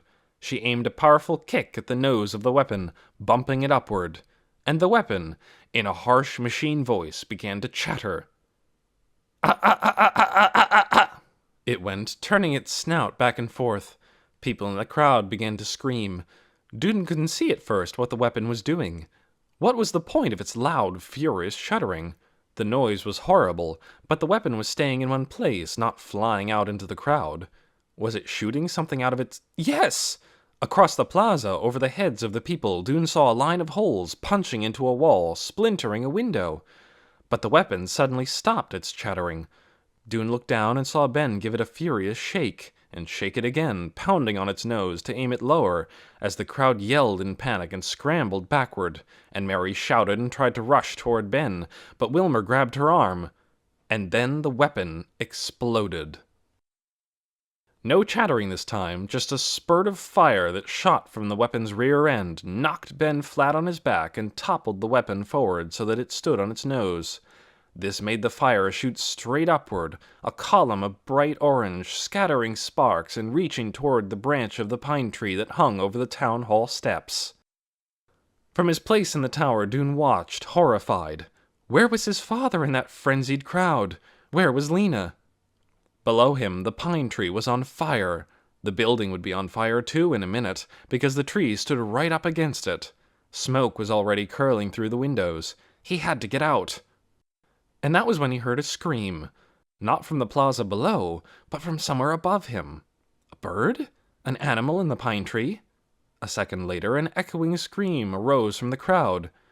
Dune heard someone cry, "The tree! Up in the tree! Someone's there!" Dune was at the door, ready to flee down the stairs, but he heard the scream again, and it sounded close. He darted back into the tower room and ran to the window that faced the tree. The lower branches of the pine tree were a mass of flame. He could hear the rush and roar as the fire raced among the dry needles. When he turned his gaze upward, he saw what the screaming was about. A boy was clinging to the branch a little higher up than the tower roof, hugging the trunk of the tree and screaming in terror as the fire swept upward. Kenny! Dune thought. Was it? He couldn't tell for sure, but he knew he couldn't leave him there. Maybe somehow he could get him in through the window.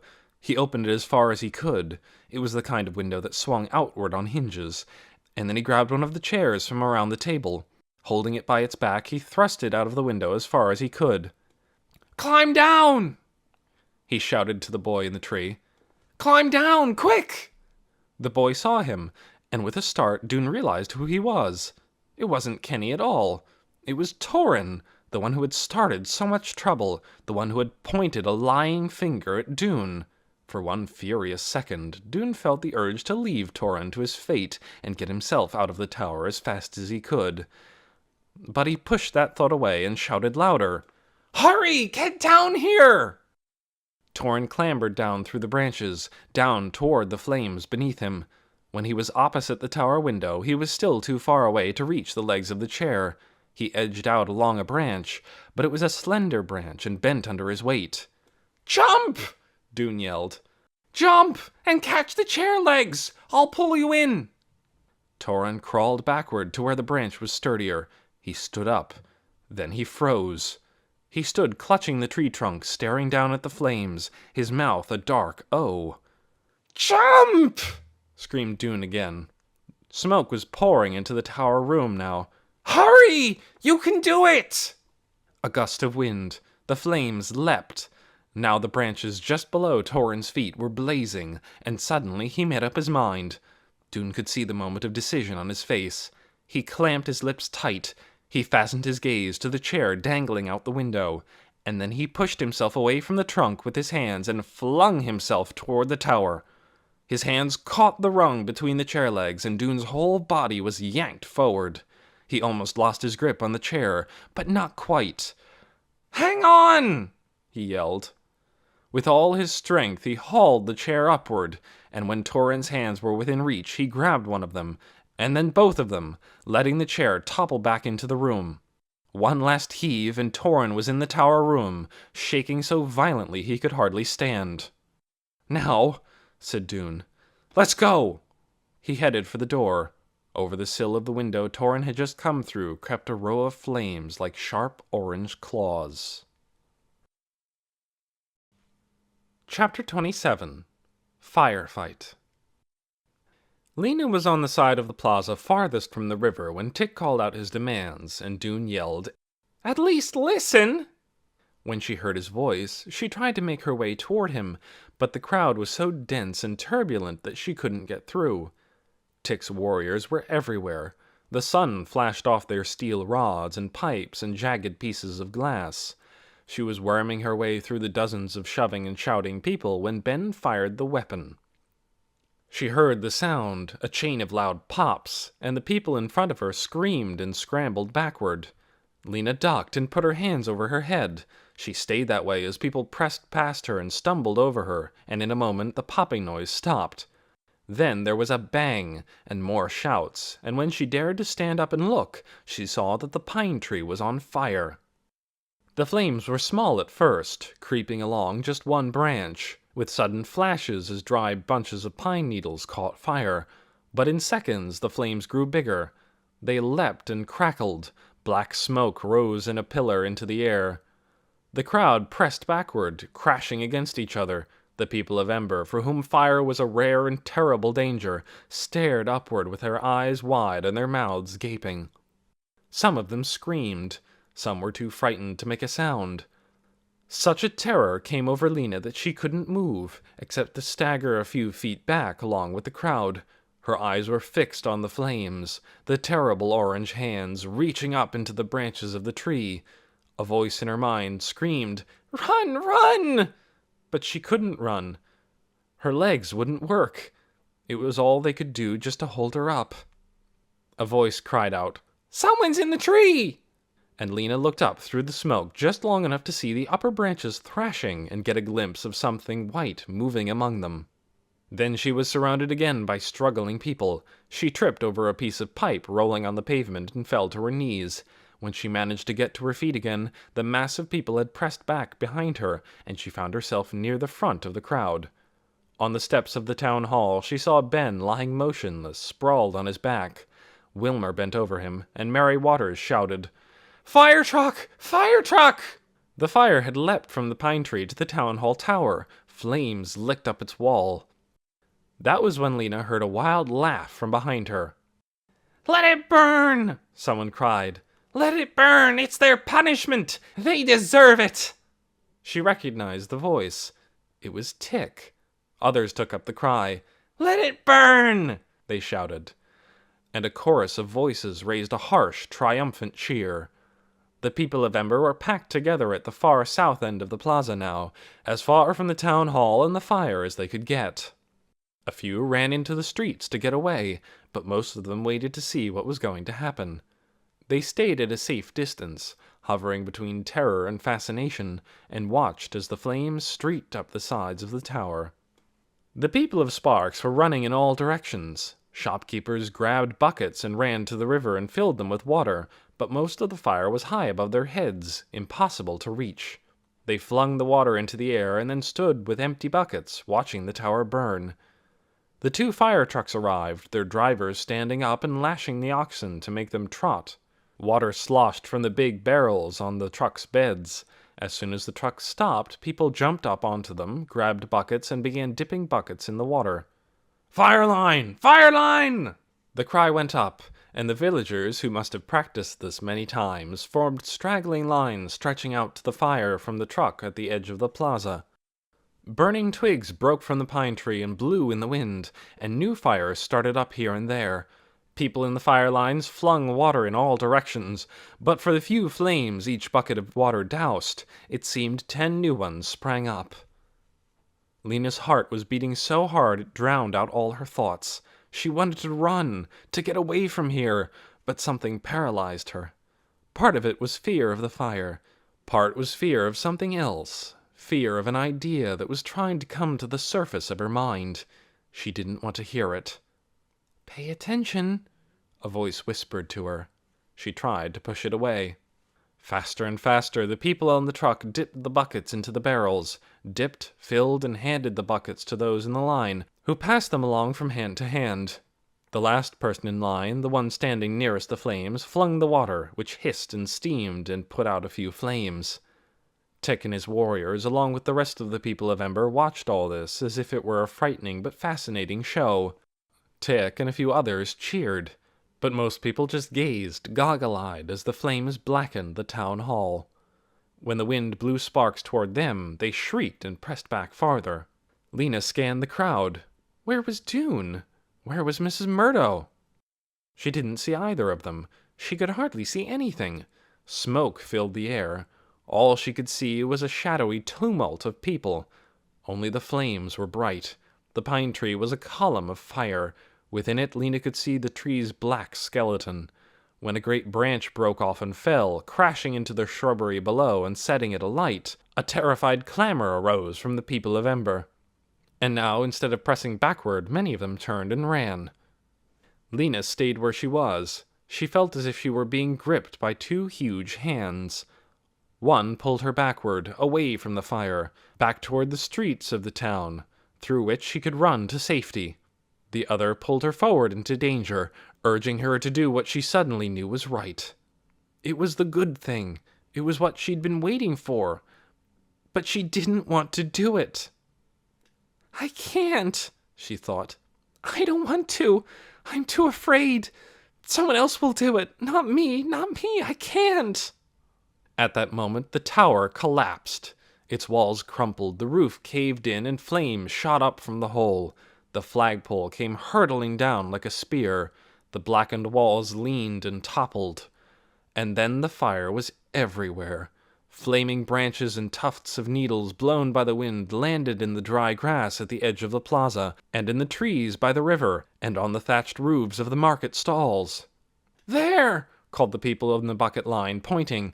"There! And over there!" The lines twisted around, the buckets traveled faster and faster from hand to hand, and those at the front of the lines tossed the water this way and that, but there were too many fires, and not enough people to keep up with them.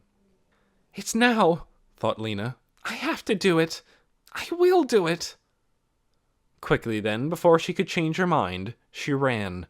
She ran with a hammering heart, with her head down and her hands in fists. She ran as if fighting a powerful wind, out across the plaza by herself, and when she reached the nearest bucket line, she pushed her way in. "Traitor!" shrieked a voice behind her. It was Tick's voice, that voice like a cutting blade. Lena heard it, but she paid it no attention. "Traitor! Traitor!" Tick cried again, and his warriors echoed him. "Traitor!" they yelled, jumping backward when the sparks flew too close. Dune got out of the tower just in time. He'd had to almost throw Torin down the stairs and then take them 3 at a time himself. Torin ran off somewhere as soon as he went out the back door, but Dune dashed around to the plaza, staying close to the market stalls, and joined the crush of Emberites at the south end. Panting, he stared back at the ruin he had escaped from. The black spine of the pine tree, the smoldering boards of the town hall. He watched as the flames consumed the building and the tower collapsed. He saw the fire lines snaking among the scattered blazes, and he heard Tick's laugh ringing out over the clamor. "Burn! Burn!" yelled Tick, and other voices chimed in with his. "Let it burn! Serves them right!" For a moment Dune stood there, stunned, his mind a blank. It seemed that war surged around him, but not the war he had imagined. Where did he belong in this battle? Who was his enemy? Where were his friends? Noise and confusion assailed him, his eyes stung, his legs were shaking. And then he saw Lena break away from the crowd and run across the plaza. He heard Tick and his warriors screaming, "Traitor!" and he felt as if suddenly his eyes had opened, although they hadn't been closed, and he had awakened from a bad dream. The air around him seemed to come clear. Strength returned to his legs. He edged between the people in front of him, burst out of the crowd, and ran the same direction as Lena, toward the fire lines. And, seeing what Lena and Dune had done, others followed. Clary pushed through the crowd and ran forward, and Mrs. Murdo went after her, taking long, quick strides and holding up her skirts. Then came the Hoover sisters, and Dune's father, and Fragile Miss Thorne, and 5 more people, and 3 more after that. They ran with their hands before their mouths, or their arms over their heads, shielding themselves from smoke and falling embers. And they added themselves to the bucket brigade and began hauling water. More and more of the people of Ember followed. At last, the only ones not fighting the fire were Tick and a few of his men. Wearing half-stubborn, half-frightened expressions, they clustered at the far end of the plaza, shouting, "Traitors!" now and again, with their useless weapons dangling from their hands. Chapter 28. Surprising Truths. Fighting the fire was so hard that Lena forgot to be afraid. Everything but firefighting was erased from her mind. Her hands reached for the next bucket over and over and over, and when a warning cry arose, she would look up to see where the danger was and dart out of its way. The water in the barrels soon ran out, and the rear ends of the lines had to move back to scoop water directly from the river, which meant a long distance for the buckets to travel. The line snaked left and right, moving to follow the fires which sprang up in the dry grass like a crop of terrible weeds. In the smoke-dimmed air, people looked like ghosts, swarming every which way, shouting at each other. Once Lena caught sight of Dune. He had jumped into the fountain and was bent over, as if fishing with his hand for something at the bottom. He jumped out again, soaking wet, and in a moment the fountain began to overflow, and the water spread, running toward the flames in the grass at the plaza's edge. "Oh, Dune, hooray!" Lena thought. She saw Maddie, too, several times, appearing and disappearing in the swarm of firefighters, sometimes calling out instructions or warnings, sometimes just passing along the buckets, her hair flying in the wind. It was the wind they fought against as much as the fire. It blew in unruly gusts, and the flames leaned and stretched before it, reaching for new things to burn. But there were twice as many people fighting the fire now, and before long the people began to win. The flames became flickers, put out with a shovelful of dirt or a splash from a bucket, and finally no trace of orange remained in sight. The plaza was a landscape of ashy puddles and smoldering black heaps, looking strangely open without the town hall and the pine tree. Then, for a few moments, people just stood and stared at each other. All of them had smoke-darkened faces and ash-dusted hair and damp, grimy clothes. The people of Ember were just as grubby as the people of Sparks. Everyone looked more or less the same. Lena went searching for Dune. She couldn't find him, but she did find Mrs. Murdo sitting on the ground at the north end of the plaza. Her bun had slid all the way off the top of her head, and was hanging beneath one ear. Her skirt was dotted with burn holes. "Are you all right?" Lena asked her. "I believe so," Mrs. Murdo said. "And you?" "I'm fine," said Lena. "Yes, you are," said Mrs. Murdo, giving Lena a long look. "Very fine indeed." She held out an arm. "Help me up," she said, "and we'll go back to the doctor's house and get ourselves decent again." When the fire was out and all the firefighters were exhausted and wet and dirty, Dune discovered that his legs felt shaky again, and he went down through the village streets until he found a shady place under a tree where he could sit for a while. People trudged by him, heading for their homes, and the people of Ember passed too, going back to the hotel, which that morning they'd thought they might be leaving forever. Dune didn't call out to anyone. He felt too tired even to talk. He just wanted to rest a minute before facing whatever was going to come next. But he hadn't been sitting there very long before he saw Kenny coming up the road, and when Kenny spotted him, he came over and sat down. "I saw you," he said. "You pulled Torin in from the tree." Dune nodded. "I knew you were that kind of person," Kenny said. Bits of ash sprinkled his blond hair, as if someone had shaken pepper on his head. "What kind?" said Dune. "The brave kind," Kenny said. "The good kind. Not like that other boy." "What other boy?" Kenny leaned back against the trunk of the tree and stretched out his legs. "The one who was yelling for people to fight. That one with the pale eyes." "Tick," said Dune. "Yes, I knew he wasn't a good one, ever since I saw him in the woods that day." "What day?" Dune said. "That day he was out there with the bags on his hands," Kenny said. Dune turned to stare at Kenny. "Bags? Why? What was he doing?" "Cutting vines," said Kenny. "What kind of vines?" Dune asked. His heart was starting to pound. "Well, I wasn't close to him. I'm not sure. But it was something he didn't want to touch, I guess. Like poison oak." "Poison oak? Why would he cut poison oak vines?" "I heard what happened," said Kenny, "about the leaves on the hotel steps. They thought we did it, but I don't think so." Dune's thoughts were racing. He was remembering things.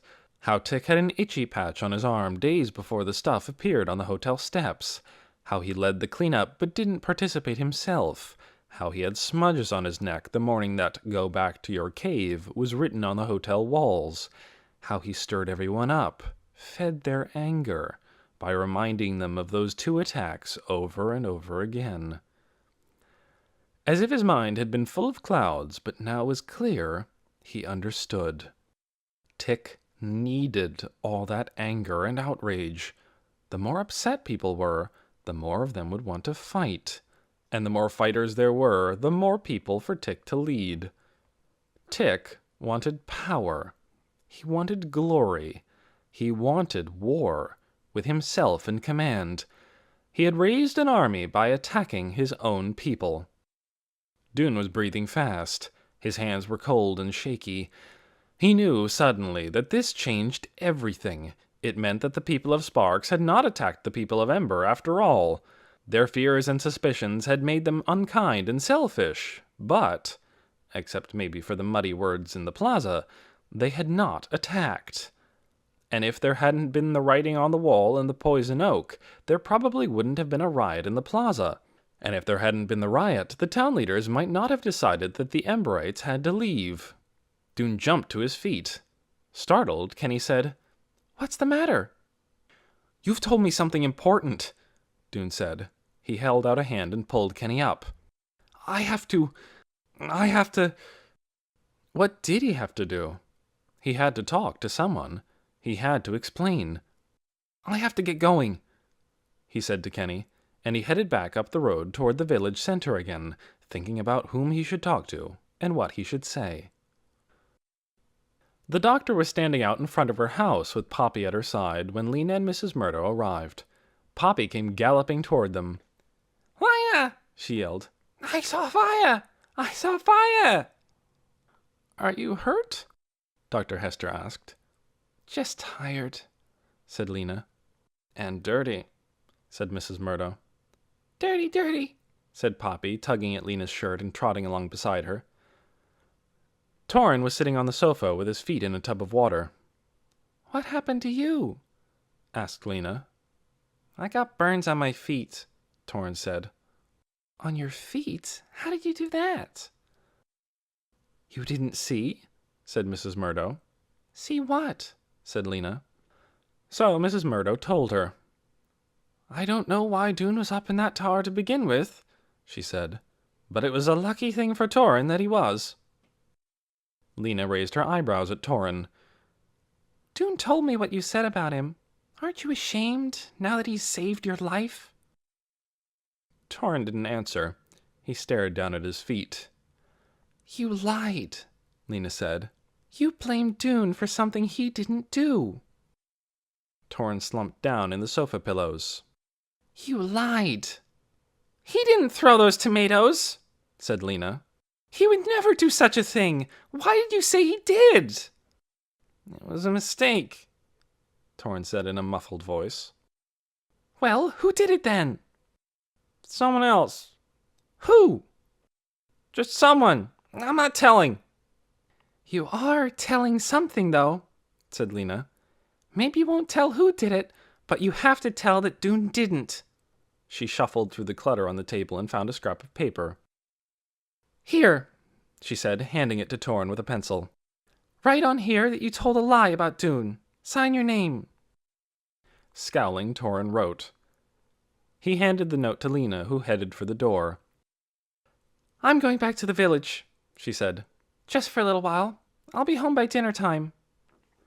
After dinner that evening, Lena did a lot of talking.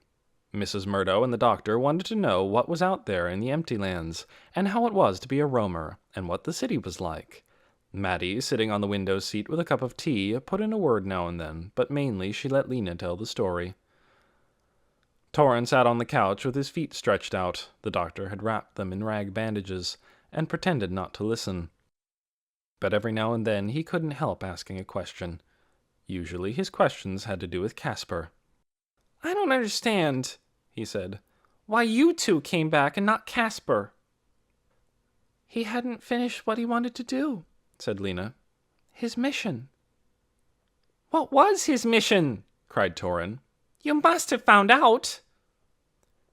We did find out, Lena said. She glanced uncertainly at Maddie. Your brother, said Maddie, is looking for something he will never find. When he realizes that, he will come home. But what is he looking for? Torin said. He reared up on his elbows and glared at Maddie. He is looking for a treasure, said Maddie, but he doesn't recognize it even when it's right in front of him. Did he forget his glasses? Torin said. No. But he has trouble seeing even with his glasses on. Lena didn't like Torin any better than she ever had, but she did feel a little sorry for him. So she fetched glasses of honey water for him that evening, and she gave him the little red truck she'd found as a roamer. Poppy seemed to think all of this was a kind of party for Torin. She joined in by bringing him things to play with. Spoons, socks, potatoes. When it was bedtime, they carried him to the medicine room, and then Lena went with Mrs. Murdo and Poppy up into the loft. Mrs. Murdo unpinned her hair, which fell around her shoulders in strands clumped together with soot. I have something to say to you, she said to Lena. Lena's heart sank. Whatever it was, she was sure she deserved it. I saw what you did, Mrs. Murdo said. You did a remarkable thing running out alone like that. Quite courageous. Well, I had to, said Lena. Mrs. Murdo raised her eyebrows questioningly. Lena was too tired to explain about trying to do a good thing to change the direction, and how she had hoped that someone else might do it so she wouldn't have to, but nobody did. So she just shrugged her shoulders and said nothing. Mrs. Murdo ran a comb through her hair. I believe a great many of us were thinking of doing the same thing, she said. But no one had quite the courage. Only you. I didn't feel courageous, said Lena. I felt afraid. That makes it all the braver, said Mrs. Murdo. Lena felt a glow, like a little flame inside her. No, not a flame. A light bulb. That was better. A little light bulb was glowing in her heart.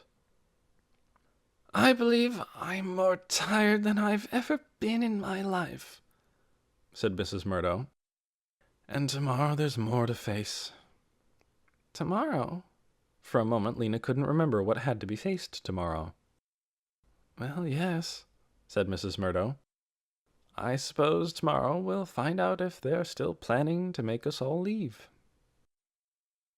The fourth town meeting. That night, the wind cleaned the smoke from the air, and in the morning the sky was a brilliant blue, and the air felt tingly. The sunlight was warm, but it had a new quality, thinner and sharper. The season was changing. A messenger from town arrived at the hotel that morning. Dune, who happened to be the first person up, ran into him on the hotel steps. "Tell your people," said the messenger, "that the leaders of Sparks wish to meet with the people of Ember at noon today. They will come to the hotel ballroom." Dune conveyed this message to the next several people he saw, and they told others, and soon everyone knew. At noon they assembled in the ballroom. Dune stood with his father in the midst of the crowd. All around him he heard uneasy murmurings. Would this be more bad news? He heard Miss Thorne whisper to someone, "I'm so nervous. I have a stomach ache." He was nervous too. His hands were damp. At a few minutes after 12, Mary Waters and Wilmer Dent came into the ballroom. With them were 4 men carrying a stretcher on which Dune saw a blanket-draped figure. The stiff gray beard jutting up from the chin told him it was Ben Barlow. Dr. Hester walked beside him, and with her were Mrs. Murdo, Lena, and Poppy. Other townspeople followed, lining up around the edges of the room. Dune recognized storekeepers and team leaders, including Chugger, along with many of the families of Sparks. The Partons were there. He saw Kenny trotting behind his parents. Dune raised his arm and called to Lena, and she came to stand beside him. "Is Ben badly hurt?" Dune whispered. "I think so," Lena whispered back. "The doctor says he was hit in the shoulder. She said the blast almost blew off his arm." "Listen," Dune said. I have to tell you something important. And in the next few minutes, as the town leaders and the men carrying Ben mounted the steps to the stage, he whispered to Lena what he'd discovered about Tick. Really? She kept saying. Really? How could he? I can't believe it. And last night, Dune whispered, I went and found Tick, and I told him I knew, and he said... But at that moment, Mary Waters held up her hands for quiet. Dune stopped whispering and turned his eyes to the stage. The men had set the stretcher down and propped one end of it on a chair, so that Ben lay at a slant. A bandage covered one of his eyes. He glared out at the audience with the other. When Mary spoke, there was a slight quaver in her deep voice. "We are here to talk of serious matters," she said. "Ben was badly injured yesterday, but he has insisted on coming. We all wish to speak with you, face to face." She paused. "First of all, I must tell you this." Dune felt his stomach lurch. "We have realized," Mary said, "that we cannot ask you to leave here. Your generosity yesterday has helped us remember our own." No one spoke, but the people of Ember glanced at each other and let out breaths of relief. Dune bumped his shoulder against Lena's, and they grinned. "Yesterday," Mary went on, "when our weapon exploded and the fire went out of control, a child of Ember crossed the line that divided us from each other. We are grateful to her for leading the way." Lena! Lena! cried a few scattered voices. Lena thought she heard Maddie's voice among them. Dune startled her by yelling, Lena the Brave! right in her ear. "I want to say," Mary continued, "that we have made mistakes, and we are sorry for them. We had good intentions at the beginning. We did our best to help you, but when it got hard, we closed our hearts." Wilmer Dent smiled apologetically. "We were worried," he began. Ben interrupted him. His voice was hoarse and weak, and he seemed to be having trouble breathing. Dune strained to hear him. "We were justifiably concerned," he croaked, "about critical food shortages, attempting to ensure the safety of our own people." He made a kind of wheezing, gasping sound. "Understandably," he added. Wilmer shrugged his shoulders, still smiling nervously. "It was just that we were afraid," said Mary. "We were afraid. Let us say it right out. We were afraid that you would ruin everything for us. We were almost on the edge of prosperity. We feared that you would push us back into deprivation." There was a silence then in which no one knew what to say. "So, we tried to get rid of the problem instead of solving it," Mary went on. "Fortunately, both our plans and yours were thwarted." She stepped forward and gazed out at the crowd. Her eyes met Dune's and held them for a second. "Just last night," she said, "I learned 2 things that have changed my picture of what has happened here. The first is this. We still don't know who wrote the muddy words on the plaza. We may never know. But the other attacks on the people of Ember, the ugly writings on the walls of the Pioneer, and the poison oak on the doorstep, were not carried out by Sparks villagers at all." The Emberites turned to each other with puzzled looks and murmured confusedly. But who would? What does she mean?" "It was young Dune Harrow who explained it to me," said Mary. "I'd like him to explain it to us all, if he will." She nodded to Dune and gestured upward with her hand. So Dune stood up. He told the assembled people the same thing he'd told Mary the night before when he came to her house late in the evening. "It can't be true!" Someone cried out. Dune thought it was Allie Bright, who had been Tick's right-hand man. "It is true," Dune said. Tick told me himself last night. He said that it was just good strategy. He said he knew there was going to be a war, and he needed to raise a strong army. When people are attacked, he said, they get mad, and angry people are the best warriors. So he decided to make people angry. He told me he got a good idea for how to do it when he saw those muddy words in the plaza. At that, a roar swelled up and filled the ballroom. People shouted, "Where is he?" and twisted around to look for Tick. A few of them began barging through the audience trying to find him. Dune called out, "Wait, listen! He isn't here!" The commotion quieted down. People turned toward Dune. "Last night, when I talked to him, Tick was stuffing everything he owns into a sack," said Dune. "He told me he was leaving. He said he couldn't live anymore with cowards and traitors. He'd heard a roamer was coming through the village today, and he planned to catch a ride with him. Some others are going too. They're going to the settlement in the far south," Tick said, "where they hope to have a better welcome than they got here." A great clamor greeted this announcement. Some people laughed, some shouted, "Good riddance!" and others just grumbled and shook their heads. Finally, Mary raised her hands again and called, "Please, quiet! I have more to say." People grew silent again and listened. "I said I had learned 2 things," she said. "The second is this. The incident that set off this chain of violent events did not happen as we thought. It was not Dune Harrow who destroyed those crates of tomatoes."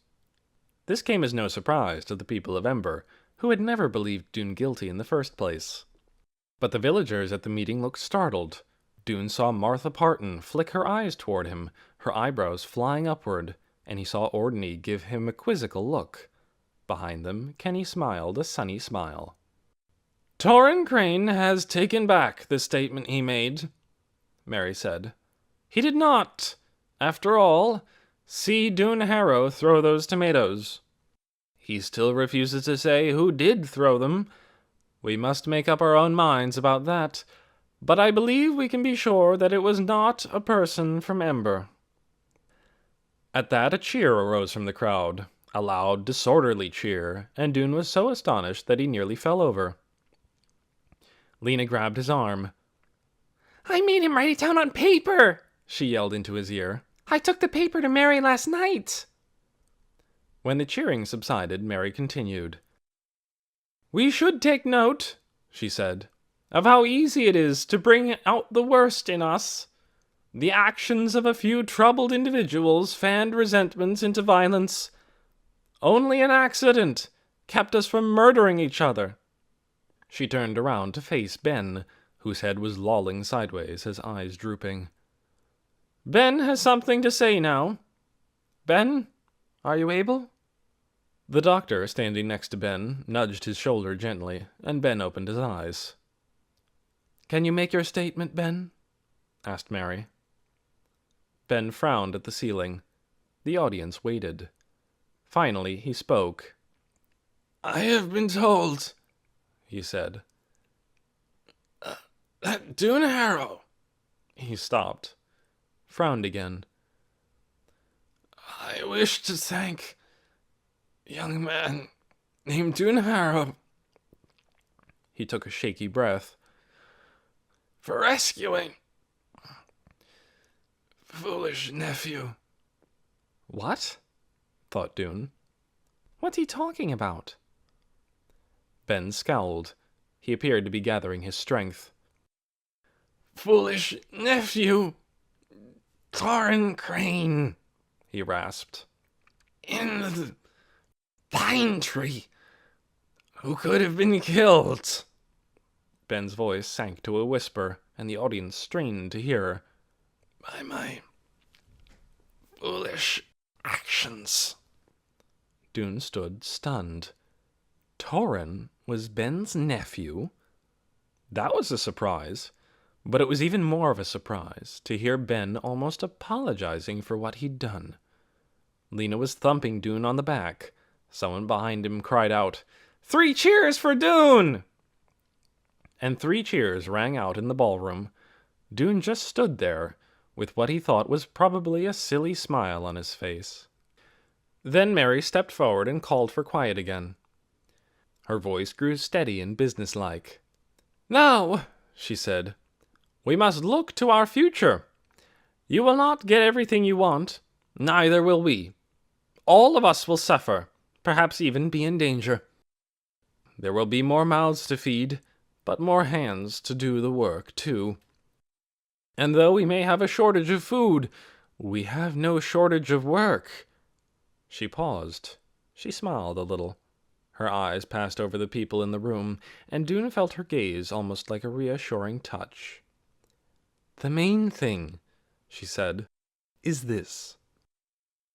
We will refuse to be each other's enemies. We will renounce violence, which is so easy to start, but so hard to control. We will build a place where we can all live in peace. If we hold to that, everything is possible." Someone clapped. Dune turned around and saw his father clapping with his hands held high in the air. "There is much to be worked out," Mary said. "It won't be easy, but we'll talk about it together." She paused for a second, and a change came over her face, the beginning of a smile. "One more thing," she said. "We will no longer speak of the people of Sparks and the people of Ember. From now on, we are all the people of Sparks." A rustle swept through the crowd. Both Dune and Lena felt a pang of sorrow. To call themselves people of Sparks meant leaving behind the last trace of their old home, its name. The villagers, too, felt a pang. For them it was a pang of fear. These were their people now? Could they really live peacefully together? But the sorrow and the fear lasted only a few seconds. Everyone was tired of sorrow and fear. Whatever lay ahead, they thought, would probably be better. They were willing to try it. After that, they turned to the practical details. "Actually," said Alma Hogan, the storehouse manager, "there's a fair amount of food in the storehouse. It's just that we never like to use it all up. This year, we'll expect to use it all and hope we can replenish it next year. I'm afraid a great deal of it is pickles, though. By the end of winter, we may all be eating more pickles than anything else." Dune's father mentioned politely that the hotel residents would have to have decent houses sooner or later. Mary said they would start building some of them now, out behind the meadow. The best of Sparks's builders would be in charge, and they would teach Emberites construction. "The houses will be small," Mary said, "and we'll be able to build only a few more before the rains come. Most of you will have to spend the winter in the hotel." Clary stood up to announce that her garden was producing well. In addition to cucumbers, melons, and peppers, she had grown nearly 100 butternut squashes, which would keep well through the winter. That would help a little. The villagers looked at her curiously. Butternut squashes? They had never heard of them. "I grew them from seeds I brought from Ember," Clary said. "I brought all the seeds I had, all kinds. Next year I'll be able to grow more." Mrs. Murdo said she had learned a great deal in her time with the doctor. She would like to be assistant doctor. "It's clear that the community needs more than one," she said. "I know something about plants," said Mattie, speaking up for the first time. "I wish to be assistant hotel gardener with Clary Lane." Edward Pocket said he demanded to be made official librarian. Mary looked surprised. "We don't have a library," she said. "Exactly right," said Edward. "You have a disorderly heap of books. I have made great progress with them, however. I invite you to come by and see." Ben Barlow kept muttering dire warnings about crop failures and vitamin deficiencies and epidemics, but Mary said they would cope with those problems when and if they actually occurred. Little by little, people began to feel interested in how this new arrangement was going to work. There were endless questions. What if there were arguments? How would they be settled? Would the Emberites go back to eating with their lunchtime families? Would they get enough for dinner and breakfast? What would happen when they needed things other than food, like shoes or soap or hats? "The trouble is," said Mrs. Polster, "we don't have anything. We can't trade for the goods at the market because we don't have anything you'd want." But Doone saw the solution to this right away. "We do!" he said. Mrs. Polster raised her eyebrows at him. She wasn't used to being contradicted. "We have one thing that you need," said Doone. "Matches. We still have a lot left. We could use them to trade with, at least for a while. 2 matches for a pair of shoes, say." People laughed and clapped. It was perfect. Ben said in his opinion a pair of shoes was worth at least 5 matches, but no one paid much attention.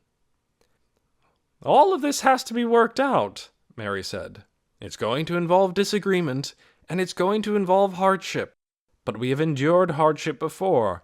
We can do it again." Wilmer sighed. "It's just that we hoped we wouldn't have to," he said. Mary shot him a stern look. "We can do it again," she repeated. "And we will." Chapter 29. 3 Amazing Visits. Lena gave up on trying to persuade Mrs. Murdo to move to the hotel. Since they'd all have their own houses sooner or later, they might as well stay at the doctor's house until then. Besides, Mrs. Murdo was so intent on learning to be assistant doctor that it seemed unkind to take her away. Lena and Maddie took on the job of harvesting and preserving the produce from the doctor's vegetable garden. Every morning they picked baskets of tomatoes and beans and peppers and corn and squash. Every afternoon they sliced tomatoes and laid them in the sun to dry. They took dried beans out of their pods and put them in jars. They cooked peppers and packed them in olive oil. They tied bunches of herbs with string and hung them up to dry. Poppy puttered around their feet, helping by sprinkling dry leaves here and there, or banging spoons on pots. Even Torrin, whose feet were healing, often chose to hang around with Lena and Maddie. He said he knew how to make a garlic braid, so they gave him a basket of garlic, and he made one. One afternoon, as she and Maddie were cutting green beans for dinner, Lena heard wheels crunching on the road outside. The next moment she heard the whiffling of an ox, and then Torrin sprang up and limped as fast as he could to the front of the house. "Uh-oh," thought Lena. "Is it who I think it is?" It was. There was Casper's battered truck, and there was Casper just climbing out of it. He looked grubby. His mustache drooped. Torrin ran toward him, crying, "Casper! Casper!" And Casper smiled in a tired way. "Hey, brother," he said. He thumped Torrin's back a couple of times. Then he started toward the house. Lena and Maddie went out to meet him. When he saw them, he stopped and glared. "Deserters," he said. But he didn't seem to have the energy to berate them further. He trudged into the house and plunked down on the couch. Torrin plunked down beside him. "I've been waiting and waiting for you," Torrin said. "Why didn't you come back with them?" He flicked his hand toward Lena and Maddie. "I had important work to do," said Casper, "which they didn't want to help with." "And what happened with your work?" asked Maddie, standing by the door. "Did you find what you wanted to find?" Casper didn't even look at her. He closed his eyes and slumped against the back of the couch. "My numbers," he said, "need readjusting. They were completely right, except for one thing." "What thing was that?" asked Maddie. "Wrong city," said Casper, still without opening his eyes. "I have reworked the numbers. Tomorrow I head north." Maddie and Lena exchanged a look. Casper turned his head toward Maddie and squinted at her. "I don't suppose you want to come," he said. "No, thank you," said Maddie. "I plan to stay here, where something with real potential is beginning." Torrin tugged on Casper's arm. Did you bring me something this time? he asked. Casper opened his eyes. He looked at the ceiling for a while. Well, yes, he said. I did. What? Shrieked Torin. What is it? Can I have it now? It's out in the truck, said Casper. I found a whole crate of them. Very unusual. You can have one. One what? Let's go get it! Torin darted to the door. Casper heaved himself up, and they went outside. Lena watched as Casper rooted around in one of his crates. He came up with something she recognized with a start. She hadn't seen one for a long time. It was like something that belonged to an old friend, now dead. What is it? Said Torin. A light bulb, said Casper. I found a case of 48 of them, all unused. But what does it do? Torin asked, peering into the light bulb as if he expected to see something alive in there. He tapped the glass with his fingernail. It gives light, said Casper, if you have electricity. But we don't have electricity. That's right, Casper said wearily. So you hold on to it, in case someday we do. Torin went to the window seat and sat there, turning the bulb around and around in his hands. Lena watched him, thinking about Ember. People had figured it out once, she thought. They could figure it out again. A few days after Casper left, there was another visitor to the doctor's house. Lena was out in the courtyard at the same time, cracking walnuts with a rock. She saw someone approaching the gate, a bent figure walking slowly and somehow crookedly.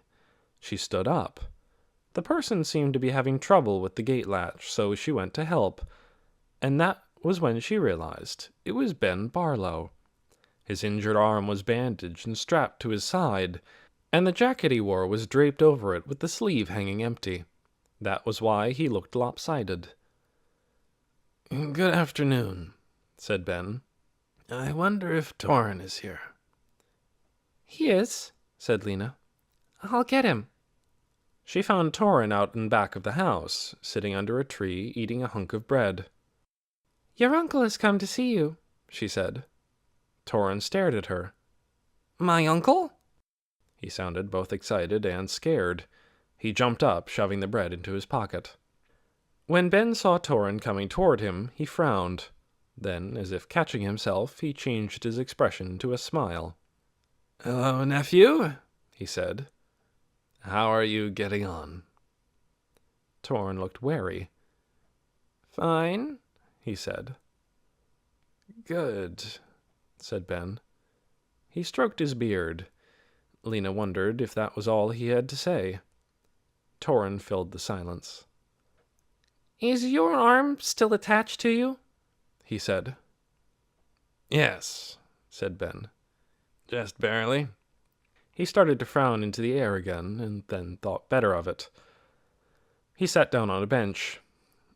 Well, he said, I thought I'd just come and see you. Haven't seen you for a while. Years, said Torin. Well, yes. Busy life, you know. Being a town leader. Many decisions to make. Matters of right and wrong to grapple with. Oh, said Torin. Lena could tell he was thinking the same thing she was. Why has he come? Sometimes one makes the right decision, said Ben. Sometimes not. I guess so, said Torin. Ben readjusted his bandaged arm. Lena saw that his beard was not as neatly trimmed as usual. Probably he had a hard time doing it with his left hand. She was pretty sure Ben didn't have a wife. She'd never heard mention of one. Well, said Ben, you were fortunate, weren't you? Getting pulled out of that tree. Yes, said Torin. I am forced to acknowledge, said Ben, that it was my fault. That fire. I guess so, said Torin. An accident, said Ben. But one that did not have to happen. Uh-huh, said Torin. Ben got to his feet with painful slowness. So, he said, enjoyable talking with you. No doubt we should get to know each other. You must come by for a visit sometime, though of course I'm rarely home. You're very busy, said Torin. That's right, said Ben. He made his way toward the gate with his limping step. As he went out, he waved over his shoulder with his good hand, but he didn't turn around. Slowly, he started back toward the village. That was an apology, Lena said to Torin when Ben was gone. He's sorry for doing what he did. I guess he's sorry for not being a good uncle, too. For not taking you to live with him. Live with him? Said Torin. He made a horrible face. Well, I thought you weren't happy living with Dr. Hester, Lena said. You never seem very happy. I am too happy, said Torin crossly. He sat down at the bench that Ben had just left and pulled the hunk of bread from his pocket. A few little birds were hopping nearby. Absently, Torin tossed them some crumbs. He seemed to be thinking. I like it here, he said to Lena, and he looked up at her with his eyes all round, as if he had only just discovered this himself.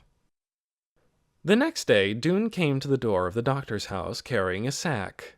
Kenny was with him, standing slightly behind Dune and peering curiously past him into the room. I have to show you this, Dune said to Lena.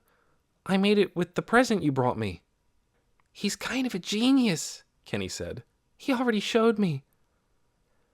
Dune set the sack on the window seat. It was only just after dinner time, but the days were shorter now and the sun was nearly down. Dr. Hester had already lit 2 candles. She and Mrs. Murdo and Mattie were sitting at the table shelling lima beans. Poppy was sitting with them, tearing the bean pods into little pieces. All 4 came over to see what Dune had brought. Torin came too. He was actually more interested in showing Dune what he had than in seeing what was in the sack. I got a present from Casper, he said. Great, said Dune, but he wasn't really listening. Lena could see how excited he was about whatever he had in the sack. His eyes shone in the candlelight, and his hands fidgeted impatiently with the string around the sack's neck. When he got it untied, he reached into the sack and brought out a small device made of wood and metal. Some sort of machine, Lena thought. It had a coil of wire, and inside the coil she saw the magnet she'd given Dune. There was a handle that looked as if it would make something turn. Lena, not being much interested in machines, was a little disappointed. It was clear that Torin was disappointed too. Want to see my present from Casper? He said. In a minute, said Dune. Let me show you this first. What does it do? Lena asked. Is it some kind of can opener? Asked Mrs. Murdo. Or maybe it's a sort of mixer? Said the doctor. Or a drill? Said Mattie. Nope, said Dune happily, and Kenny, his face shining with the shared secret, whispered, Nope, too.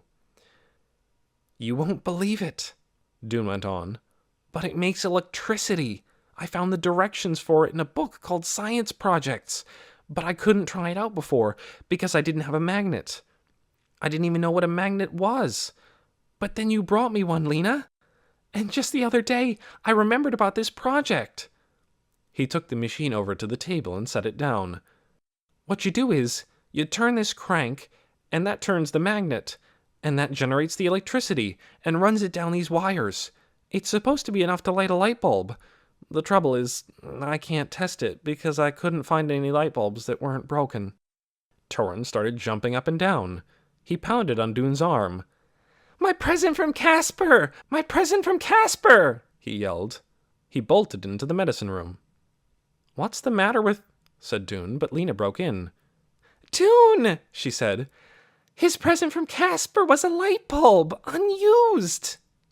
Torin came out of the medicine room, carrying the light bulb encased in both hands. walking now, fast but with stiff legs, being extremely careful. You won't break it, will you? He said to Dune. Your experiment won't blow it up, will it? Dune gazed at the light bulb as if it was the most wonderful thing he'd ever seen. Gingerly, he reached for it. I'll be very, very careful, he said. You can help me, Torin. Hold the light bulb right here. He showed Torin where to put the bulb, and he wound 2 loose wires around its metal end. Now, he said, blow out the candles. Lena blew them out. The room went dark. Dune began turning the crank of his machine. At first, nothing happened except that the magnet turned around. Dune cranked faster and faster, and a glimmer appeared in the light bulb. First a glimmer, and then a glow, and then the bulb shone with a faint but steady white light. Lena shrieked. Poppy shrieked too, because Lena had, and both the doctor and Mrs. Murdo gasped and broke into applause. Kenny beamed, glancing between the light bulb and Dune's face. Torin was being too careful to make a noise, but his eyes grew wide and his mouth dropped open. For almost 3 minutes, until his hand got tired, Dune turned the crank of his machine around and around. The doctor wagged her head in wonder. Mrs. Murdo turned her face away to hide her tears, and Torin held on tight to the light bulb even though it was getting very warm. Lena gazed at the light shining on everyone's faces. Full to the brim with hope and love and joy, she watched the little light bulb shining like a promise in the night.